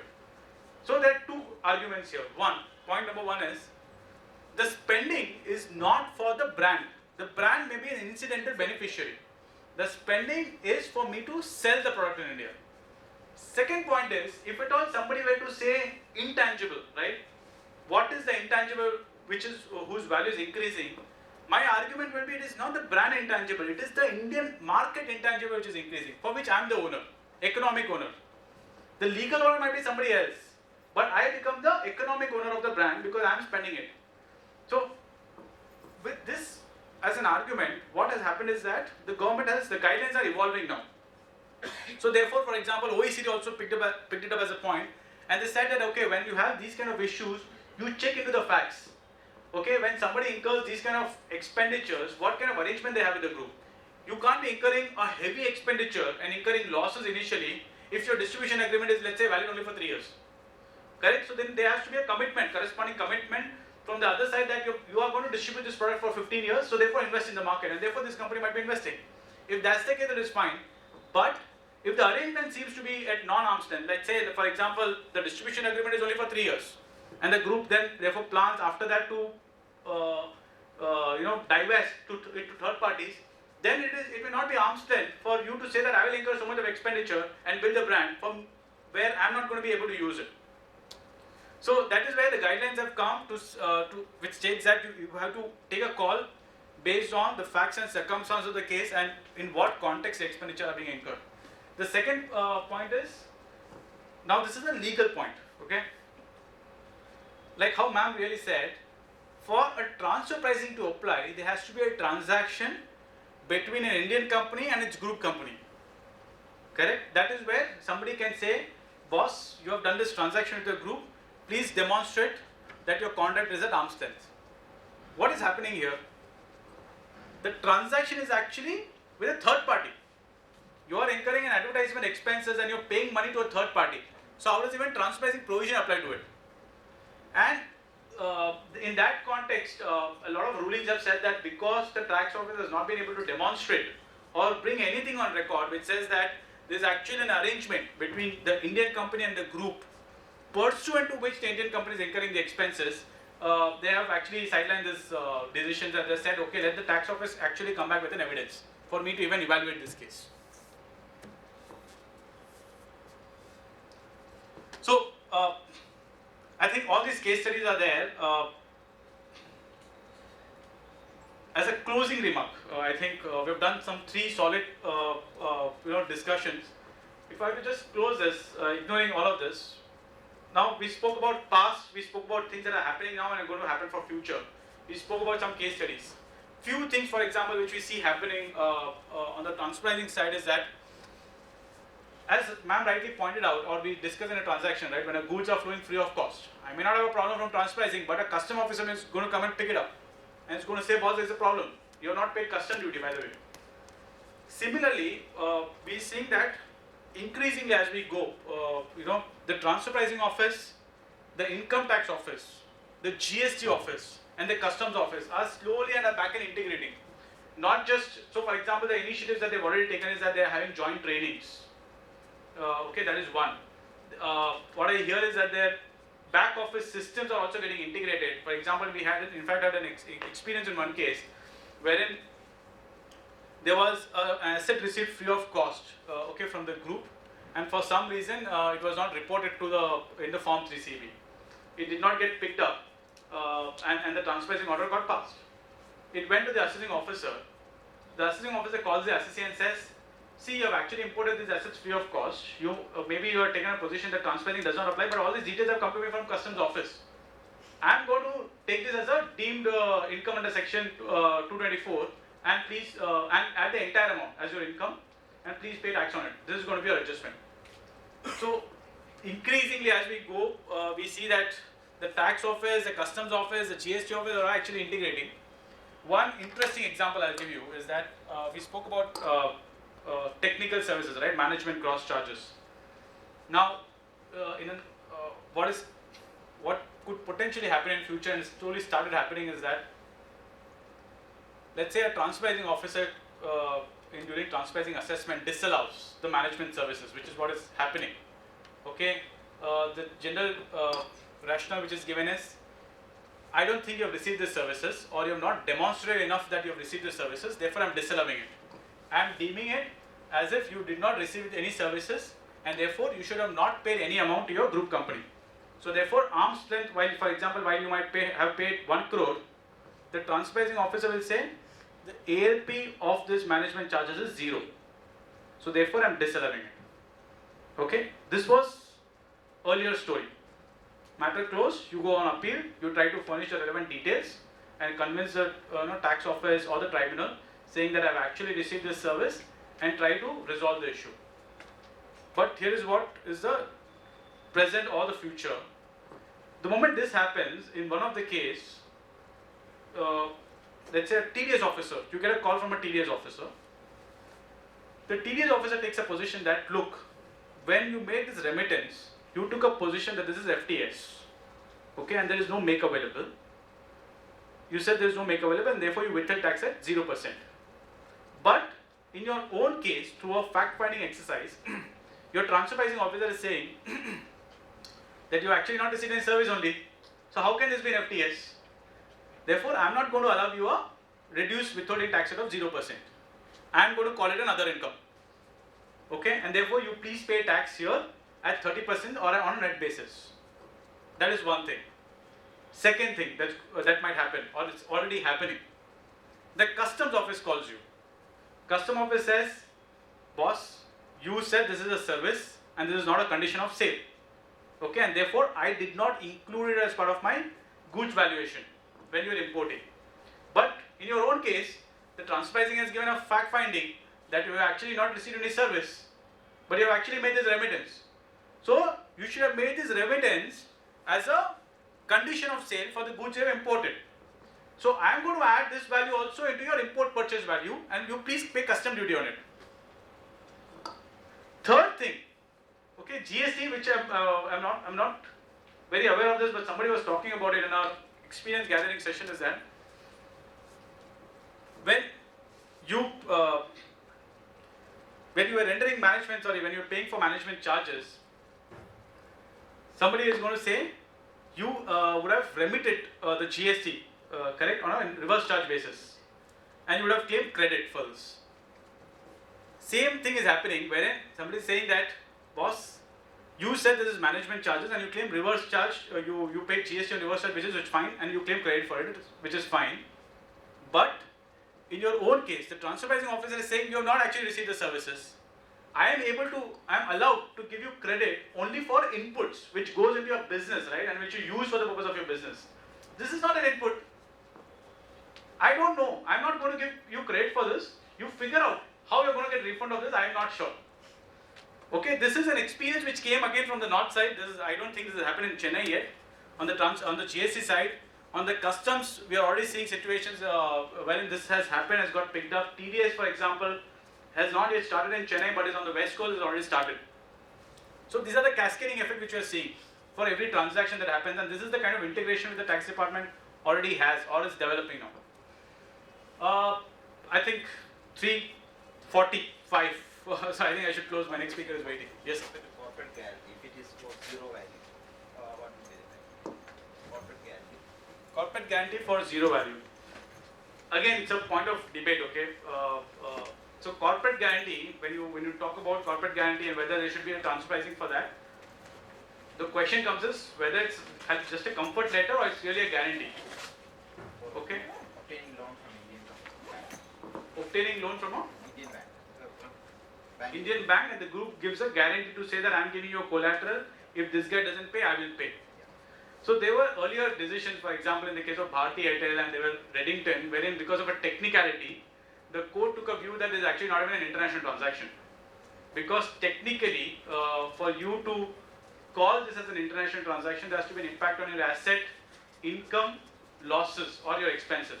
But in the context of guarantee, if you're not paying anything and if your charge is zero, then there is absolutely no impact on your income, asset, or losses. It's only a contingent liability. It's only a contingent liability. But in my view, it is an international transaction, and whenever a guarantee is involved, it is only prudent to pay for the guarantee and determine an arm's length charge. Even But if again, they're not paying, at least it's reporting is better not to be on the safer side. correct. And one more point You is, will give if the company is going to be new, unless a group which is formidable, big in size, unless he guarantees, how can they further activities for the local new entity? correct. So there's also an argument that this is a shareholder activity.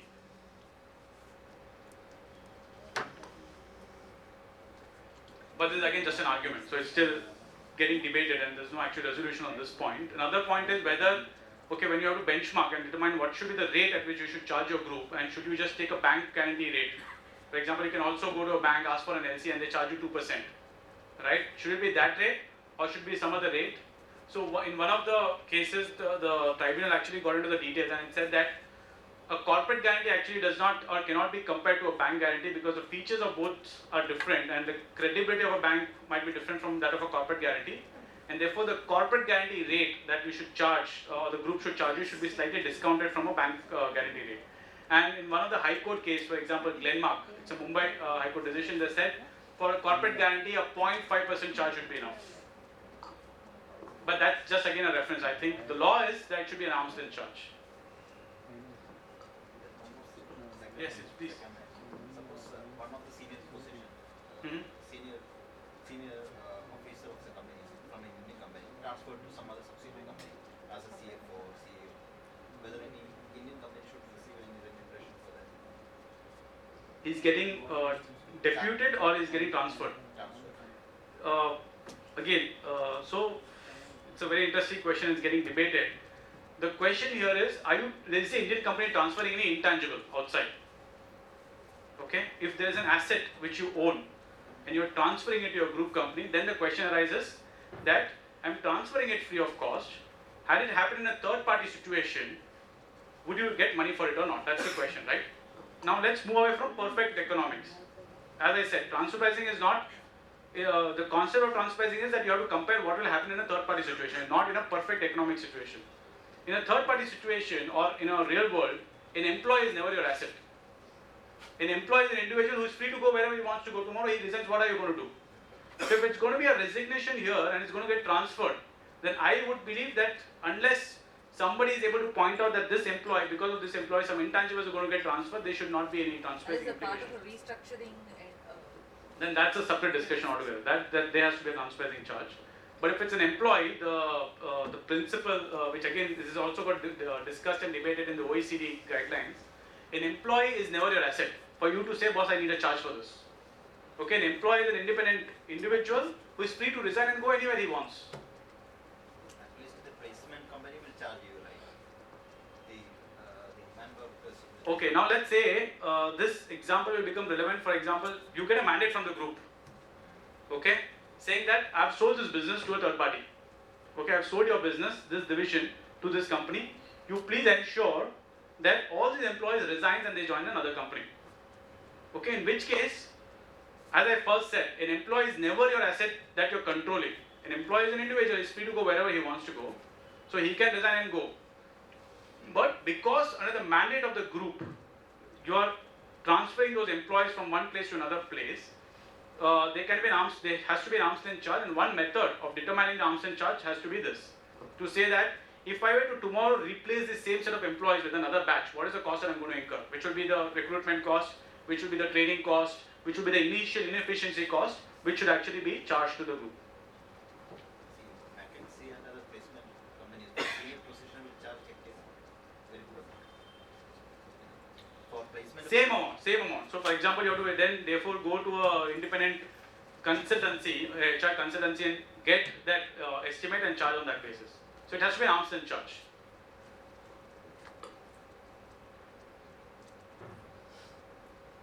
If the employee is getting transferred under the mandate of the group. But internal transfers, there again it depends on the facts. If it's just a transfer, for example, we see a lot of situations, right? People resign and they say that I want to move out of the country. It's not in your control and it's never your asset to control. So therefore there, unless somebody says that there is an intangible which is getting transferred because of this employee, I don't think there's a transaction at all in the first place for a transfer pricing provision itself to apply. There is a concept called assembled workforce. Maybe you can read about it in OECD. The question was, let's say there is a situation where you have a group of employees with you and they are extremely well talented, okay, and that itself will represent an asset, right? Because you have an ability to do things which others may not be able to do. So when you are transferring or when you value the organization, do you put a value to that assembled workforce also or not? Was the question. There, based on discussion and evaluation, they came out with a view saying that even an assembled workforce is never your asset. It's a set of employees which are never your asset and it's not, you cannot control them. Therefore, a transfer pricing, it cannot be said that that's your intangible asset basically.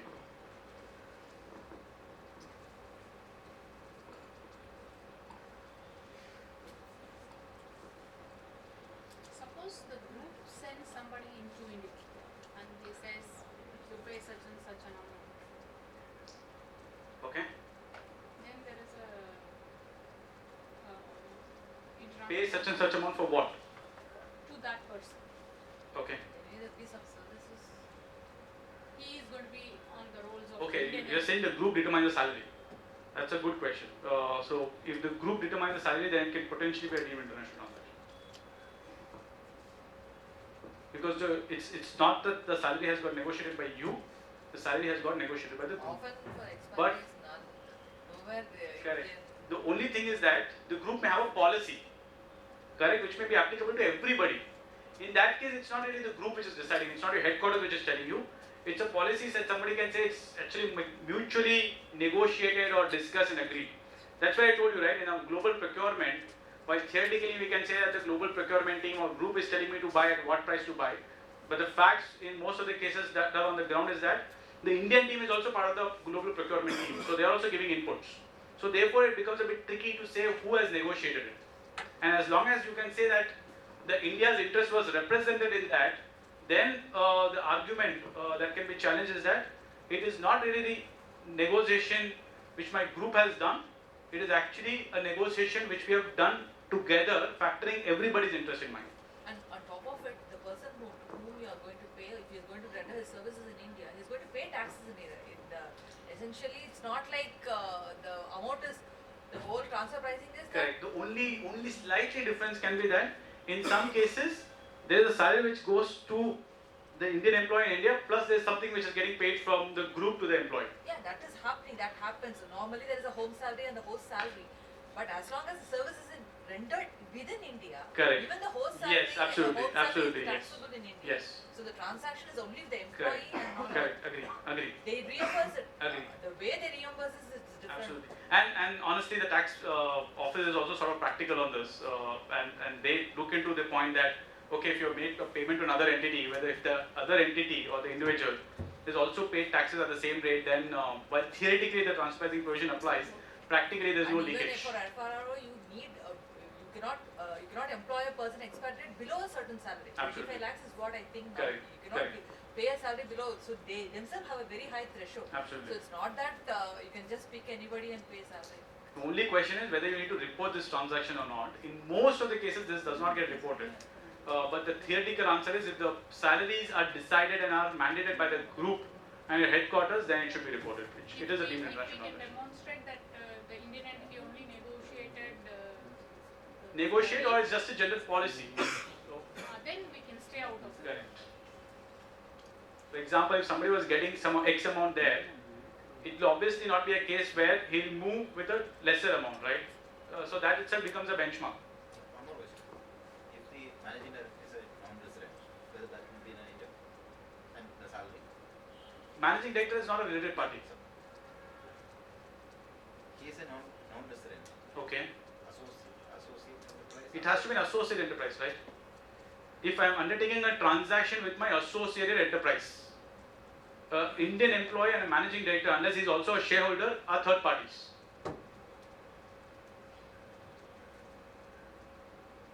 Individual. Correct. Individual comes, Unless he's a shareholder, he is not a related party. He has to, sorry? Or a director. But he has to be a director on the other side. Correct. Correct. Yeah, that's what. He should hold that. Right.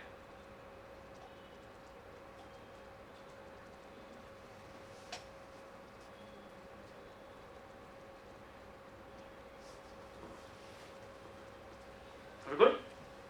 Any other questions? I think Vignesh is already waiting. Close it.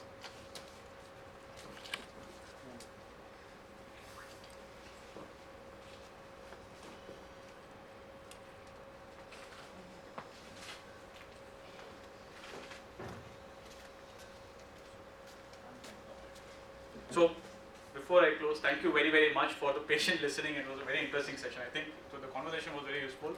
And some questions like the expats is something which generally misses my mind also. So, I made a note of it, mental note.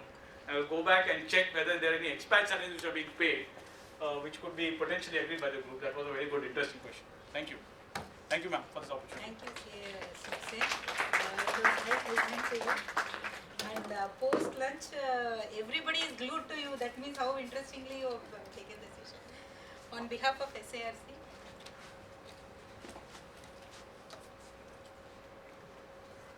a small memento. Thank you. Thank you very much. Thank you very much.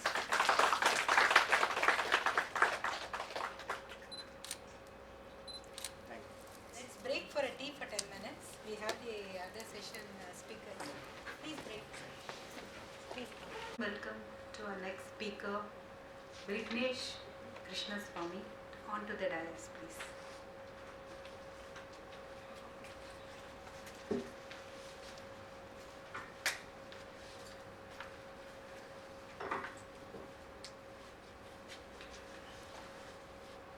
He is not only a chartered accountant, he is also an advocate by profession.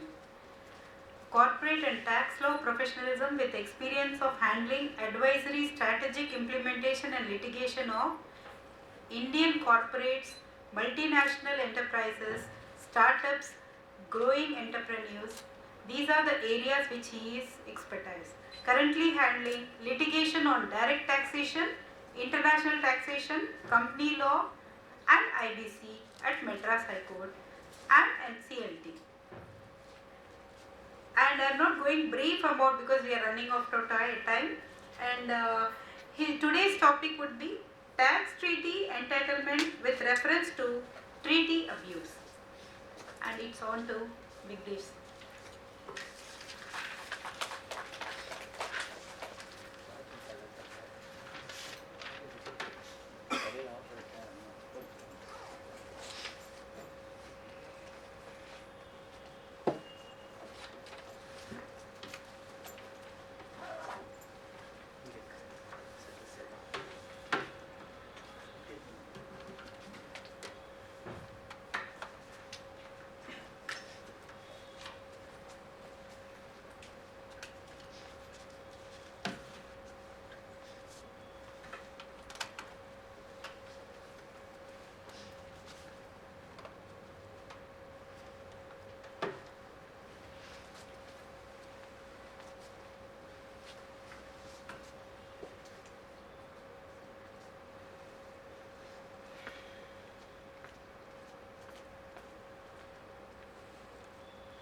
So very good afternoon to one and all present here. Thanks to the Institute for giving me an opportunity to be here again and present on a topic that's far more interesting than probably any other subject, including the treaty interpretation, because this forms the foundation for the treaty law by itself.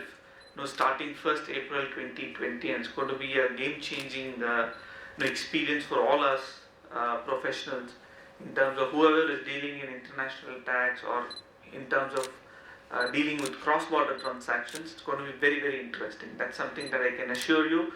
And probably the next 1 hour, 15 minutes is going to be very, very critical in terms of how these aspects in terms of the treaty entitlement is going to change the way that we are going to read a particular treaty.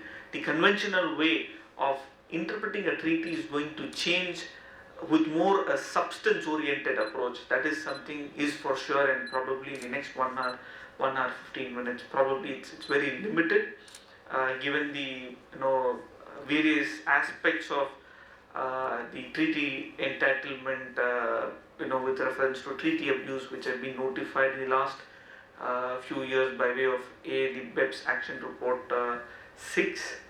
The minimum standard arising out of Action Report 6 is what is called the principal purpose test and the limitation of benefits clause as part of the MLI provisions.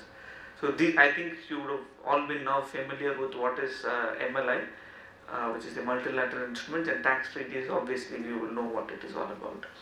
So without wasting much of time, let's go into how and what is treaty entitlement.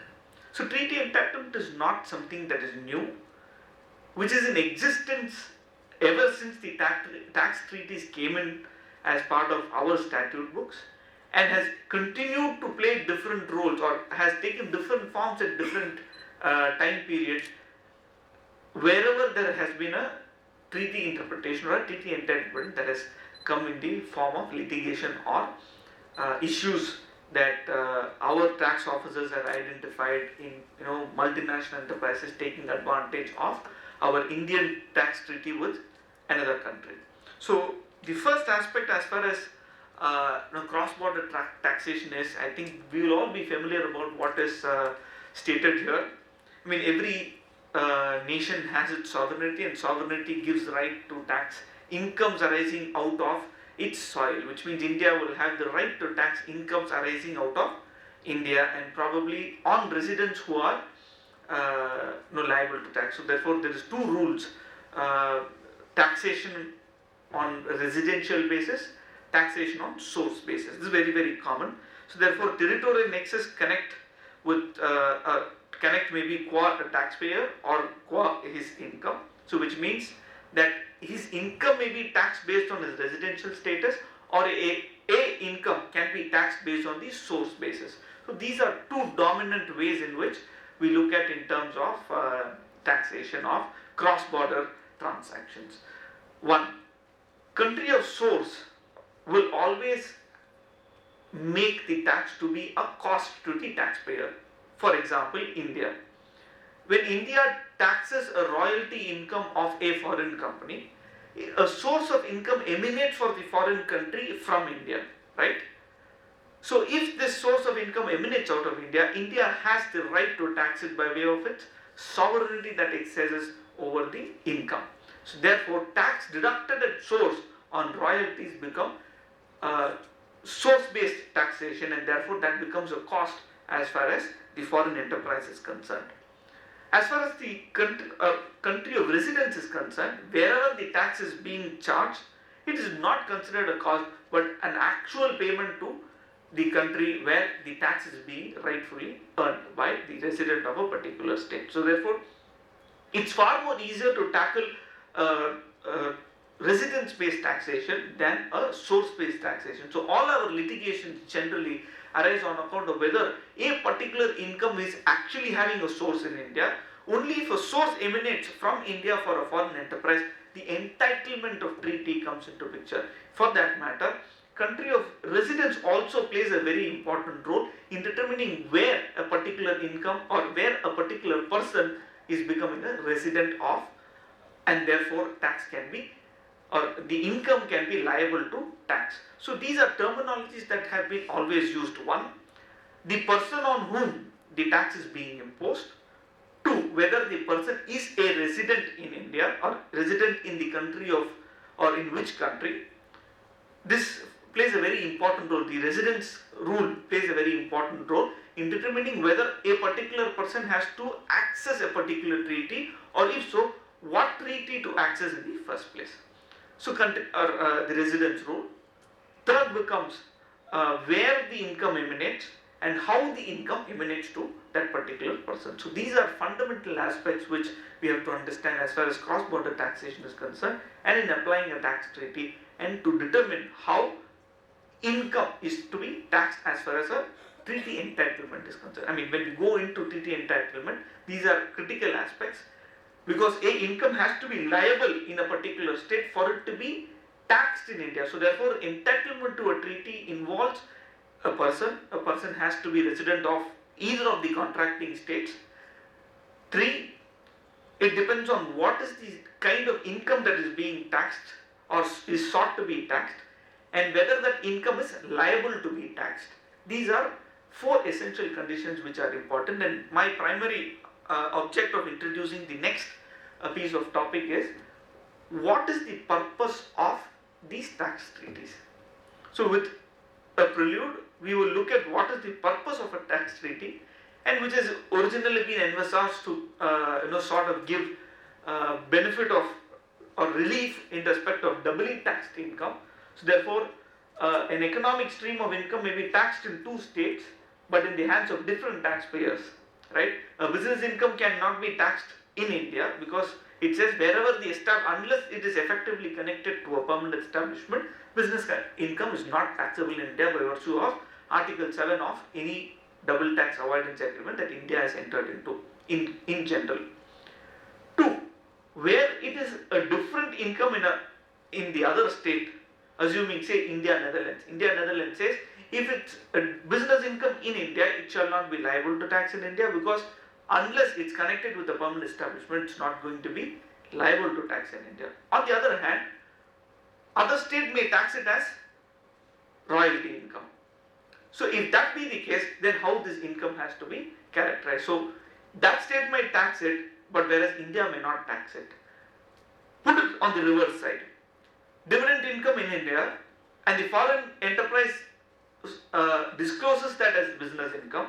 It is taxed once in India and also taxed as business income in the other state, which means that there is a double taxation that is arising on account of the economic transaction that emanates from India, and therefore prevention of double taxation was the primary objective for tax treaties to be first of all implemented under the Income Tax Act. We all know that Section 90 gives the power for the CBDT or the government to enter into a treaty with, a tax treaty with another country with reference to certain objectives that it has stated very expressly in its provision. Subsection 1 provides what are the basic ingredients that one has to fulfill for entering into a tax treaty. This is very important. The reason why I am going into Section 90 is how the topography has changed when it comes to implementation of treaty abuse provisions with reference to BEPS Action Plan number 6, which primarily focuses on prevention of anti-abuse provisions or introducing anti-abuse provisions for situations where the incomes are not taxed in both states. That is, when tax treaty or treaty shopping mechanism is being implemented by a MNE, which is multinational enterprise, then in such situations, these are not something that is intended by the double tax avoidance agreements. The preamble says, preamble is also one other aspect that we will cover as part of our discussion, where preamble only says these treaties are entered into for the purposes of avoidance of double taxation or prevention of fiscal evasion of taxes or exchange of information. So this is the basic preamble with which India has entered into treaties with many countries. Each treaty is worded differently. Each preamble at various points of time have been very, very differently worded. It was very interesting to see how a preamble has a very, very critical role in determining what and how a treaty is to be interpreted. So therefore, the entitlement of treaty benefits also revolves around the preamble of a particular tax treaty. So just, I digressed a bit, but coming back to the reasons for double taxation, there was one economic double taxation, the next was juridical double taxation, which means the income is being taxed twice on account of overlapping tax jurisdictions, imposition of taxes. So therefore, these were largely when countries wanted to prevent or avoid paying taxes in both countries, they resorted to tax or treaty shopping structures to say that we have created a conduit entity in certain jurisdictions to say that these entities are brass-plated entities but no employees, nothing or no real substance will be there in those entities, yet pay very, very minimal taxes in terms of or by using the treaty advantages or the shopping that they do in terms of every treaty that India has entered into. So this is the broad structure that used to be when or pre BEPS era. But post BEPS era, there has been a very significant change in respect of the tax treaties, which is to say, avoidance or to prevent or eliminate double non-taxation of income as far as Action Plan 6 is concerned, to prevent treaty abuse by way of treaty shopping mechanisms adopted by multinational enterprises. So, just going back into the double tax avoidance agreement, very important to see what the scope of a particular convention is. So, which would say that persons covered under this convention shall alone be entitled to benefits. So, which means we will have to see who are the persons covered under Article 3, which provides definitions for who the persons are defined, which means it can be individuals, it can be citizens, it can be body corporates, it can be establishments of a foreign company situated in India, which is PEs. So therefore, it covers a wide area of who the persons are who are covered under a particular treaty. So it's very important to also recall at this stage the decision of the Bombay Tribunal in the case of Linklaters LLP, where the question was whether a treaty will be entitled to a partner of a limited liability partnership which was taxed as a transparent entity, which means the partners were taxed and not the partnership was taxed. So this was a very landmark case where treaty entitlement was being sought as a very important mechanism. What was the income of a partnership was taxed in the hands of the partner. So therefore the very interesting question arose whether the partners will be entitled to a treaty provision where the definition of persons did not include the partners of a partnership in case of a transparent entity, which means transparent as in in India we tax the taxation on the partnership and not on the partners. In fact, it is exempt in the hands of the partners. Therefore, the similar or the opposite was the case for UK, and therefore the question arose whether the partners were entitled to a treaty benefit. So therefore, it becomes very important as to who are the persons and whether the person is a resident in India, and in such circumstances whether the income will be liable to tax in India. So Article 1, 2 read with the definitions under Article 3 along with the scope of taxation and Article 4 plays a very significant role as far as the treaty entitlement is concerned. So Article 1, annexure to Article 1 also emphasizes the reasons for this particular or a particular convention being entered into. To whom will the benefits be entitled to? In what circumstances has this treaty been entered into? What streams of income has been covered is all covered as part of annexure to Article 1 in any treaty. So that's very important for us to say. And subsequently, the India-US also had a text to say that the Indian or the treaties were never intended for abusive purposes, but only for avoidance of double taxation. Consequently, the OECD also in its commentary to Article 1, paragraph 7.1, very specifically intended to say that look, treaties are not for the purpose of being misused or being abused for taking a tax benefit or for adopting strategies of double non-taxation by accessing treaties, but only for preventing double taxation wherever there has been a juridical or an economic double taxation and situations envisaged thereunder. And one other aspect that has also been covered is that conduit entities which have been created, which means that I only created that entity to take an advantage that is arising on account of a particular tax treaty that the third country has entered into. For example, a German company can set up its subsidiary in Netherlands and contract with an Indian entity to say that Indian entity should pay certain sum of royalty or fees for technical services to the Netherlands entity, by which the tax treaty rate is very low, and thereafter take benefit of that in Netherlands, where the treaty rate or the tax rate in Netherlands on royalty income is very low, and consequently take back all the profits as double or minimum.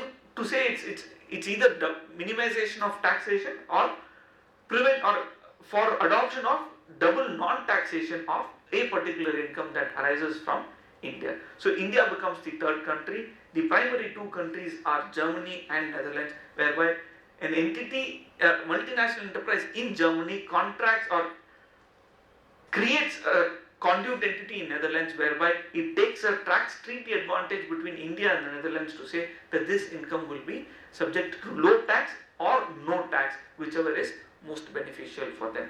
So that's been the scope of Article 1, or that's explained in the annexure to Article 1, whereby it emphasizes later on in 2003 by way of paragraph 7.1, where it specifically says it's not intended for non-taxation or minimizing the tax effect. So that's been the basic structure or basic aspect that one needs to understand as far as treaty entitlement is concerned.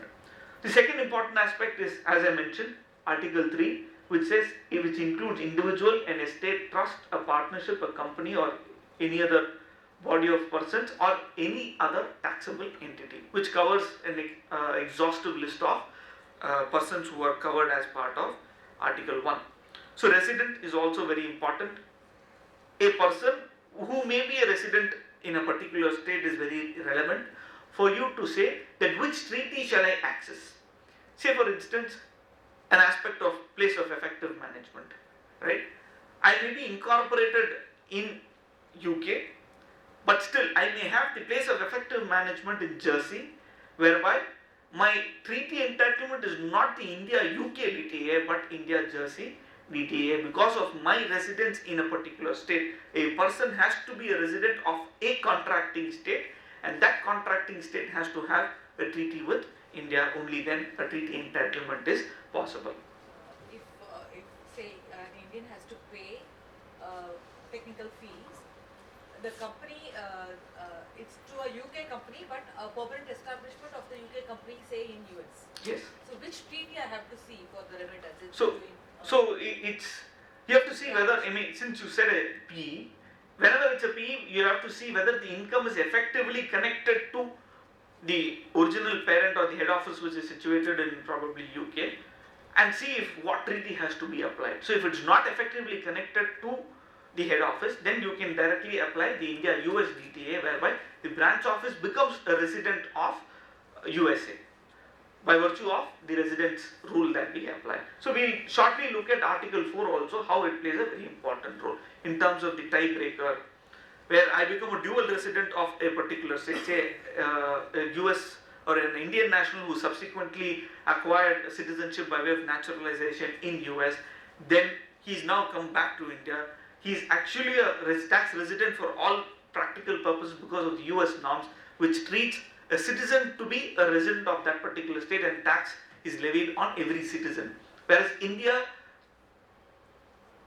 makes a particular person liable to tax based on his residential status. So therefore there becomes a conflict as to in which state he becomes an effective resident, and that is being tie-broken by way of Article 4 Clause 2, wherein you have certain rules by which you apply the tiebreaker aspects to say in which state will he be a resident, and thereafter look at which treaty will he be entitled to. That's very, very important. In these circumstances, since most of or more and more of the reverse drain is happening, wherever people have gone and settled in the US and they've come back to start their business in India, in these circumstances, assuming this individual has income from US, so you'll have to tie-break as to which country will he be a resident of.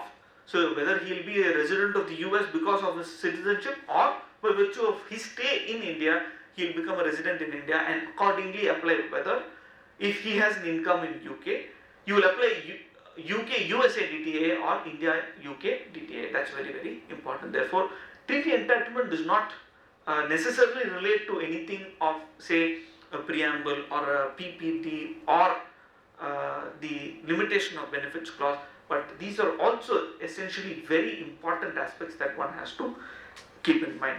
Obviously, entry into force is also one important aspect. You'll have to see at what point of time the treaty comes into force and accordingly apply the treaty, and that's very important. Say for example, the India-Mauritius DTA got amended.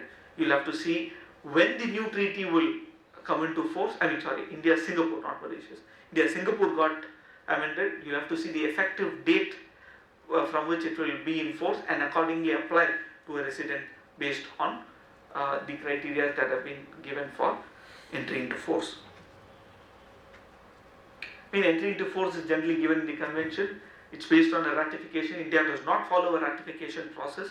Once the treaty is signed by competent authorities, Section 91, which empowers competent authority of India, which is the CBDT members, who can sign on behalf of the president. Once it is signed, it is ratified as far as the India is concerned. But certain countries like UK, every treaty has to be tabled before a parliament, and parliament has to approve it. So ratification process becomes very important, and exchange of notes is also something that is critical and important for us to apply a particular treaty wherever it's changed from an erstwhile date. So this is treaty making process. I don't want to waste much of time because the primary topic is on the treaty entitlement. So without wasting much of time, I'll just go into India-US DTA, wherein this illustration becomes very important. This is something that we discussed. Notwithstanding any provisions of convention except paragraph 4, a contracting state may tax its residents as determined in Article 4, which means that every resident is taxed based on, or every person is taxed based on his residential status, and by way of his reason, or by reason of citizenship, may tax its citizens as if the convention had not come into effect, which means that only citizens are taxed, and for citizens they are given an exception where you change your citizenship. This is specific to India-US DTA, whereby it says that citizens are taxed based on their residence, yet if citizens go and change their citizenship for the purpose of for the purpose of avoidance of the effects of this treaty, then for such period, minimum 10 years, it says that this treaty will find its applicability, which means that a US citizen, in fact in 2017 there were instances of 6 lakh people who voluntarily surrendered the US citizenship because of the fear that the US tax regulations becoming so stringent in terms of the FATCA regulations, the exchange of information and all that, whereby they voluntarily surrendered the US citizenship and took citizenship somewhere else. In those circumstances, if loss of citizenship is for the purpose of avoidance of tax in that particular state, which is USA, then only for a period of 10 years, India-USA DTA has to be applied for a person who has taken a citizenship for the purpose of avoidance of tax under the India or in accordance with the US regulation. So that's an illustration for entitlement of a treaty, which means that a person, just because he becomes a citizen of another country, you can't apply that particular country where he got naturalized as a citizen later on because he's foregone a citizenship of USA. So all these have to be necessarily considered as far as treaty entitlement is concerned. So the next aspect is, what are the taxes covered? It doesn't make it any relevant, or it's not only relevant that he becomes a resident of a particular state, by which we apply a treaty and then take benefit of take shelter for doubly taxed income, for elimination of double taxation, but also in respect of taxes covered. So if a tax is not covered under a particular treaty, say for example dividend distribution tax, right? It's a very, very common example, or equalization levy.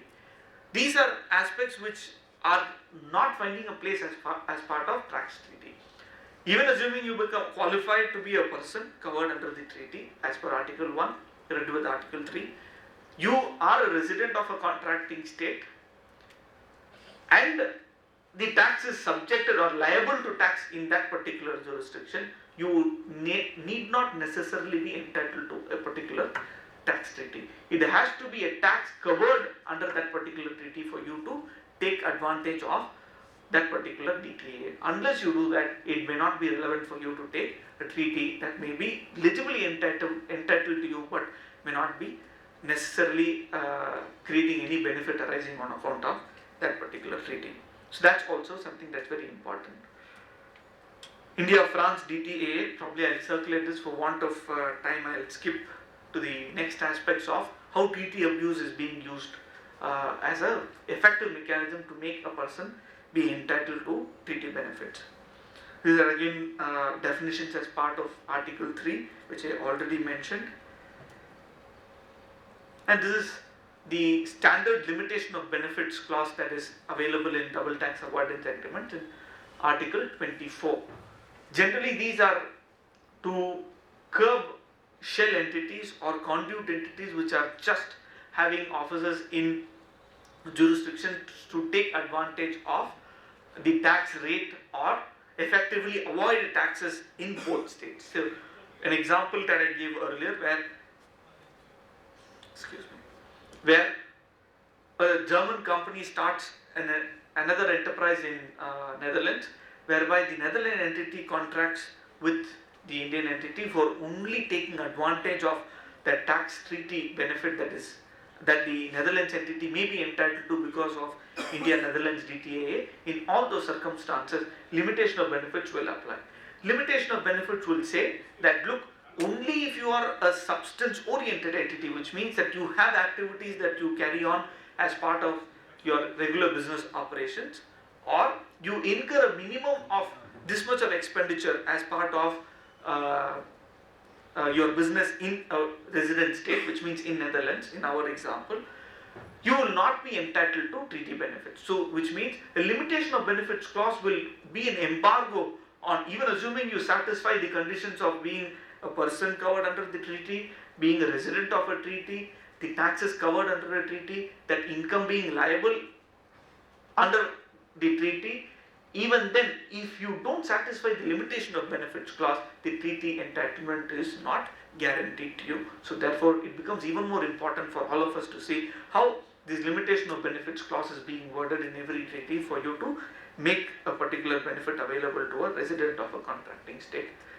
So after BEPS action plan, most of the treaty entitlement provisions are undergoing a drastic change, and that's where we are heading to in terms of how, in terms of with reference to an anti-abuse provision, which has been made effective by way of the MLI into the tax treaty, to say in what circumstances abusive instruments or arrangements can be disregarded for the purposes of treaty entitlement. So if you abuse a particular treaty, then this treaty will not be any more applicable to you, and tax benefits or benefits arising out of a particular treaty will no more be available. So that's the intent of taking systematically through Article 1, 2, 3 and 4, which primarily is currently there in all the DTAs, including Article 24, where it says that benefits shall be limited only if a particular threshold is being met or certain conditions are being fulfilled as part of the business conduct of an enterprise which is taking advantage of a treaty benefit.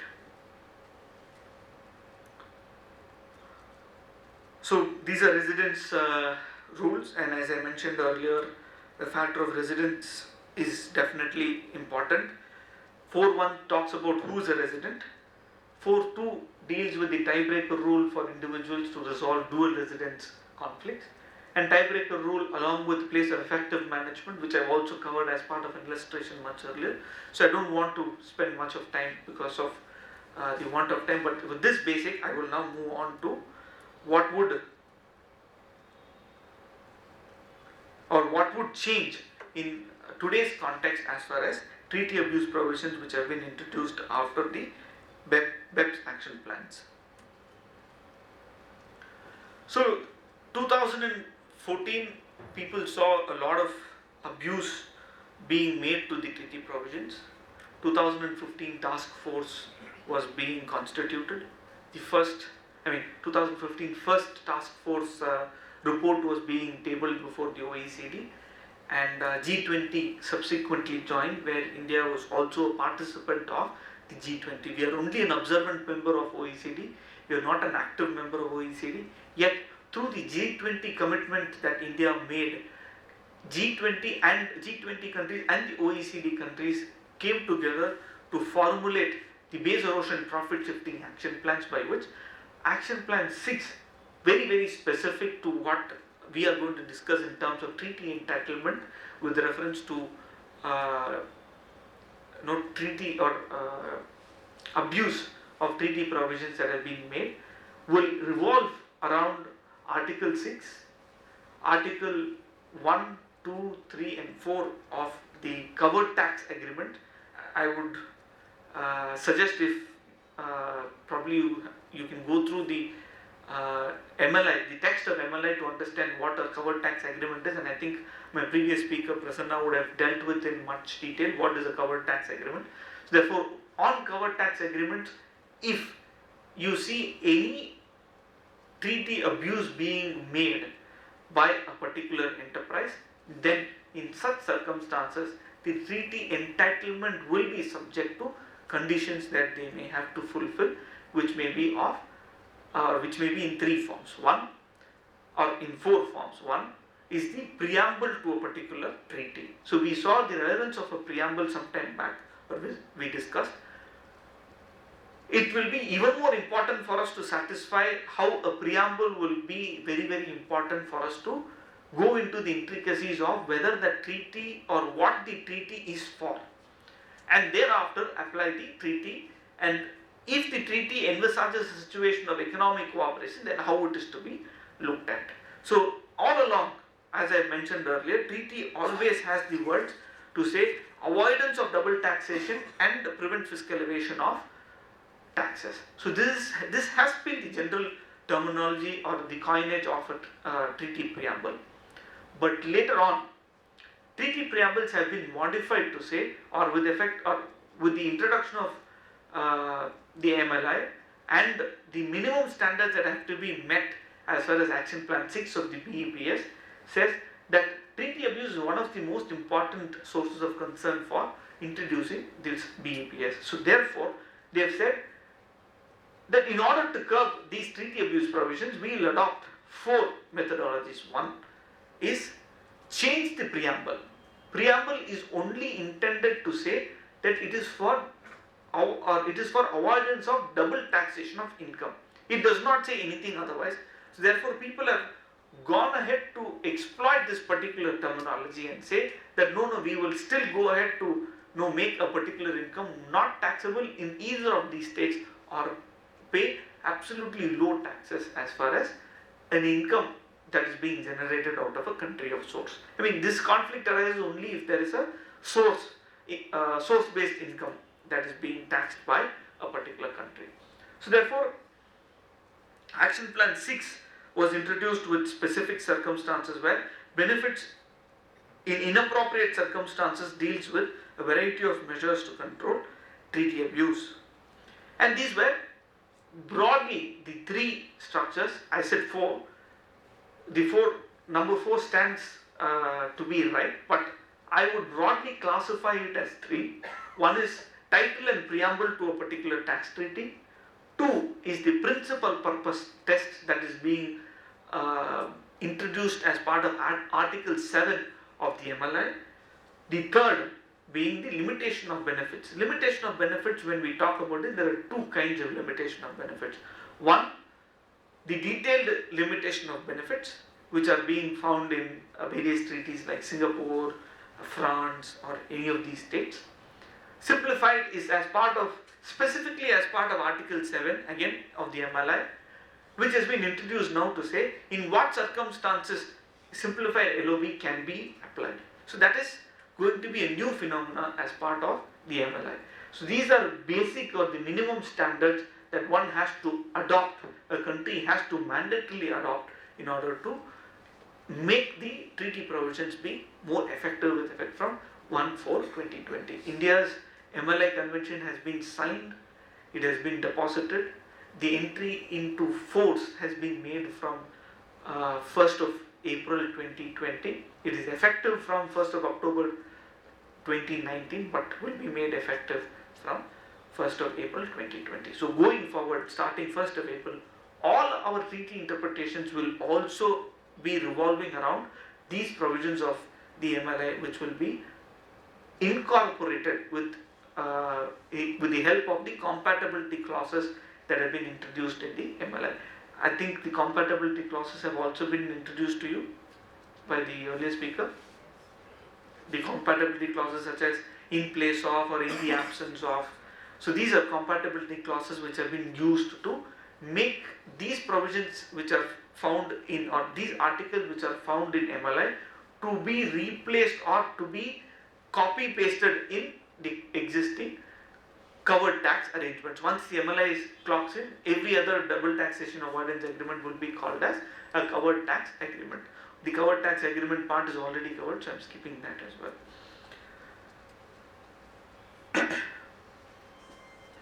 So this is something that arises out of the Action Plan 6.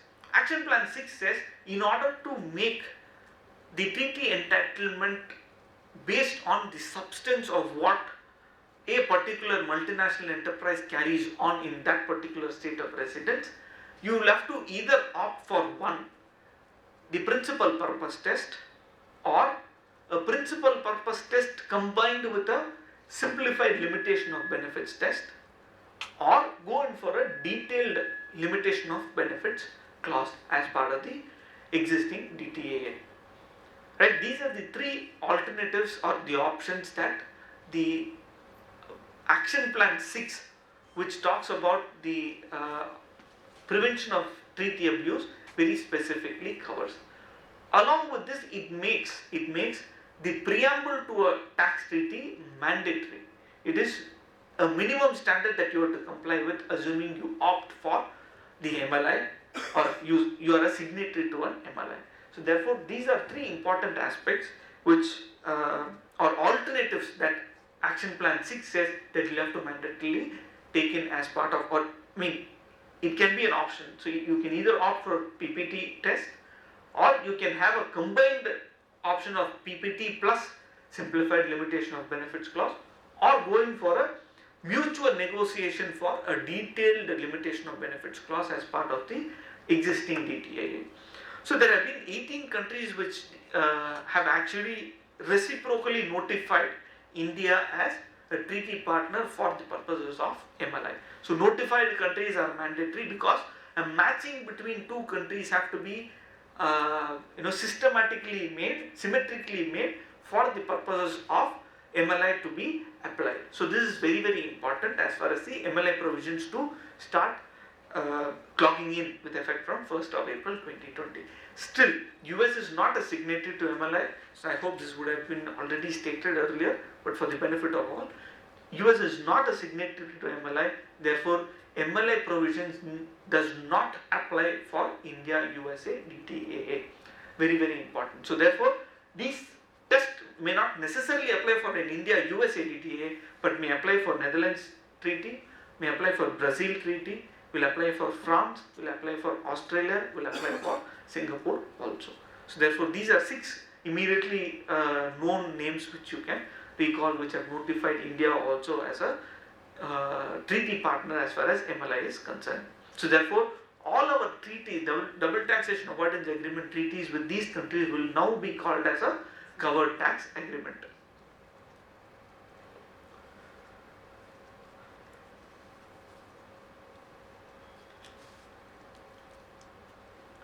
So the first of the important aspects is that MLI says as part of Article 6 of the MLI, we'll just go to Article 6 for a moment.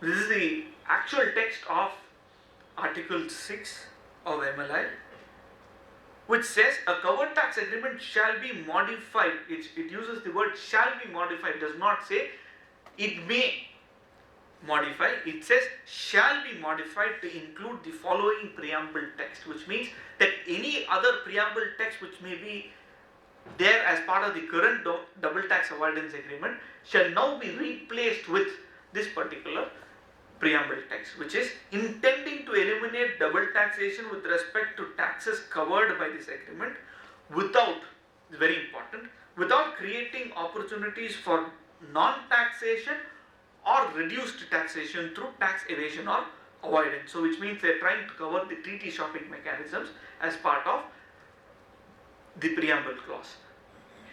There has always been the controversy that has started from started ever since the amendment of Section 90 in 2003. We all are familiar with the Azadi Bachao Andolan, which is actually said, or which is actually arisen from in the context of the preamble of a treaty. So Azadi Bachao Andolan very specifically said, you have modified the India-Mauritius DTA in order to promote economic relationship and for increasing the trade and commerce between these two nations. Therefore, if you have amended your treaty, or if you have amended Section 90 to include such a provision, then which means the intention of legislature is to create and make available a tax opportunity or a situation of double non-taxation, and therefore the treaty is definitely valid.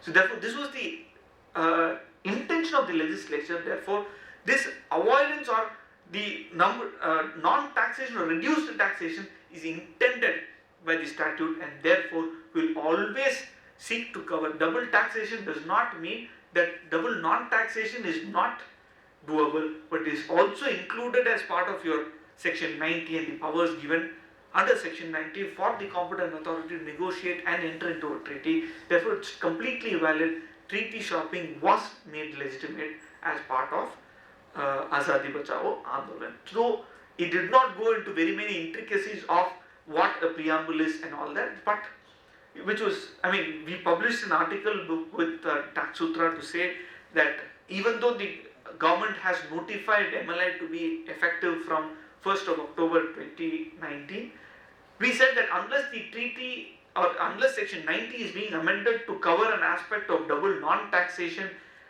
is not the agenda of entering into a DTAA, the substance of what MLA seeks to achieve will not necessarily be or will not achieve its object, even assuming this particular MLA starts being effective from 1st of April 2020. This is when they did not make any amendment to Section 90, but I think probably this was heard, probably this article was seen somewhere.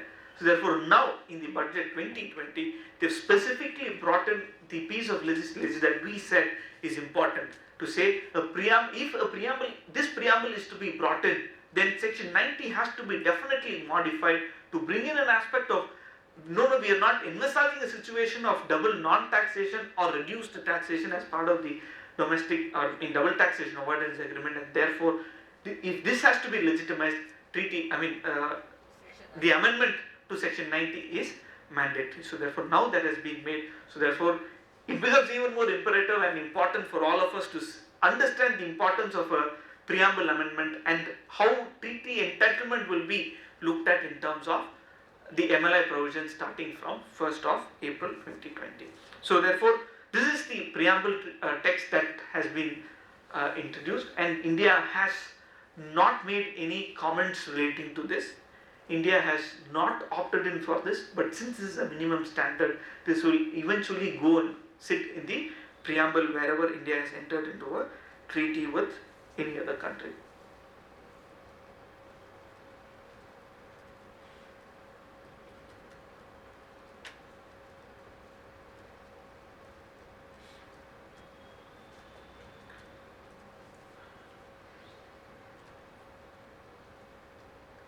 So as I mentioned earlier, there is a minimum standard, therefore our preamble may go on to get modified. And paragraph 3, India has not said anything relating to this. I hope you are aware of the reservations and the acceptances that we make as part of the MLI. So this has not been an accepted standard yet. Since it is a minimum standard, it's automatically getting replaced because we are a signatory to the MLI. So there is this third aspect. The second aspect says, second clause, para 3 of Article 6 says that desiring to further develop their economic relationship and to enhance cooperation in tax matters, this has not been opted in. We have specifically reserved this. We have not made any comment as far as paragraph 1 of Article 6 of MLI, where the minimum standard is being sought to be imposed into a treaty or a cover tax agreement that India has with any other country, but this has been specifically reserved, which means that where we are not intending to further any economic development. We are very, very shrewd and smart to say that no, we are not opting for this, but yet we keep our mouth shut or silent in terms of opting paragraph number 1, but it gets automatically modified, whereas this is an optional clause. Each state can either opt for it or make a reservation. This is an optional clause. We have not opted in for this, therefore this preamble text will not be applicable to India. So therefore it becomes very, very important for entitlement purposes to say, in case of principal purpose test, it becomes very important. The terms or the wordings of Article 7 very specifically says one of the principal purposes of accessing this particular treaty is to take a benefit under this treaty. So therefore it is too vast to say that even assuming there is an incidental aspect that is being covered to take a rate or the tax rate advantage as part of a particular treaty, then it may not be entitled to you if you are abusing this particular treaty. That is a very, very subjective test. So now the object has to also be looked at. The object is to say, unless you have a substance, you will not be entitled to a treaty provision by way of application of principal purpose test. Assuming India has this particular clause, and if it goes on to be replaced along with a preamble of any other country which is notified as well, then which means that there could be a scope that in case I introduce this as part of any treaty, then treaty advantage, even though I may not or I may have opted in a particular treaty or a particular remedy would have structured a transaction through a country where there is a favorable clause, the treaty benefit may be given to them because of such economic relationship that you would want to promote with the other countries. So therefore we have made a conscious call that this will not apply to India or wherever India has entered into a treaty. Yeah, exactly. So this is the learning out of the India-Mauritius treaty that we have entered into, and therefore it becomes even more important for us to understand this part of the preamble text.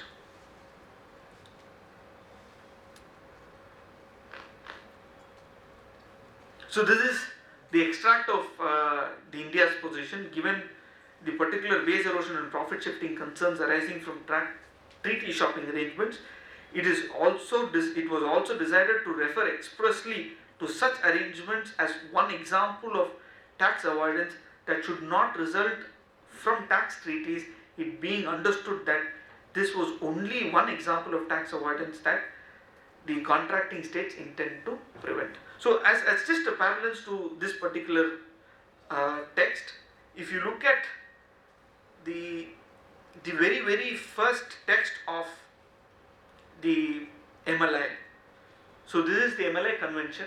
So if you go down to look at what is the intention of the parties to enter into an MLI, it very, very clearly says, please look at the highlighted portions, consensus of the need to ensure swift, coordinated and consistent implementation of treaty-related BEPS measures in multilateral context. So this is one of the objectives, and further comes to say, noting the need to ensure existing agreements for the avoidance of double taxation on incomes are interpreted to eliminate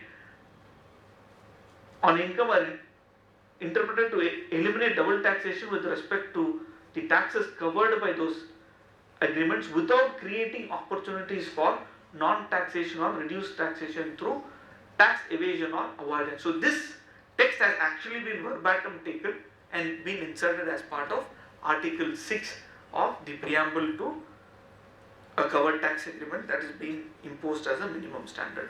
So this creates the backdrop for introducing the preamble text to the MLI. So now move on to the principal purpose test.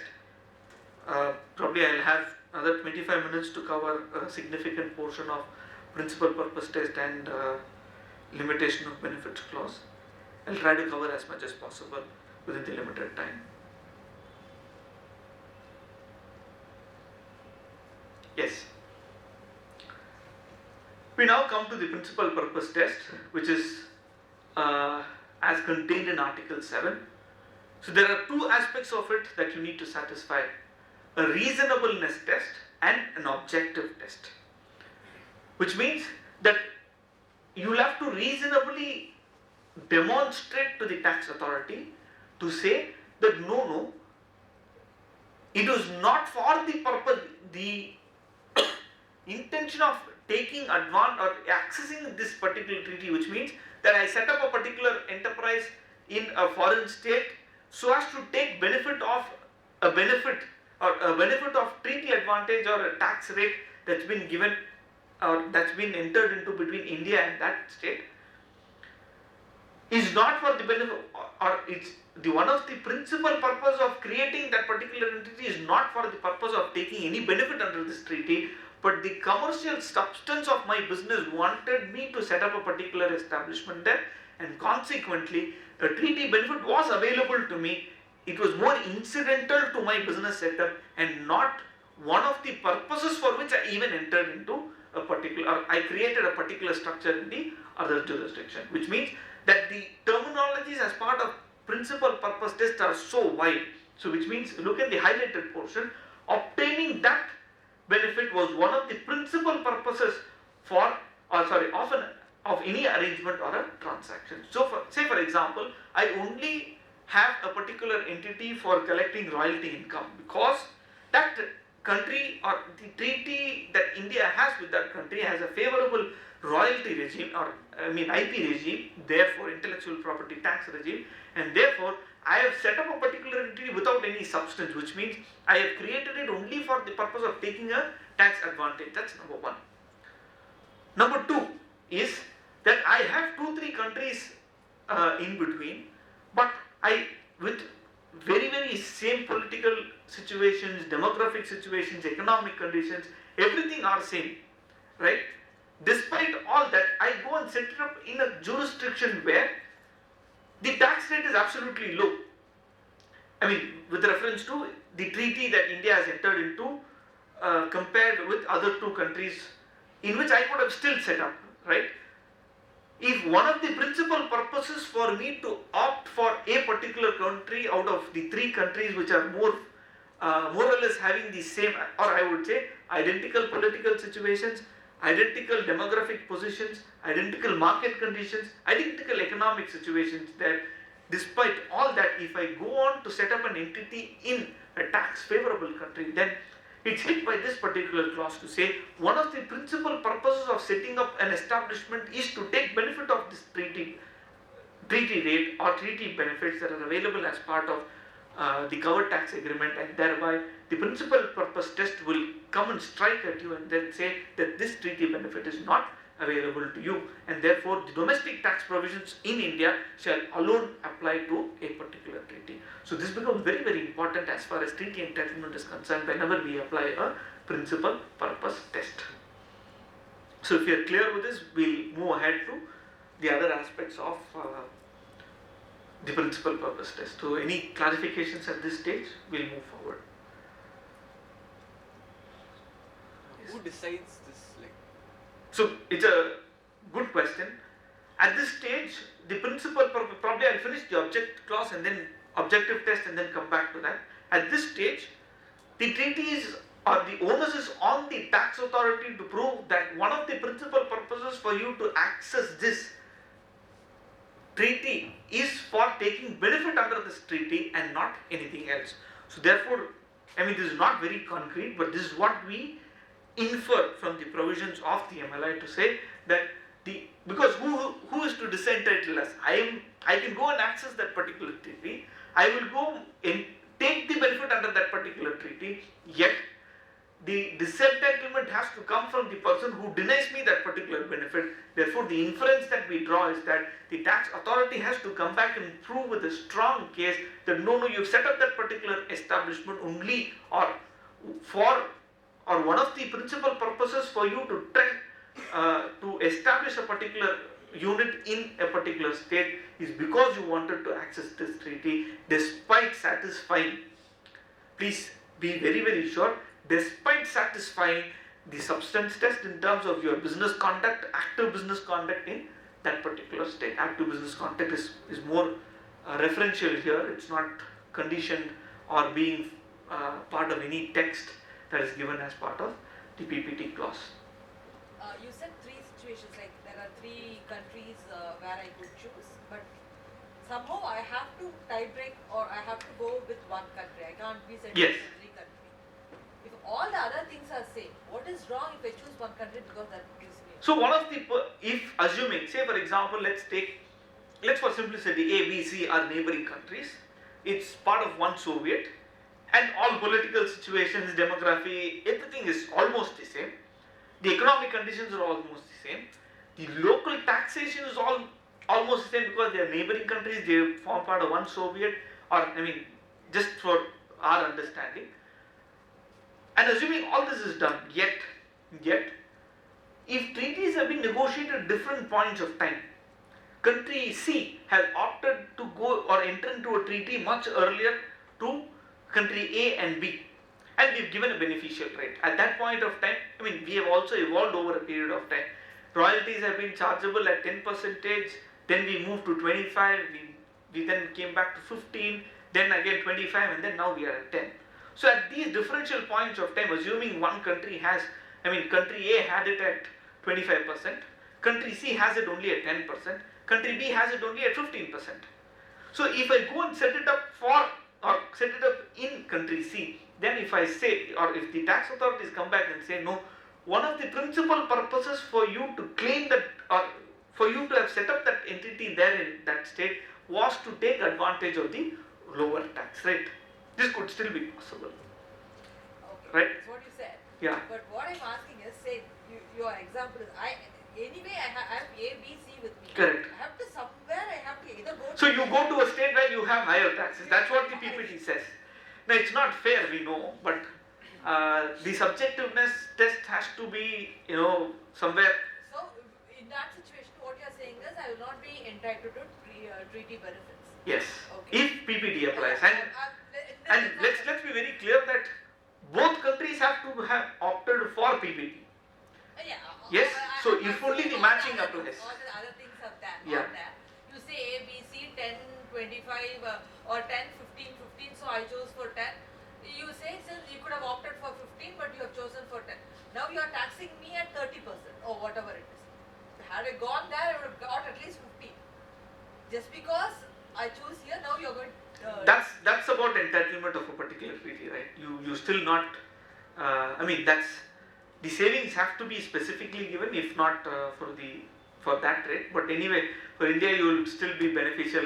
You will still tax it at 10%. So at this point of time, yes, you're not worse off, but probably. So assuming that with Yes. local taxes for a non. Say 5% in certain treaties. Royalties are taxed. Withholding is at 5%. Say FTS is make available. You have Yes. that clause. Don't have that. You will not be entitled to it. Australia versus New Zealand, almost the same conditions. Assuming Australia has a make available. I don't think New Zealand has it. I'm not sure. Probably if New Zealand did not have it, then they can come back and say that most of the economic and other conditions are same. Yet you opted for Australia because it's more favorable. Quite possible. And assuming. I have to destroy the papers where Yeah. I had this news. And you'll have to also look at the factual position. Assuming I've set up that entity before even those two countries entering into a treaty with India, then you are not questionable, right?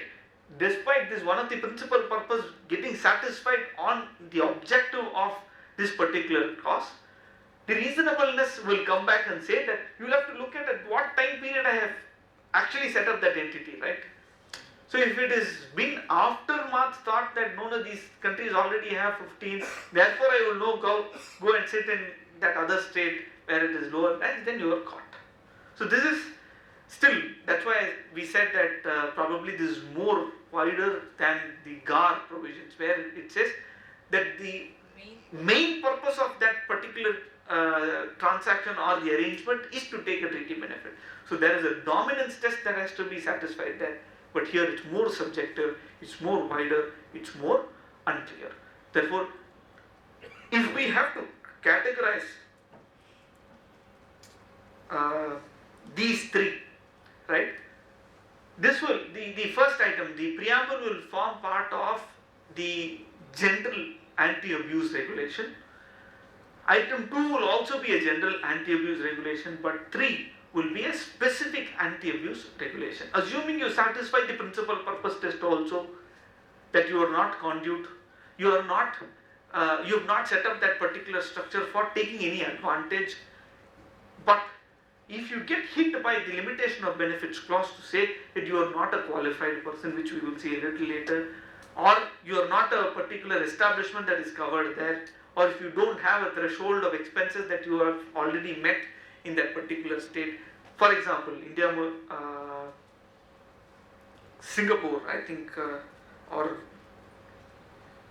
if I remember right, India, Malaysia has a clause to say that if you don't have an expenses up to 2,70,000 Malaysian rupees, or I mean, I think it's Mauritius, so they're still. Mauritius and Singapore both have. Yes. Singapore has to say, I mean, if it's going to be dividend income, they create an embargo to say that the limitation of benefits will apply if you don't have an expenditure of at least $200,000, I mean Singapore dollars, as expenditure in that particular state. So therefore, these are, I mean, we digress to a limitation of benefit, but just coming back, so the reasonable test and the objective test and the purpose test has to be satisfied for you to, or for the tax authorities to come back and say that you are hit by the principal purpose test and therefore you will not be entitled to the treaty benefits. So the treaty benefit is got or is resulting directly or indirectly unless it is established that granting of that benefit in these circumstances would be in accordance with the object and purpose of the relevant provisions of a CTA. So which means we'll just go back to what the preamble said as part of article or paragraph 3. If I desire to create an economic benefit or economic relationship, then if a lower tax rate is being adopted in a covered tax agreement, then they say it is still legitimate. It is not just by satisfying the reasonableness test, you will have to also satisfy the objective test. If the objective of giving the lower, I mean this is the last clause that we are seeing in terms of the principal purpose test, where it says that if the object of the treaty to have provided a lower rate is for creating that particular benefit to the resident of that state, then you will still not be affected by the principal purpose test. So this is something that carves out as an exception that principal purpose test need not be applied in certain circumstances. So I mean these are all raw texts which are not put to test yet. We are still in the academic stages of discussion, but this is something that's very interesting as part of what will you create and how the explanations of certain provisions will be, because Singapore has said that for first one year you will have a grandfathering. Assuming you've set up a particular entity during the grandfathering period, will that be falling under the objective test that you have to meet as part of this exception rule? Is all subject matter that has to be tested over a period of time. An arrangement or a transaction has to, I mean these are all terms that have been used. I mean if we look at arrangements which has been defined as part of the GAR provisions, they've said that there is an exhaustive definition as part of what an arrangement is, what a transaction is, and therefore here also principal purpose test clause also has a wide ambit that it seeks to cover, because in a abuse provision, I mean anti-abuse provision, the law always envisages to cover a wider ambit. I mean the law does not prescribe it to construe to a specific limit, but covers a wider ambit as far as the anti-abuse provisions. Be it 64, I mean section 64 where clubbing was introduced, where section 94B was introduced. In all these circumstances also, the courts have interpreted anti-abuse provisions to always be interpreted more widely than narrowly.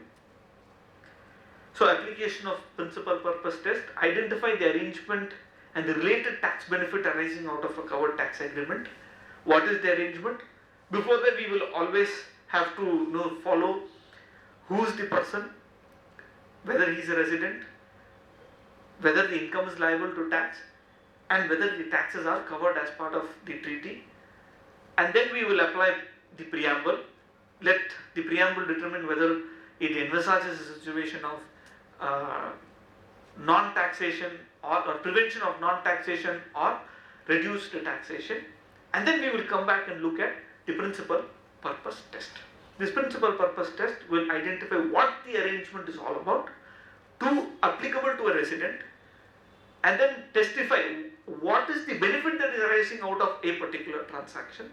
Then compare the arrangement with realistic situations of, say, subjective aspects of why, what, how, what is the reason for creating this, time period, all this, and then come back to say whether what is the scale of tax treaty benefit, evidences of non-tax business purposes, and substantiate the arrangements with, or substantiate the arrangements to obtain tax treaty. So these are all effective conditions that we look at the reasonableness clause.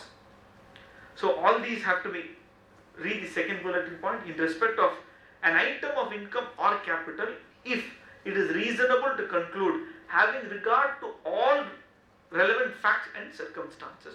So these have to be given effect to, and then say whether the principal purpose test will be satisfied or not for you to entitle that particular treaty as far as a resident of a contracting state is concerned. So that's as far as principal purpose test. We'll move to the limitation of benefits clause. We probably will have 5 to 10 minutes time. So I'll try and see how I can match it. So we've seen what the principal purpose test, the limitation of benefits clause is concerned. There are two aspects of limitation of benefits. Article 7.1 talks about principal purpose test. 7.2 says when it is applicable. 7.3 gives out conditions. 7.6 starts, 7.4, 7.5, 7.6 starts to apply to say in what circumstances limitation of benefits clause may be opted, in what circumstances if principal purpose test is alone opted, along with clause 15, 16 and 17 which are not there here, but I just wanted to cover the main provisions of simplified limitation of benefits clause which forms part of the MLI text. MLI gives an option for you to, as I mentioned earlier,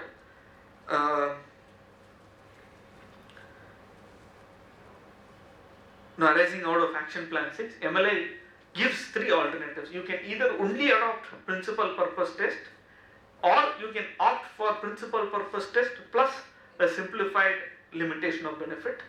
I mean, here it's also given detail, but the actual option available under Article 7 of MLI says it's either, or you can opt for PPT plus a simplified limitation of benefit, or go for a detailed limitation of benefits. If you're going in for detailed limitation of benefits, go and change it as part of the treaty itself. Bilaterally negotiate, complete the treaty transaction, and then form it as part, make it applicable as part of your treaty itself. So these are the 3 alternatives available. India has opted for principal purpose test plus a simplified limitation of benefits. Again, we are very progressive in terms of, as far as our share of taxes, we are very aggressive, and therefore you'll have to satisfy principal purpose test plus the simplified limitation of benefits test for you to access a particular treaty. As it is, the PPT is too wide and comprehensive for someone to get away, assuming that other entities are going to be more conduit or being set up for taking advantage of a particular treaty. Yet, we will also introduce simplified limitation of benefits. And simplified limitation of benefits is not simple. It's as complex as how it can get. And therefore, it becomes even more important for us to understand what the simplified limitation of benefits is all about.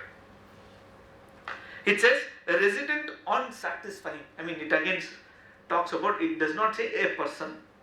The resident of either of the contracting states alone has the right to satisfy this. Only if you are a resident, you access a particular treaty. And it says resident on satisfying to be a qualified person shall be entitled to access a covered tax agreement. Who is a qualified person? It's not as simple as just being qualified. but it talks about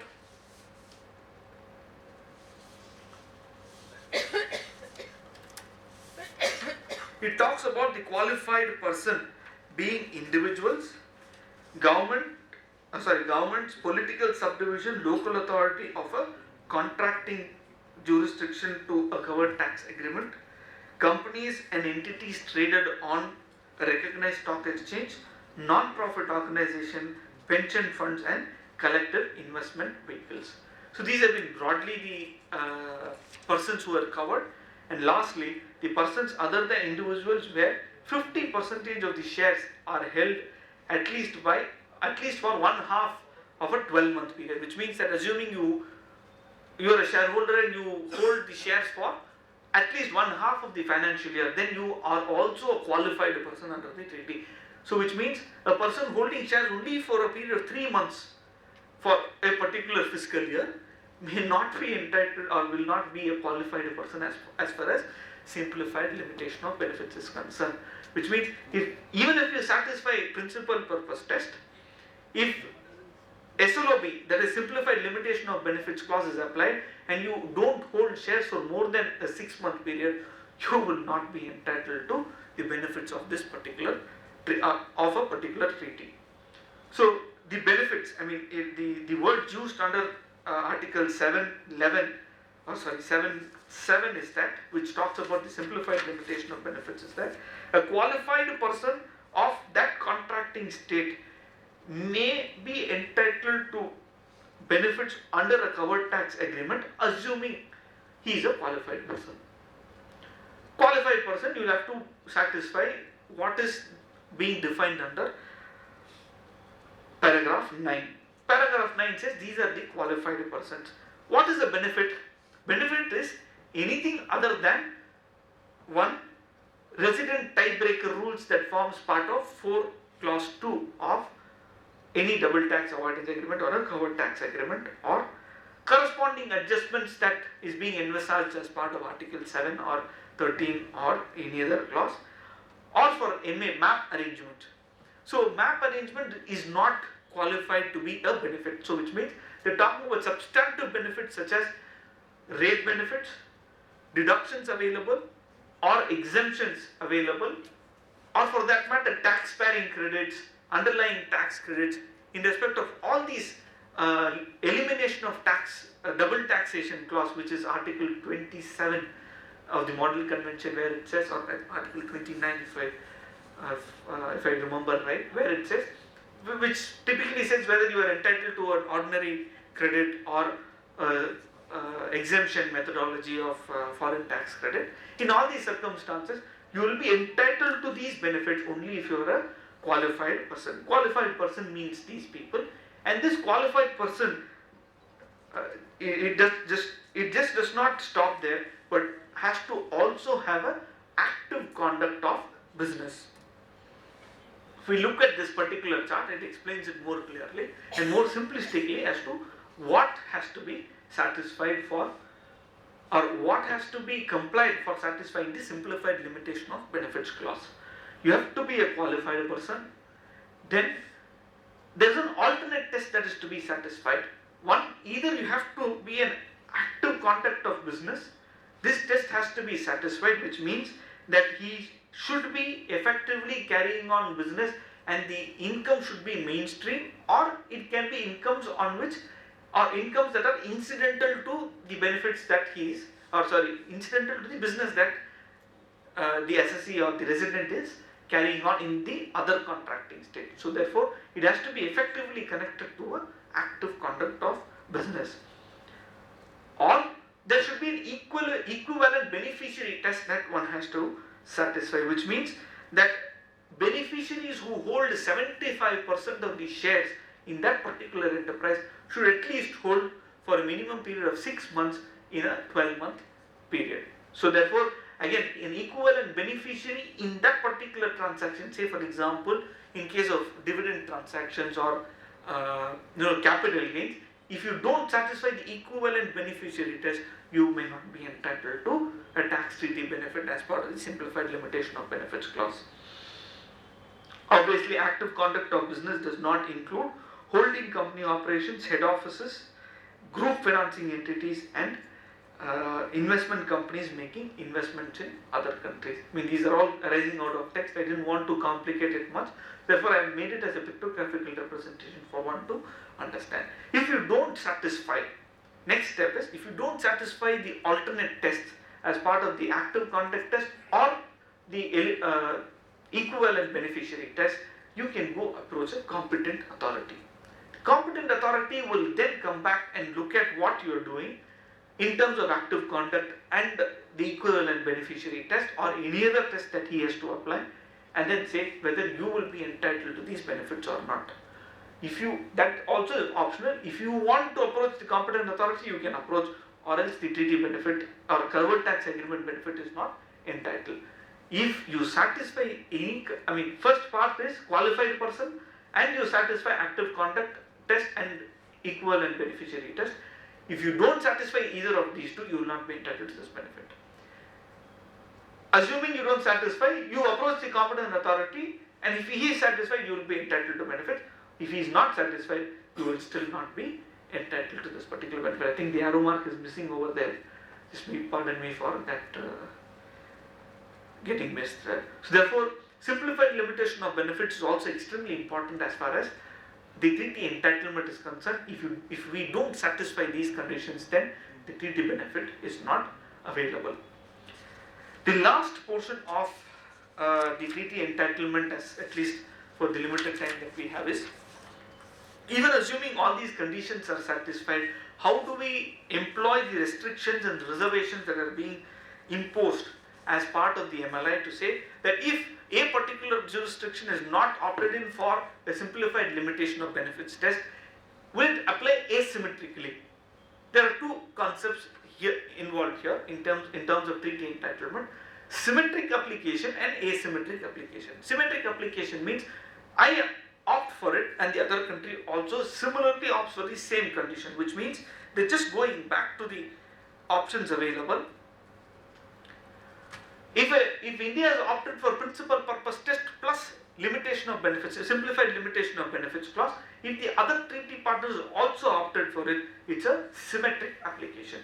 Asymmetric application is a particular treaty partners only opted for PPT, principal purpose test, which most countries have opted in for. They've not gone in for a simplified, or PPT plus SLOB option, because of the reason that they are afraid that probably their share of, these are all developed economies which have opted for it.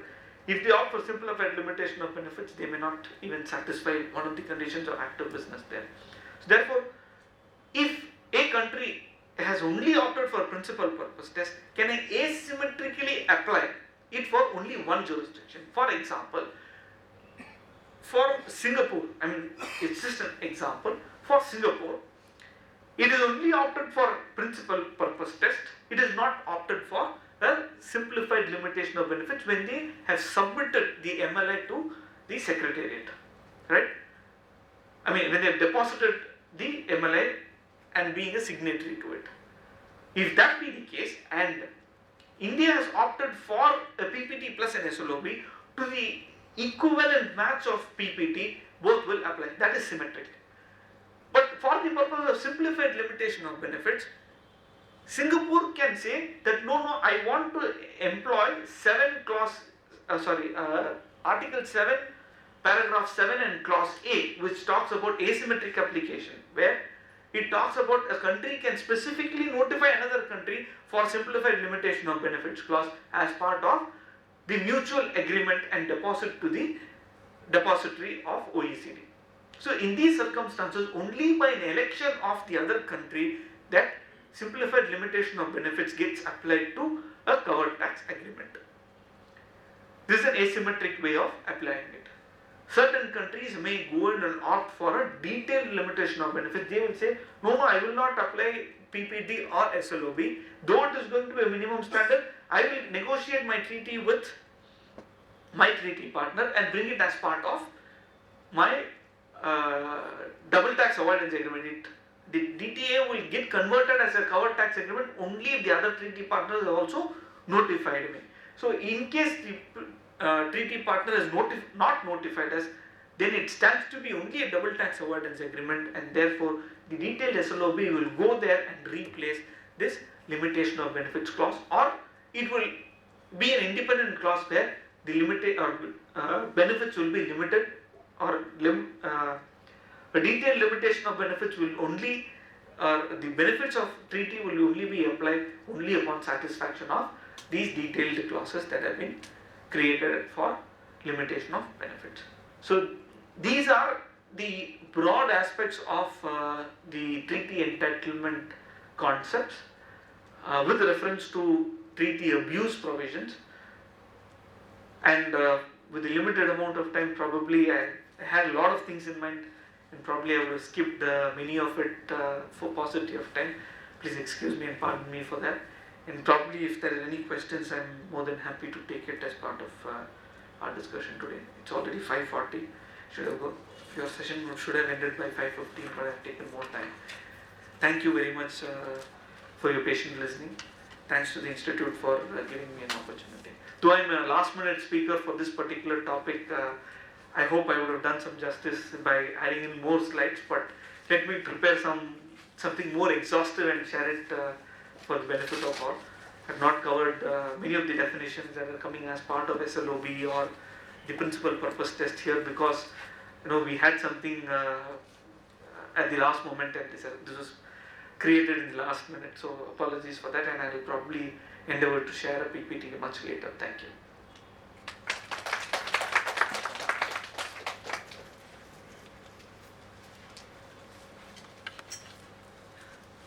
Thank you, Vignesh. You said last minute, but it was more enthusiastic, I felt. Is it not so? Yeah. Last session, generally we feel very tired, but we feel like listening to him more, I feel. Right?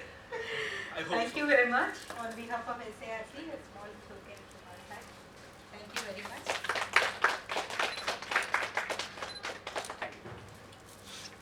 Good evening, members. I think we are in the session today. Thank you, ma'am. Probably before we break, I just want